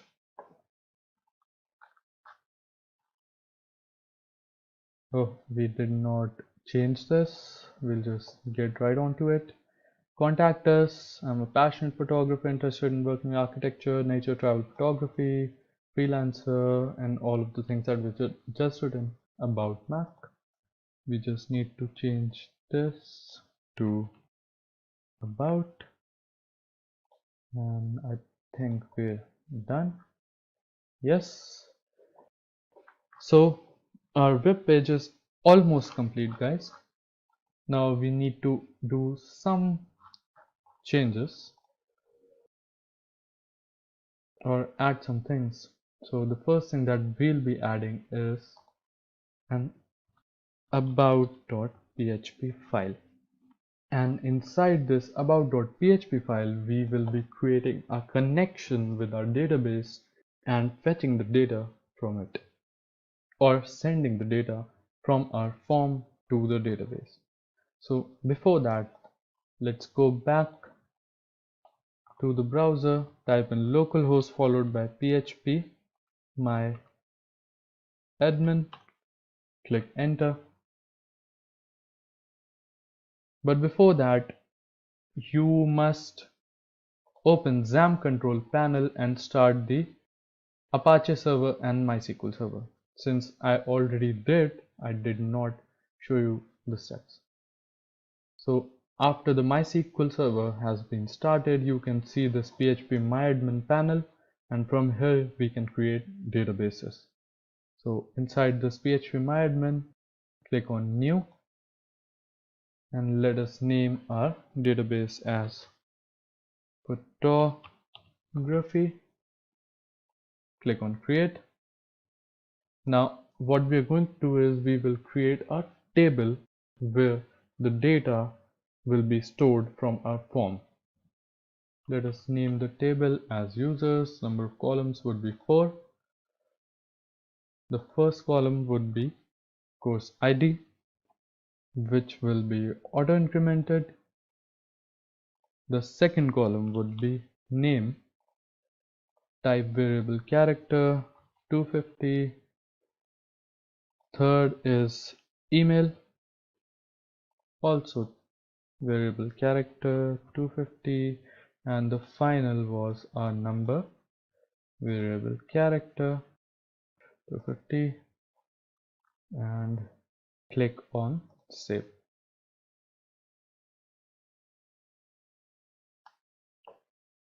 So as you can see the structure of our table, the table users has been created inside the database photography.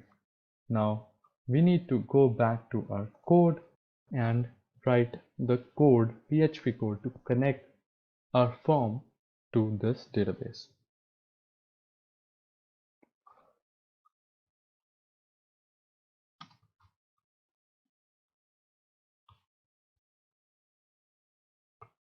So first variable that I'll be creating is con to connect the database. Since a server is locally hosted, the name of the server would be localhost root. That is the default. Now if connection, so this if condition will check if the connection is successful or not, and if successful, display connection successful. Next, also add if the connection is not successful, we should always have an error message, connection failed. Next, what we need to do is we need to MySQL select underscore db, and inside this we need to mention the name of our database, which is photography.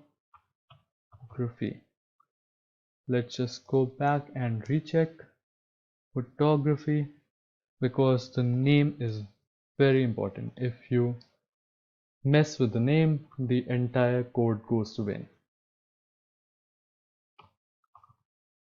Now let me create some variables which will fetch the data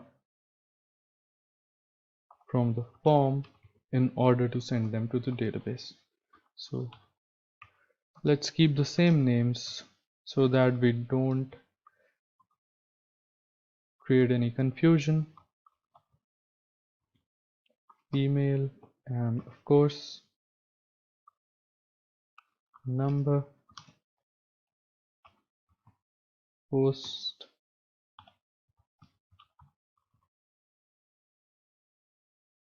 So now that we have our variables, we need to run a query. So since we are fetching the data from the form and inserting it into a table, we need to run a query for insert into the name of the table, that is users, and then name, email, number, followed by the values that we'll be giving them. So notice this is the name of the fields that you've given in your table, and these values are these variables that we've just created. So inside it, name, second would be email, and third would be number. I think the query is done. Now to check if it works, we will run another query.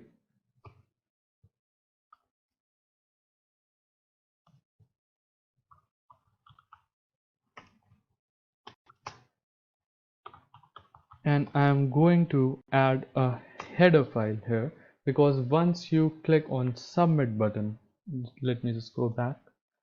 So if you click on submit button here, the page will redirect to a different page which will just display connection successful. We don't need that. We need to stay on this page itself.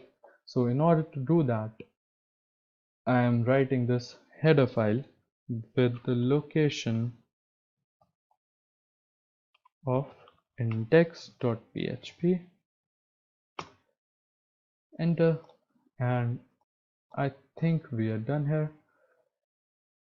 Now let's go back and add some details. Mac @simplylearn.com, number would be 123456789 Click on submit, go back to your database, click on browse, and if the connection would be successful, you can see the data here, and we can Mac, email, and number. That's great. So now let's move on to the final section of the website. So how do we make this categories navbar work? Well, it's pretty simple. We just need to redirect to a section of a web page whenever clicked a button. So when we click on nature, we need our web page to be redirected to this section. So let's just go back to our code, and what we're going to be doing is we will create links, just a second, for every section of our web page. So let's go back to the first section, that is nature, and here write, give it an ID. So the ID for this section would be nature, close the tag, cut, and paste it here. So as you can see, this ID, this section of our web page is enclosed in this ID. So now with this a tag, we can refer this section of the web page to any button. Similarly, we will add another ID here. So the ID would be architecture, of course. Make sure the spellings are correct. Put it after the section. Now go back a ID. This would be travel.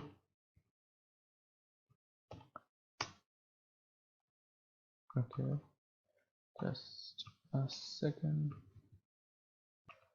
Cut it, paste it here.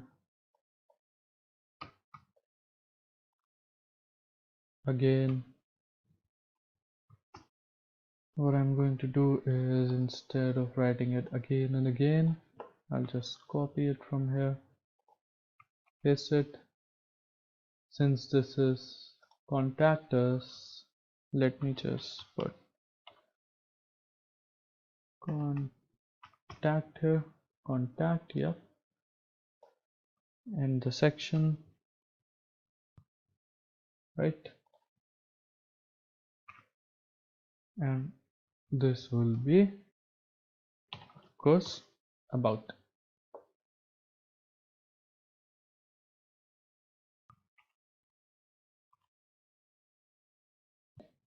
Yes, good. Now what we need to do is we need to refer these sections with the respective IDs to the buttons.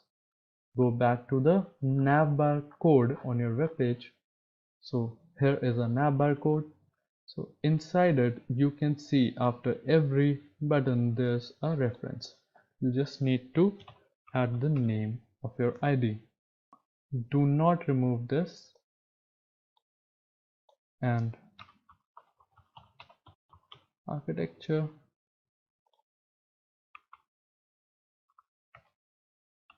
travel,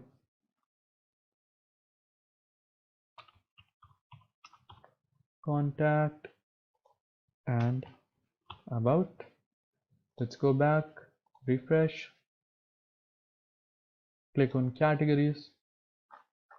Okay, what happened here? Okay, no. Nature, yep.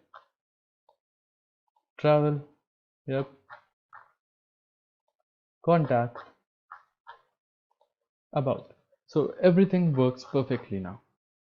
So while we're at it, let me first show you. Rob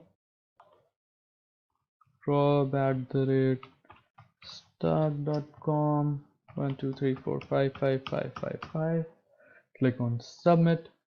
So as you can see, whenever you click on submit, it redirects you to the front of the web page.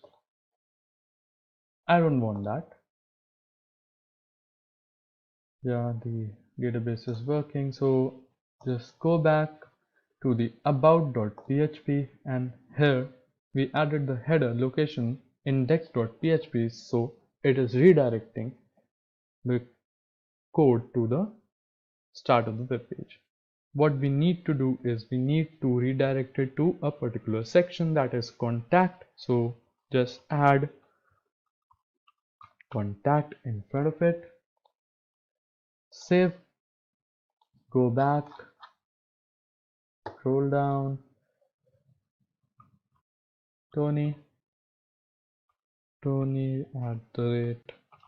@starkindustries.com 123777777. Click on submit. And as you can see, after you click on submit, the page does not go back to the starting, it just stays here while the data has been submitted to our database. Now that we have completed our website, a quick question for you guys. If you were asked to create a website based on your interests, what would the website be about? Let us know in the comment section below. Now let me show you a glimpse of the website we'll be creating, which is called techbyte.com. But you can obviously create a website for the product of your choice. So let me just go to the browser, type in localhost website, and this is the website that we'll be creating. This is a very basic website for e-commerce services, but as you can see, we have displayed the top products on the front page of a website, and here from the drop down menu you can see laptops and phones. So without wasting much time, let's get started. Now before we begin, let me tell you that we'll be using Visual Studio Code as the IDE, our code editor, and Xampp as the web server solutions package, which will be hosting a local server for the website. Now, another thing that we need to do before beginning is we need to go to a browser and type in bootstrap download, go to this website, and from here download the bootstrap file. This will be a compressed file. You can download it from here, and I'll tell you later what we're going to do with it. Now let's go and set up a coding environment. So let me just close this, go to C, Xampp folder, locate h3 docs folder in it, and create any name for your project.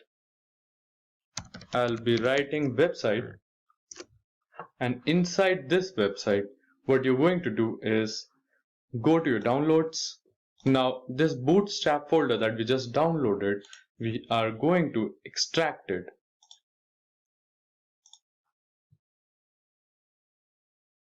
Inside that website folder. So let's just go back.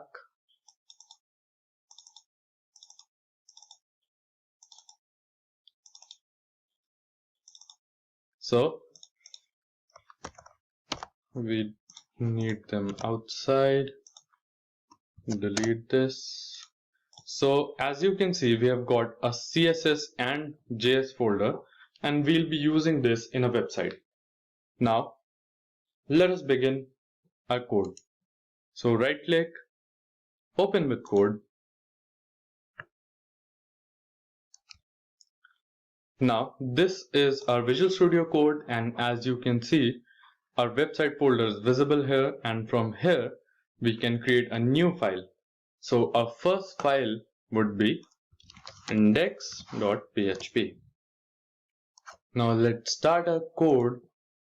Type in exclamation mark and hit enter, and you can see this block of code will be visible here. Now we need to add a few things. Well, not a few, quite a lot. First would be title. The title would be, well, since my website is TechBuy, I'm going to keep the title as TechBuy. Next, what we're going to do is we are going to add some links to this index.php.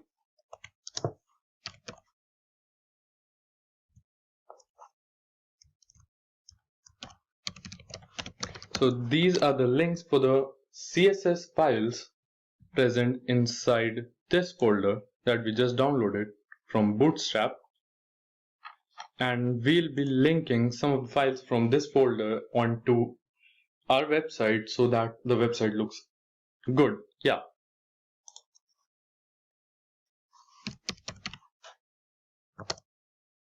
Now the reference would be CSS. This is the folder, and the file is bootstrap.min.css.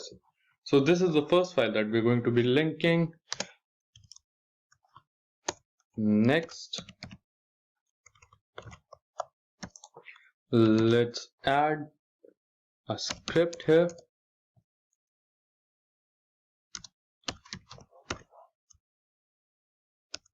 So this is a pretty popular script, and you can find it on the internet easily.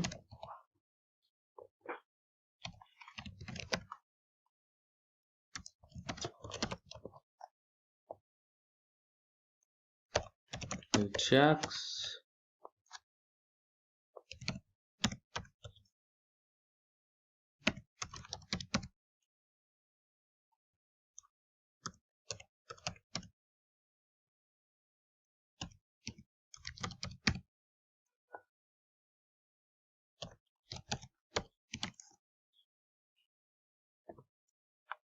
Well, yeah, this ends a script here. Let me just recheck if I typed it correctly.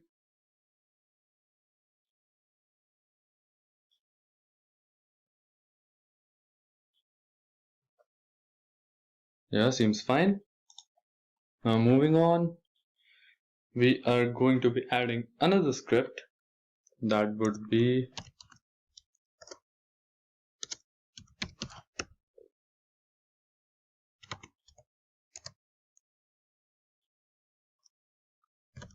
JavaScript, and it will include boot jQuery bootstrap. I'm just going to find it, bootstrap.min.js. Here this ends a second script. Now let us just end this title and move on to the body part of the code. Now, what do we need to produce or create first? Now, the first thing that we need is a navigation bar. So, to create a navigation bar, I'll give you a pretty easy way to do that. Instead of writing a hefty big code, you need to go to your browser. Since we are using Bootstrap, why not take the best out of it? Now type in bootstrap navbar, go to this link, navbar bootstrap, and as you can see, this navbar can be accessed using this code. Just copy it, go back and paste it in your body. Now we'll be making a few changes to our navigation bar according to our e-commerce website, but before that, we need to check if this navigation bar is visible correctly on the web page. Now to do that, first let's open our Xampp control panel, start our Apache server and go to a browser. Now to see the result of your code, to see if this code that you've just written is how does it look on a web page, we need to type in localhost followed by the name of the folder that you created for your project. Since the name of my folder is website, I've written website here, click on enter, and well, our navigation bar looks a bit weird. There's no designing to it. Now let me go back to the code and see what I did wrong. Well, yeah, we don't need this bootstrap reboot.min.css. Instead, we need just bootstrap.min.css. Let's save it, go back and reload. Well, our navigation bar is visible. Let's go back to the code and start making some of our changes. The first change that I'm going to be making is I will change the color theme of this navigation bar, and yeah, looks much better. Now let me remove some things. First, let's change the name to techbuy.com. Well, second, let it be home.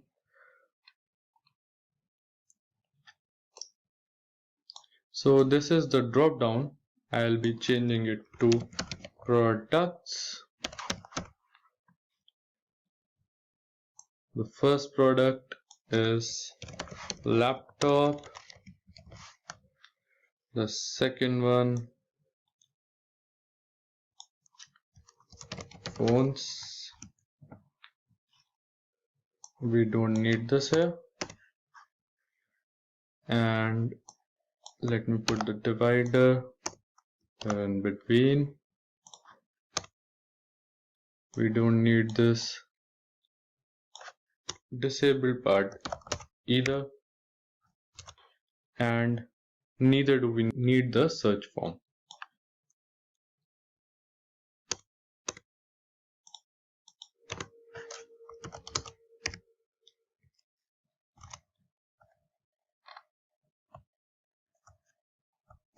Now I want to make a few changes to the navigation bar.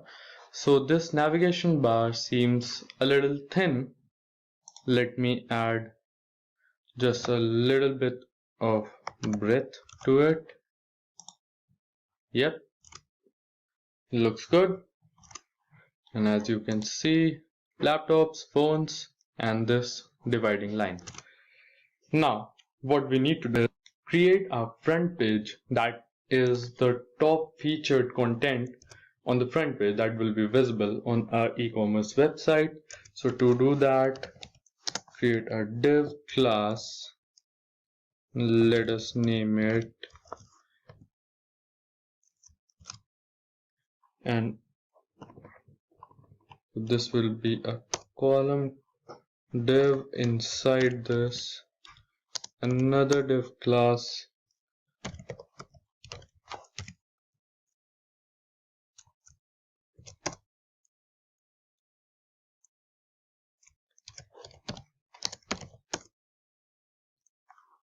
this will be for the row.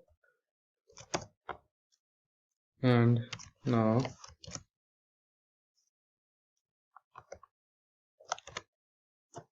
just a second. Yes, this will also need a class since we want our text in the center of the page. And top products. Okay, let me just add some spaces.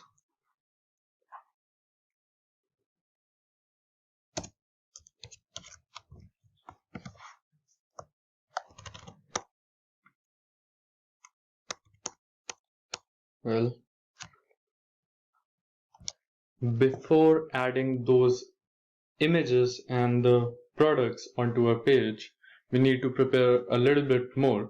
So before that, let us just save this piece of code and see how does it look. So it displays top products in the center of the page. Looks great.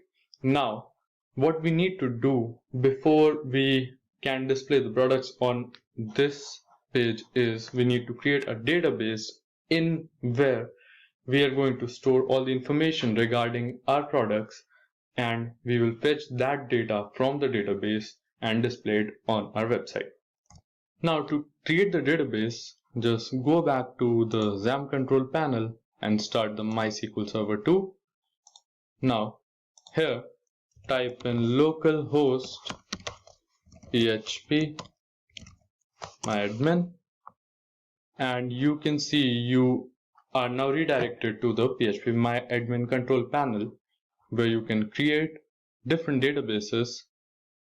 So as you can see, I've already created a database named techby, under which I have got another table that is products with some data here. Now I'll show you how to create a database from scratch. Now to do that, we need to go to this new part. Now since we already have a techby database, let us name it something different, e-commerce, and create. Now we have created a database named e-commerce, and inside the e-commerce, what we need to do is we need to create a table. Let us create the table and name it products. Now our table will mainly consist of around 6 or 7 columns, and let us keep it 7. The first would be ID, of course, and it will be auto incremented. The second, title of the product, which will be a variable character, 255. Price of the product, since prices can be in decimal, let us keep this decimal, and the values would be 10,2. Next is brand name. This is variable character, 100 would do.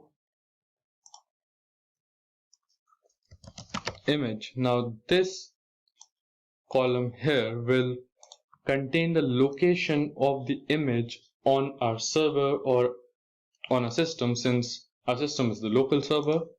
So this will also be a variable character, 255. Next would be description. This will be a text, since a description can be long.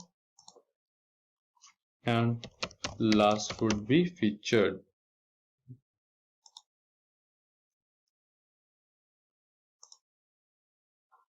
Alright, let us save this table, and we have our products table here in our new database, that is e-commerce.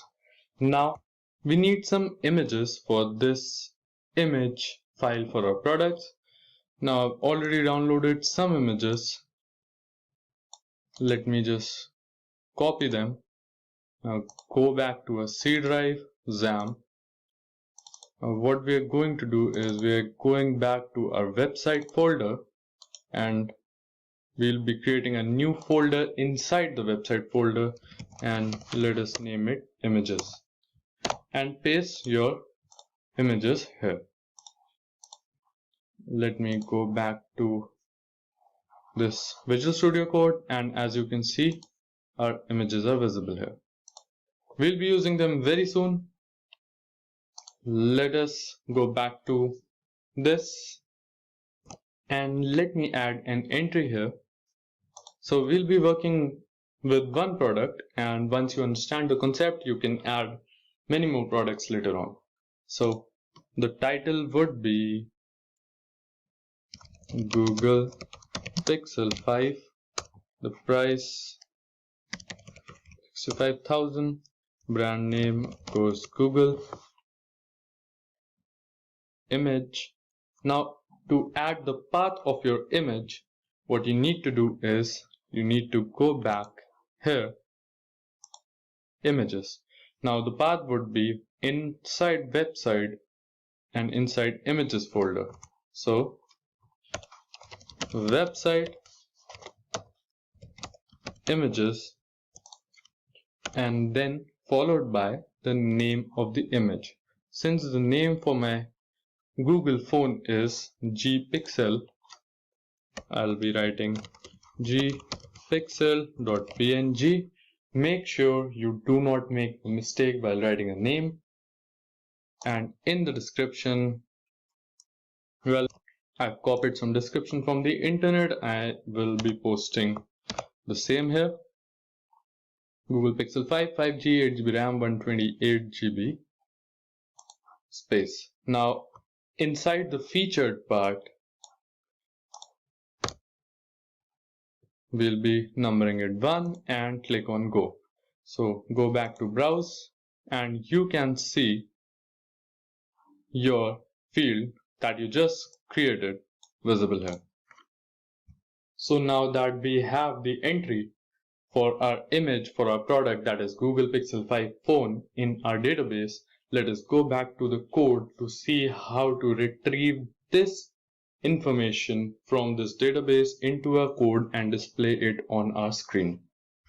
Let's go back to our code, and in our code, let us go back to the top, and here we are going to be creating a PHP script, and inside that script I will be accessing the database. Now let us create a connection to the database using MySQL connect, and inside this what we are going to do is we will be writing the name of the server, since the server is localhost, and then this next would be root. Now again MySQL now here select DB database, and inside this we'll be selecting a database from the MyAdmin panel. So what we need to do is we need to write the variable name followed by the name of the database that we need information from. So the name of our database was e-commerce. Yep. So e-commerce. So here we have created a connection with the database. Now let us create another file SQL. So for this variable will be accessing all the information stored in our table products. So we'll be writing some SQL commands. Select star, that is all the details from name of our table, products. Let me just recheck. Products, yep, and where featured is equals to 1. So remember that while creating our entry, we put this featured value as 1. So this part of the code is done. Now let us go back down where we stopped last and write our PHP script.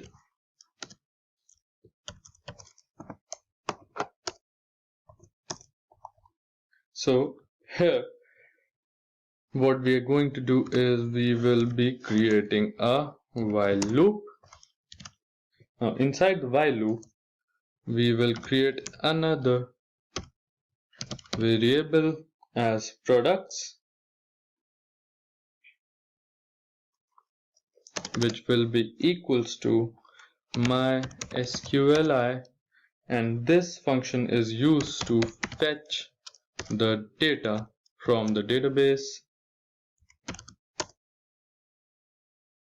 and feature. Well, there's something that we missed.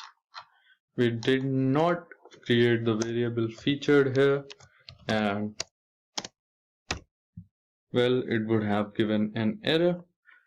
So what featured would do is featured would use the connection to query the SQL command.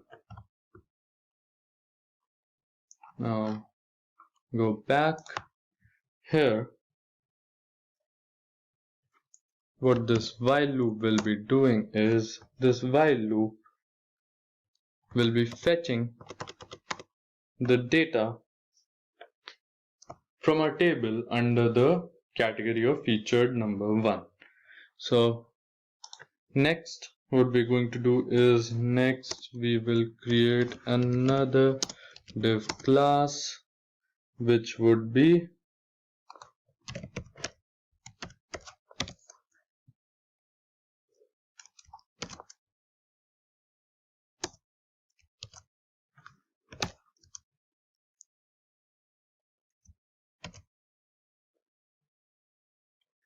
inside this h4 another PHP script is equals to product. Now inside this we are, since this will be the title, we will be displaying the title from here. So what we need to do is we need to add the title and close the PHP script here. Next we need to display the image. So here in this image src we don't need to write the path of the image since we have already entered that into the database. What we need to do is we need to specify the path from where we need to fetch the image from the database. So it's pretty simple. Again, the same thing, product, and as you would have guessed it, it will be image. Was it image or images? Let me just recheck. It was image. Close this, close the file, and here we have retrieved our image. Now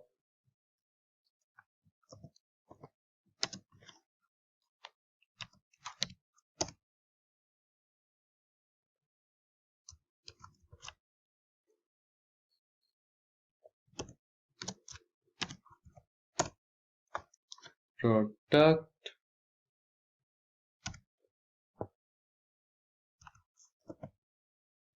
Inside this product, what we are going to get is the price, title, so that if one would hover over here, it will display the title of the product, and that's it. We need to close it. So sec.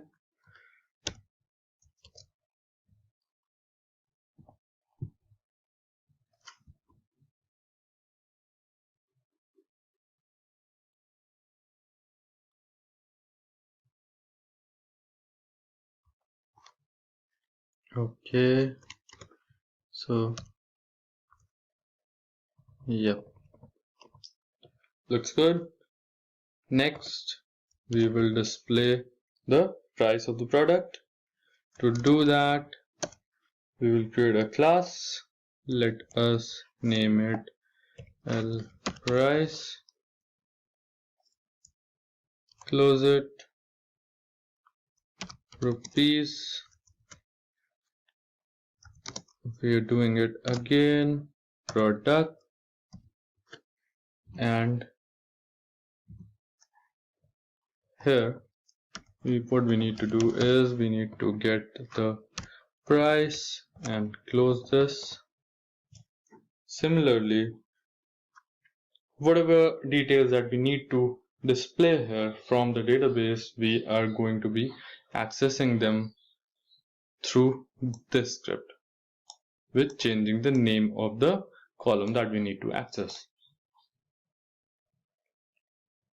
So now that we have all this, let us also create a reference page, and I'll be creating another file, details.php, which will display the details of the product.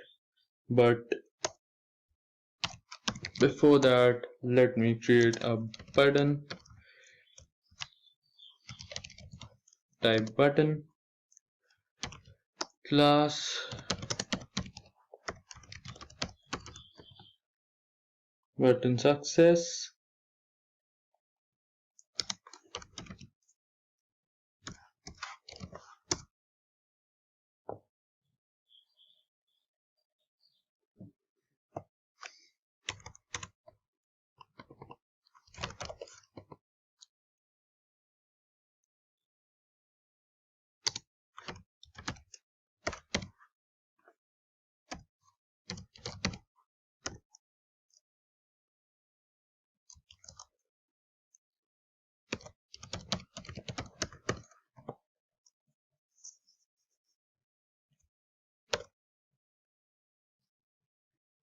Now the name of the button would be more, and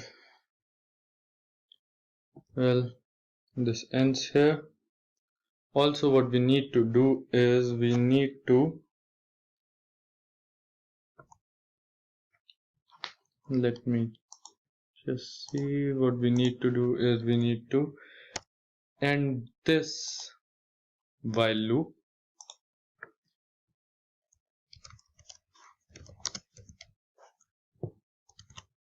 And while here, and just close it.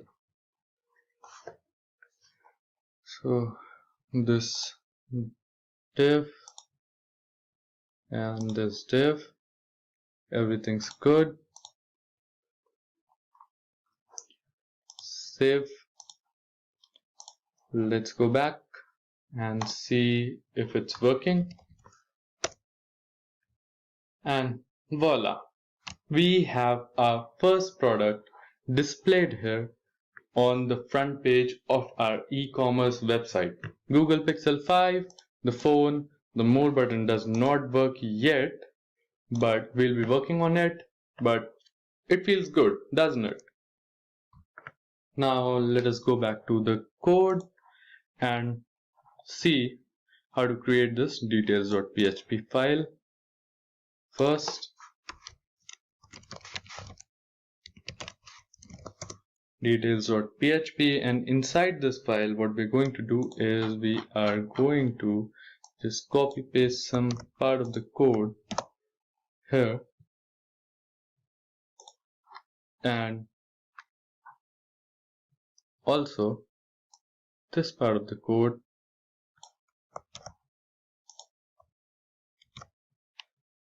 Okay, and we don't need it. Now we need one or two more things to be displayed here, so just copy this, paste it, and paste it again. Let's go back to our local host, and what we need to display here is, so we have already displayed the title, the price, and the image. So the things that we are left with is the description and the brand name. So let's go back. Price is already here. Just add description and brand name. Was it brand name? Yep, brand name. Description looks good. Change class name here.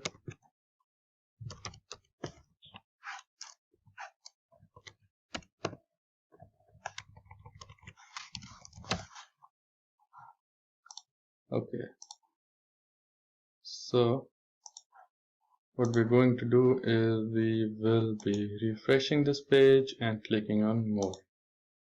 And well, yes, good.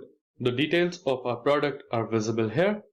Now let's go back and make a little changes.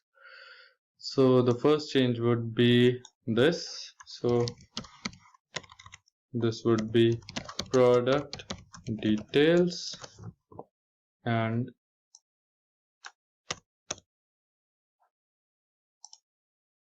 save, click. There's still a big gap.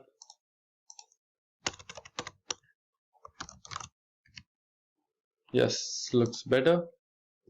Now let me just, you can add some bold or italics or whatever you like in this code. What did I do?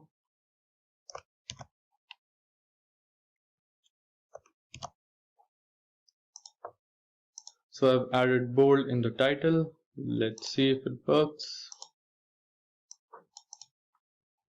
I'm not sure if it does. Okay, since it's already a heading, my bad. Let me add it here.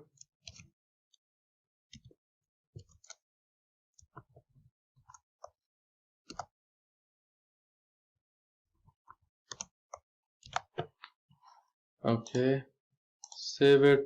So this is the price, and yes, price is in bold now. So you can make a few changes to make your description look better. And let us go back to the main page, and what we're going to do is we are going to create two new files for this laptops and phones to display them separately when we click on any of the drop down menu, since they don't work yet. Now let me show you an example to create a file for this product laptops, and you can create the rest yourself. So first thing that we need to do is we need to go back to this database into a table and create another entry. So the title would be Asus ROG laptop, price would be 1,20,000, brand name Asus, image, so the image is website images and the name of the image is rogueasus.png. rogueasus.png, and I've copied some description from the internet. And now the one thing that you need to notice is we are going to be keeping this featured part as 2 instead of 1, and go back to browse and you can see the detail that we just created with the feature number 2. So now go back to our code and create another file. Let us name it product laptops.php. Let me just see. Yep, I have. So yeah, I may have skipped this part. So in the drop down menu, when we created a navigation bar, here it was written this. So we need to replace this reference with the name of the PHP file that we just created, that is product-laptops.php. So product-laptops.php, and inside this, first thing that we need to do is copy this code, paste it here. Now here change it to 2 and drop down top products, everything looks fine. Save it. Since the feature number will be 2, let us go back, refresh, click on laptops, and here you can see the Asus ROG laptop visible. Now let me add another product on our feature page, that is the front page, to show you how do we display more than one product with the same code. So go back to this database and create another entry. Let's say HP laptop, price would be 80,000. Okay, I think I just created an entry. Let me delete it. Go back. HP laptop, price 80,000, brand name HP, image, website, images, name of the image, that is HP underscore laptop.png, HP underscore laptop.png, and the description, which I have copied from the internet. And in this feature, we're going to be writing 1, since we are displaying this on the front page of our website. Go back to browse. Here are the details. Now let's get back. We don't need to change anything. Just save it. Go back and refresh. And as you can see, we have our HP laptop visible here, and similarly, we can just add products into a database, and this single piece of code is enough to display them all on our web page. So guys, these are some of the basics of an e-commerce website. You can add more products, choices, more detailed descriptions, and add more designing using CSS, Bootstrap, cards, and buy, sell sections on your website. Just play along with the code and start making your own web pages. In this video, we'll discuss some of the frequently asked questions in PHP interviews. Now, the questions are categorized in 2 sections, beginner and advanced questions. So, without any further ado, let us get started with the beginner questions. Now, the most basic question is, what is PHP? So PHP stands for Hypertext Preprocessor. It is a server-side scripting language that is embedded into HTML and is generally used for dynamic web development. PHP is also a very compatible language. That is, it also works efficiently with almost 20 different databases such as MySQL, PostgreSQL, etc. Next question, what is a session in PHP? Now, sessions in PHP are used to store data for users under a unique ID which can be then used across multiple web pages of a website. Next, what is peer in PHP? Now, peer stands for PHP Extension and Application Repository. It is a framework and repository for the reusable components. Focus on reusable components of PHP containing code snippets and libraries. Next, is PHP considered a case-sensitive language? So this is a very often asked questions in interviews. So PHP is partially case-sensitive since variables in PHP are case-sensitive while functions and user-defined functions are not. Next, name different types of data types in PHP. So different data types in PHP include integer, float, string, boolean, array, object, null, and finally resource. So there are total 8 different data types that exist in PHP. Next question, how is echo different from print?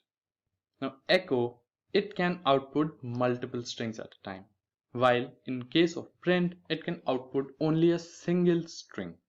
Now echo, that is the reason that is echo is faster because it does not have to return a value, while it is print is slower in comparison to echo because it always returns a value. Now, as you can see, both of these commands echo and print are used in the exact same way. Next, what are the rules for naming a variable?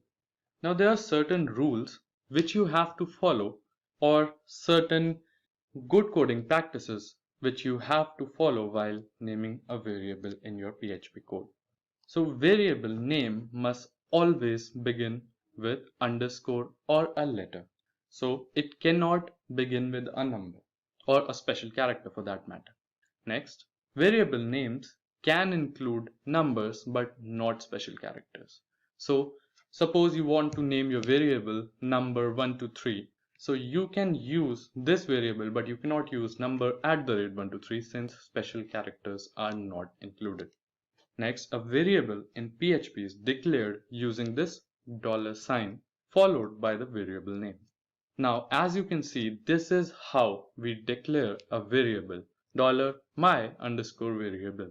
You can also put a number in between or at the end while naming a variable, just not at the start. Next, name some popular PHP frameworks.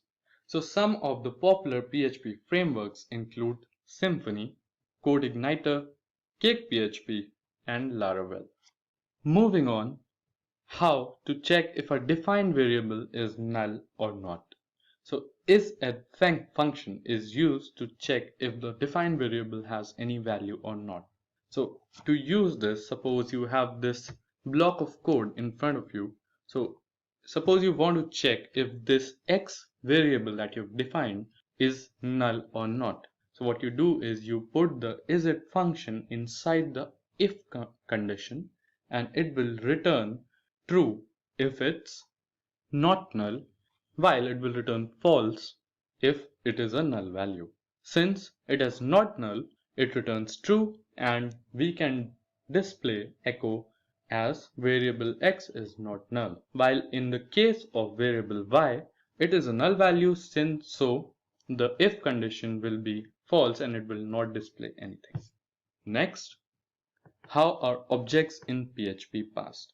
So objects in PHP are always passed by a value, not by a reference. Next question, how to display output directly to the browser? Now, in cases you want to display your output directly onto the browser while running a piece of code, you can use these special tags to display an output directly to the browser. Now, as you may notice, these tags does not contain the PHP written. you can use them directly and replace PHP with an equal to sign followed by what you want to display and end it with a question mark and a closing bracket. Moving on, what is define function used for in PHP? Now define is used to declare a constant in PHP. Also, in contrast to the variables, there's no need for a dollar sign before declaring a constant since the value of a constant does not change. Now, this is how you can use the define function to declare a constant. Suppose you want to declare the value of pi as 3.14 throughout your PHP code and which cannot be changed. So we can use define for that. Next question is related to this question since what is constant function in use for in PHP then? So constant function returns the value of a constant. It is not used to define a constant, but it returns the value of a constant. So suppose you define a function constant using this define function and you want to return this value, you can use this constant function for that. Next, is multiple inheritance supported in PHP? So PHP only supports single level inheritance, which means a class can be extended from only one class using the keyword extended. Next, what are the different types of loops in PHP? So PHP consists of a while loop, a do while loop, a for loop, and finally a for each loop. So PHP consists of total 4 loops. Next question, how to concatenate two strings in PHP. Now, two strings can be easily concatenated using the dot operator in PHP. Now, to do that, I'll show you with the help of a code. Suppose you want to concatenate or join these two strings, str1 hello guys, and the second string would be and welcome to Simplilearn, and want to display these strings together. So to do that, you need to use this dot operator in echo. As you can see, this dot operator, so first you write the name of the first string, then followed by the dot operator. I've given this space, and then the next dot operator because this is also considered as a string, and then the third string variable, and this is how you concatenate two strings. Next question, what is the use of function num ar arguments? Now this function, as you can see, is used to return the number of arguments passed in a function. So suppose you pass a certain number of arguments in a function and want to know how many values or arguments were passed. You can use this function for that. So suppose in this sample code you want to know how many arguments were passed in this sample function. So to do that, we declare a variable number of arguments and we will equal it to the function number arguments. Now we will display it, and this sample has passed 3 arguments, so the output would be 3. Moving on, what are super global variables in PHP? Now some predefined variables in PHP are known as super global variables because they are always accessible from any function, file or class regardless of the scope. So in all, they are globally accessible. So suppose you write a piece of code and you declare a variable inside it, it would be a local variable and could be accessed only in that part of the code. But in case of superglobal variable, they are accessible throughout the entire code. They include global, server, request, post, get, files, env, cookie, and session. Moving on, how to invoke single line and multi-line comments. Now a single line comment in PHP can be made using this hash followed by the comment or / followed by the comment. While in case of multi-line comments, you can use this hash star and write your comments in multiple lines and enclose it with a star and slash. What I'm going to do now is I am going to show you the use of these comments in actual VS Code. Now let us take this block of code for example. Now suppose you want to add a single line comment after this variable, so what you will do is you can use this double slash. This is a variable. Also, you can use slash. This is also a variable. So this is a single line comment. Now, if you try to write something else after this in the next line, it will take it as part of the code, not part of the comment. So what do you do when you need to write multiple lines of comment? So suppose you need to write 2-3 lines about this line of code. What you'll do is you'll use a slash star. Now write the comment, this is displaying Simplilearn.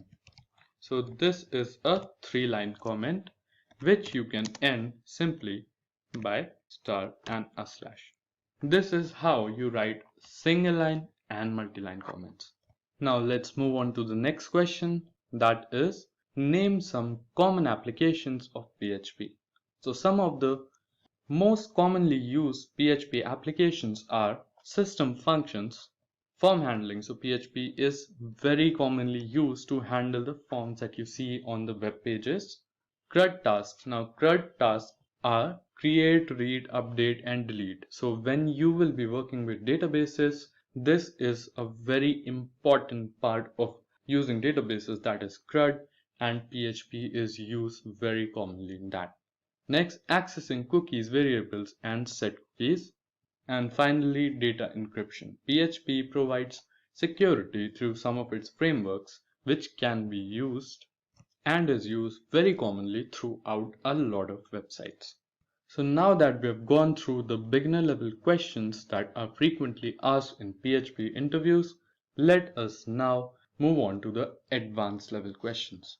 So the first question would be, how can you execute a PHP script from the command line?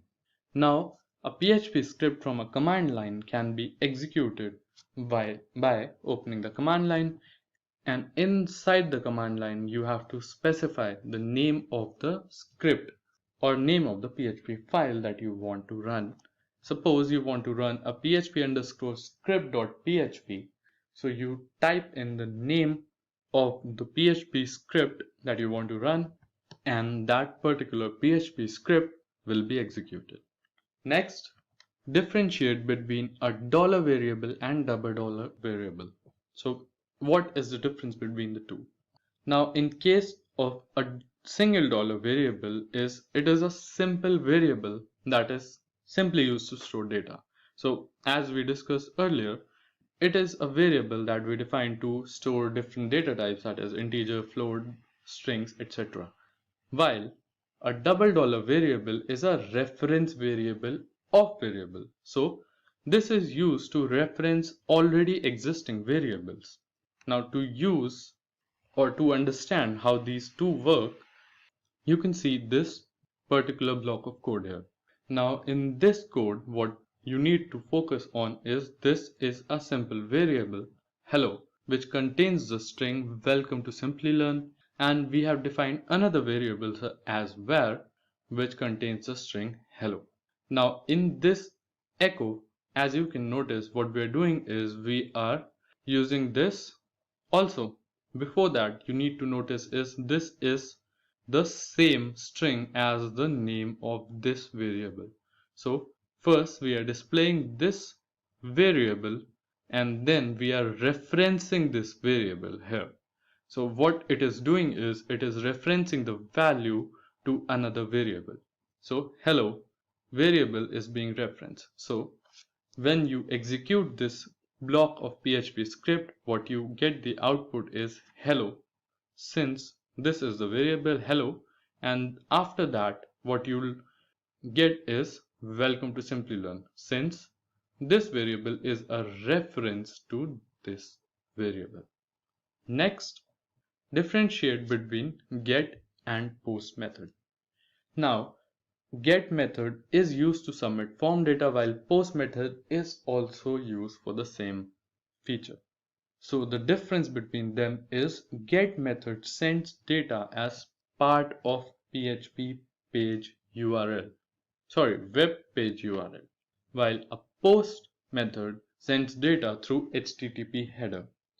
In get, the data, since the data is being sent through the URL, it is displayed in the URL of the web page, so it is not secure, while in case of post method, it is a secure form of data transfer. Hence, when developing a website for some security purposes, usually we prefer post method. Next up, how to connect to a database using a PHP script. Now suppose if you are asked this question in an interview, what you need to do is you need to just write this block of code and explain it to the interviewer. Now suppose we have a PHP script and we want to connect it to a database. What we need to do is we will create three different variables, that is server name, username and password. Now what we are going to do is we will create another variable con that will be used to connect it, and then we'll use the MySQL I functions which will then pass these variables to create a connection. So these variable values are localhost username password. These are the default values. Now to check if the connection is connected, what we are going to do is we will use an if condition. If the con variable gets an connect error, we will display a error message that is connection failed. If not, we will display connected successfully. Now as you can see here, these names can be the name of the server that you're trying to connect. I have used localhost username password for the default values. You can use the name of the database that you're trying to connect your PHP script to. Next up, what does final class and final method mean in PHP? Now a final class in PHP means that the class cannot be extended, while a final method means that it cannot be overridden. Now as you can see in this block of code, we have used the final keyword for a class and the final keyword for a function. Now suppose this final class is being inherited by this child class. What the program will return is an error, because once you use this final keyword, this class cannot be inherited. And similarly, suppose this function is trying to be overridden by this part of the code, it cannot be because we have used the final function. Next question, differentiate between function overloading and overriding. Now function overloading, the same function is used for different purposes based on the number of arguments inside the function, while in case of function overriding, the same name and same argument function is used in parent and child class respectively to change the behavior of parent class method. Now let me show you and demonstrate the difference with an example. So let us look at this code. So suppose you have a function named showTitle, which does contain a single parameter and displays, when called upon using this parameter, displays function1. Now if you want to use the same name of the function for a different purpose, what you can do is you can increase or change the number of parameters inside the function. That is, it now contains two parameters. So when this same function is called using two parameters, it will function differently and display function overloading. So this is how function overloading works. Next, from this piece of code, we can understand function overriding. Suppose you display a function demo in a base class and you want to override this demo function inside the derived class. So what you do is you make another function with the same name inside the derived class with some different properties. As you can see, it displays something different. Now you create an object for the base class, and when you use this base class object to call this demo function, you can use the properties of this function here. While if you create another object, that is object 2, for the derived class, and you use this object to call upon the same demo function, you are overriding this base class demo function that was inherited. Instead, what it will use is it will use the properties of the derived demo function. So that is how you overload or override a class function in PHP. Now let's move on to the next question, that is differentiate between equal to and triple equal operator. So a double equal operator is generally used to check if the value of two operands are equal or not. It is generally used in case of conditional statements, while a triple equals to operator performs a type safe comparison, which means that it will only return true if both operands have the same type and the same value. So you can understand this more with this piece of code. So suppose in this case, since they both are equal, it will return true. While in this case, they both have the same type, hence it will return true.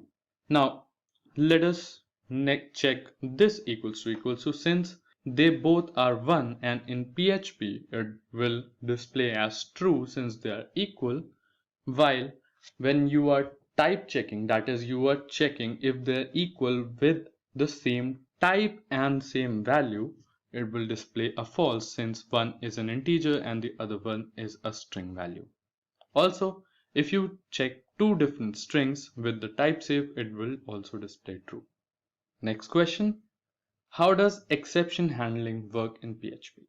So when an exception is thrown, code following the statement will not be executed, and PHP will attempt to find the first matching catch block. So if an exception is not caught, a PHP fatal error will be issued with an uncaught exception. An exception can be thrown and caught within PHP. So what we do is we use this try and catch method to try the code, and if an error occurs, we can catch. If an exception occurs, we can throw it, and the catch function will catch the exception. And if we do not include the catch function, it will result in a fatal error. Next up, differentiate between require and include. Now require, if a required file is not found, it will throw a fatal error and stop the code execution, while in case of include, if an essential file is not found, it will produce a warning and still execute the remaining scripts. So as you can see, both of these include and require are used in the exact same way with different functions. Next up, explain different types of errors in PHP. Now PHP consists of mainly three errors: notice, warning, and a fatal error. Now notice is a non-critical error, which means that something minor went wrong during execution and a lot of times you just don't pay attention to it. A warning is a critical error. Now it is given in condition where suppose an include function that we just discussed in the previous question went to retrieve a non-existent file. So suppose you use an include function and the file does not exist, it will display a warning.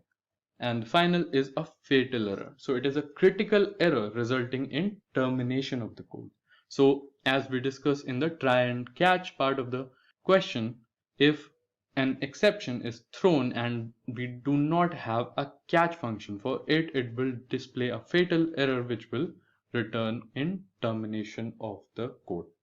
Next question, how to call a function by reference.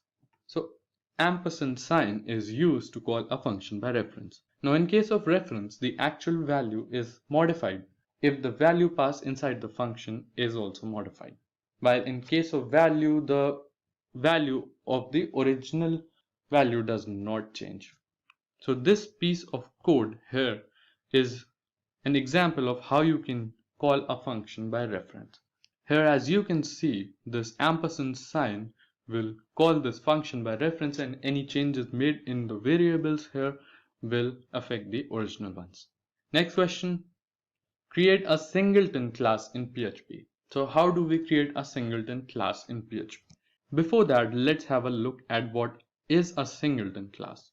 Now, a singleton class in PHP is a class that can have only one object and hence provides only a single point of access. So generally in class, you can create as many objects as you want, and it will in turn create different access points into that block of code. So in a singleton class, you can only create a single object, hence singleton. So this piece of code, as you can notice, is used to create a singleton class. Now, to create a singleton class, you need to have the constructor function private. Now here, as you can see, a singleton class is created using this private construct, and it then checks if there's only one instance created, and if it is, it functions properly and displays initialize only once. Next question, how to encrypt a password using PHP. So PHP can be used for encryption techniques. Now the password underscore hash function creates a hash password from the password string using hashing algorithm.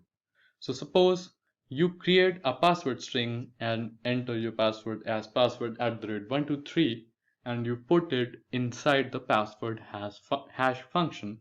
So what it will generate is, we are echoing this generated hash. So what it will generate is this. So this is random. It changes every time you generate the password since it is encrypted, and same when you pass this password to the database using hashing algorithm, even in the database the password will not be visible. So your data is secure. Next question, mention different sorting functions for arrays in PHP. Now let us understand this question in the VS Code.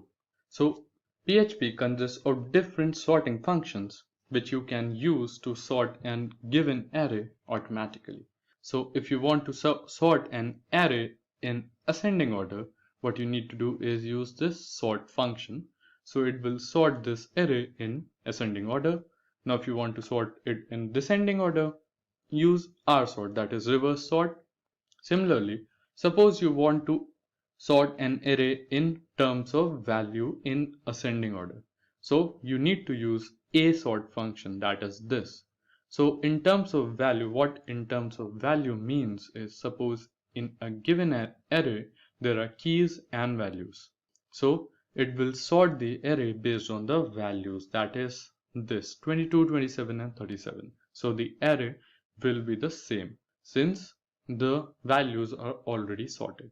Now if you want to sort the array in according to key, that is this, you can use ksort, that is key sort function that is provided in PHP. So in case of key sort, what it does is it will sort the array in key, that is the first one would be D, that is Duke, second M, Mac, and the third R, that is raw. Now if you want to sort this array in descending order in terms of value, you use, instead of a sort, you use a reverse sort. Similarly, if you want to sort an array in terms of key in descending, you use k, instead of k sort, kr sort, that is k reverse sort. So these are the different sorting functions that are inbuilt into PHP. Moving on, what will be the output of the following code? Now, if this code is given, let me give you some time and try to pause this video and think of what will be the output of the following code. So the output of this code will be 21, 21 or 21, 21. How did it happen? But before that, if you got it correct, congratulations. But if you want to understand it, see, a is a variable that contains the value 1, while a b is a variable that is getting the value of a variable through reference. Now, we make changes in the b variable with 2 followed by this variable again, which is calling the value of a by reference. So if we make changes here, we also make changes in the value of a. Now, if we display this, since the value of a is already changed by reference, it will display 2, 1, that is the value here. And again, since the value of b is already 2, 1, it will again display 2, 1. Moving on, what are construct function and destruct function in PHP? So a constructor or construct function is automatically invoked when a new object of a class is created and then can be used to initialize value in class. So when you create an object for a class, a constructor function is automatically invoked. But this can also be, so it does not contain any value when it is invoked. But you can also use this construct function to initialize some properties, to give some properties to the class, which will act as its default properties if nothing or no new properties are given to the class. Next is a destruct. Now a destruct is automatically invoked when an object of a class is destructed. Suppose you end the part of the code of a class, you are destroying the object. When you're ending the piece of code, a destruct function is automatically invoked to clean up the resources. Next is how can PHP and JavaScript interact. Now PHP and JavaScript cannot directly interact with each other since PHP is a server-side scripting language while JavaScript is a client-side language. But there is a way that these two wonderful languages can interact with each other. So we can swap variables since PHP can produce JavaScript code to be implemented by the browser. So yes, you can produce JavaScript code from PHP which can then be implemented by a browser, and then it is probable to pass those precise variables back to PHP via a URL. Next question is, explain type hinting in PHP. Now in PHP, type hinting is used to specify the expected data type, that is array, object, interface, etc. for an argument in a function declaration. Now during a function call, suppose if arguments does not match the expected data type, the runtime will display an error and that is a fatal error, and the program will then terminate. Now in this code here, what we are doing is we are type hinting. So this code is for string type hinting and this code is for integer type hinting. Now if these particular set of functions that have already specified the type they are expecting does not receive the same type of variable inside them, the program will return in a fatal error and it will terminate. So moving on to our final question of this video, write a class. So yes, this is an assignment, a kind of assignment for you guys. So what you need to do is you need to write a class to solve the following question which I'm going to say. So implement a class named basketball. We all like basketball, right? So implement a class named basketball with an attribute named baskets. So you have to create an attribute named baskets and initialize it to 0 as the starting position, and then create a method named score. Now when the score method is invoked, the baskets must increase by 1. So let's see the solution now. So this is how you create a class that is basketball. Now inside this class, what we are going to do is we are going to initialize the number of baskets, that is this variable, as 0 as the starting position. So to do that, what we're going to do is we will be using construct function as we discussed to initialize some default properties for the class. So this construct function is used to initialize this baskets variable to 0. Now suppose we do not call this function score, which is increasing the number of baskets, the default value will be displayed as 0 every time. Now suppose we invoke this score function every time a basket is scored, this will increase the number of baskets by 1. So this is pretty simple, and this is how you create a simple class which will perform the following question. So that's it guys for the full course tutorial on PHP programming. I do hope you have liked it. If you did, do hit the like button and subscribe to Simplilearn for more such content. Thank you for watching. Stay tuned and keep learning.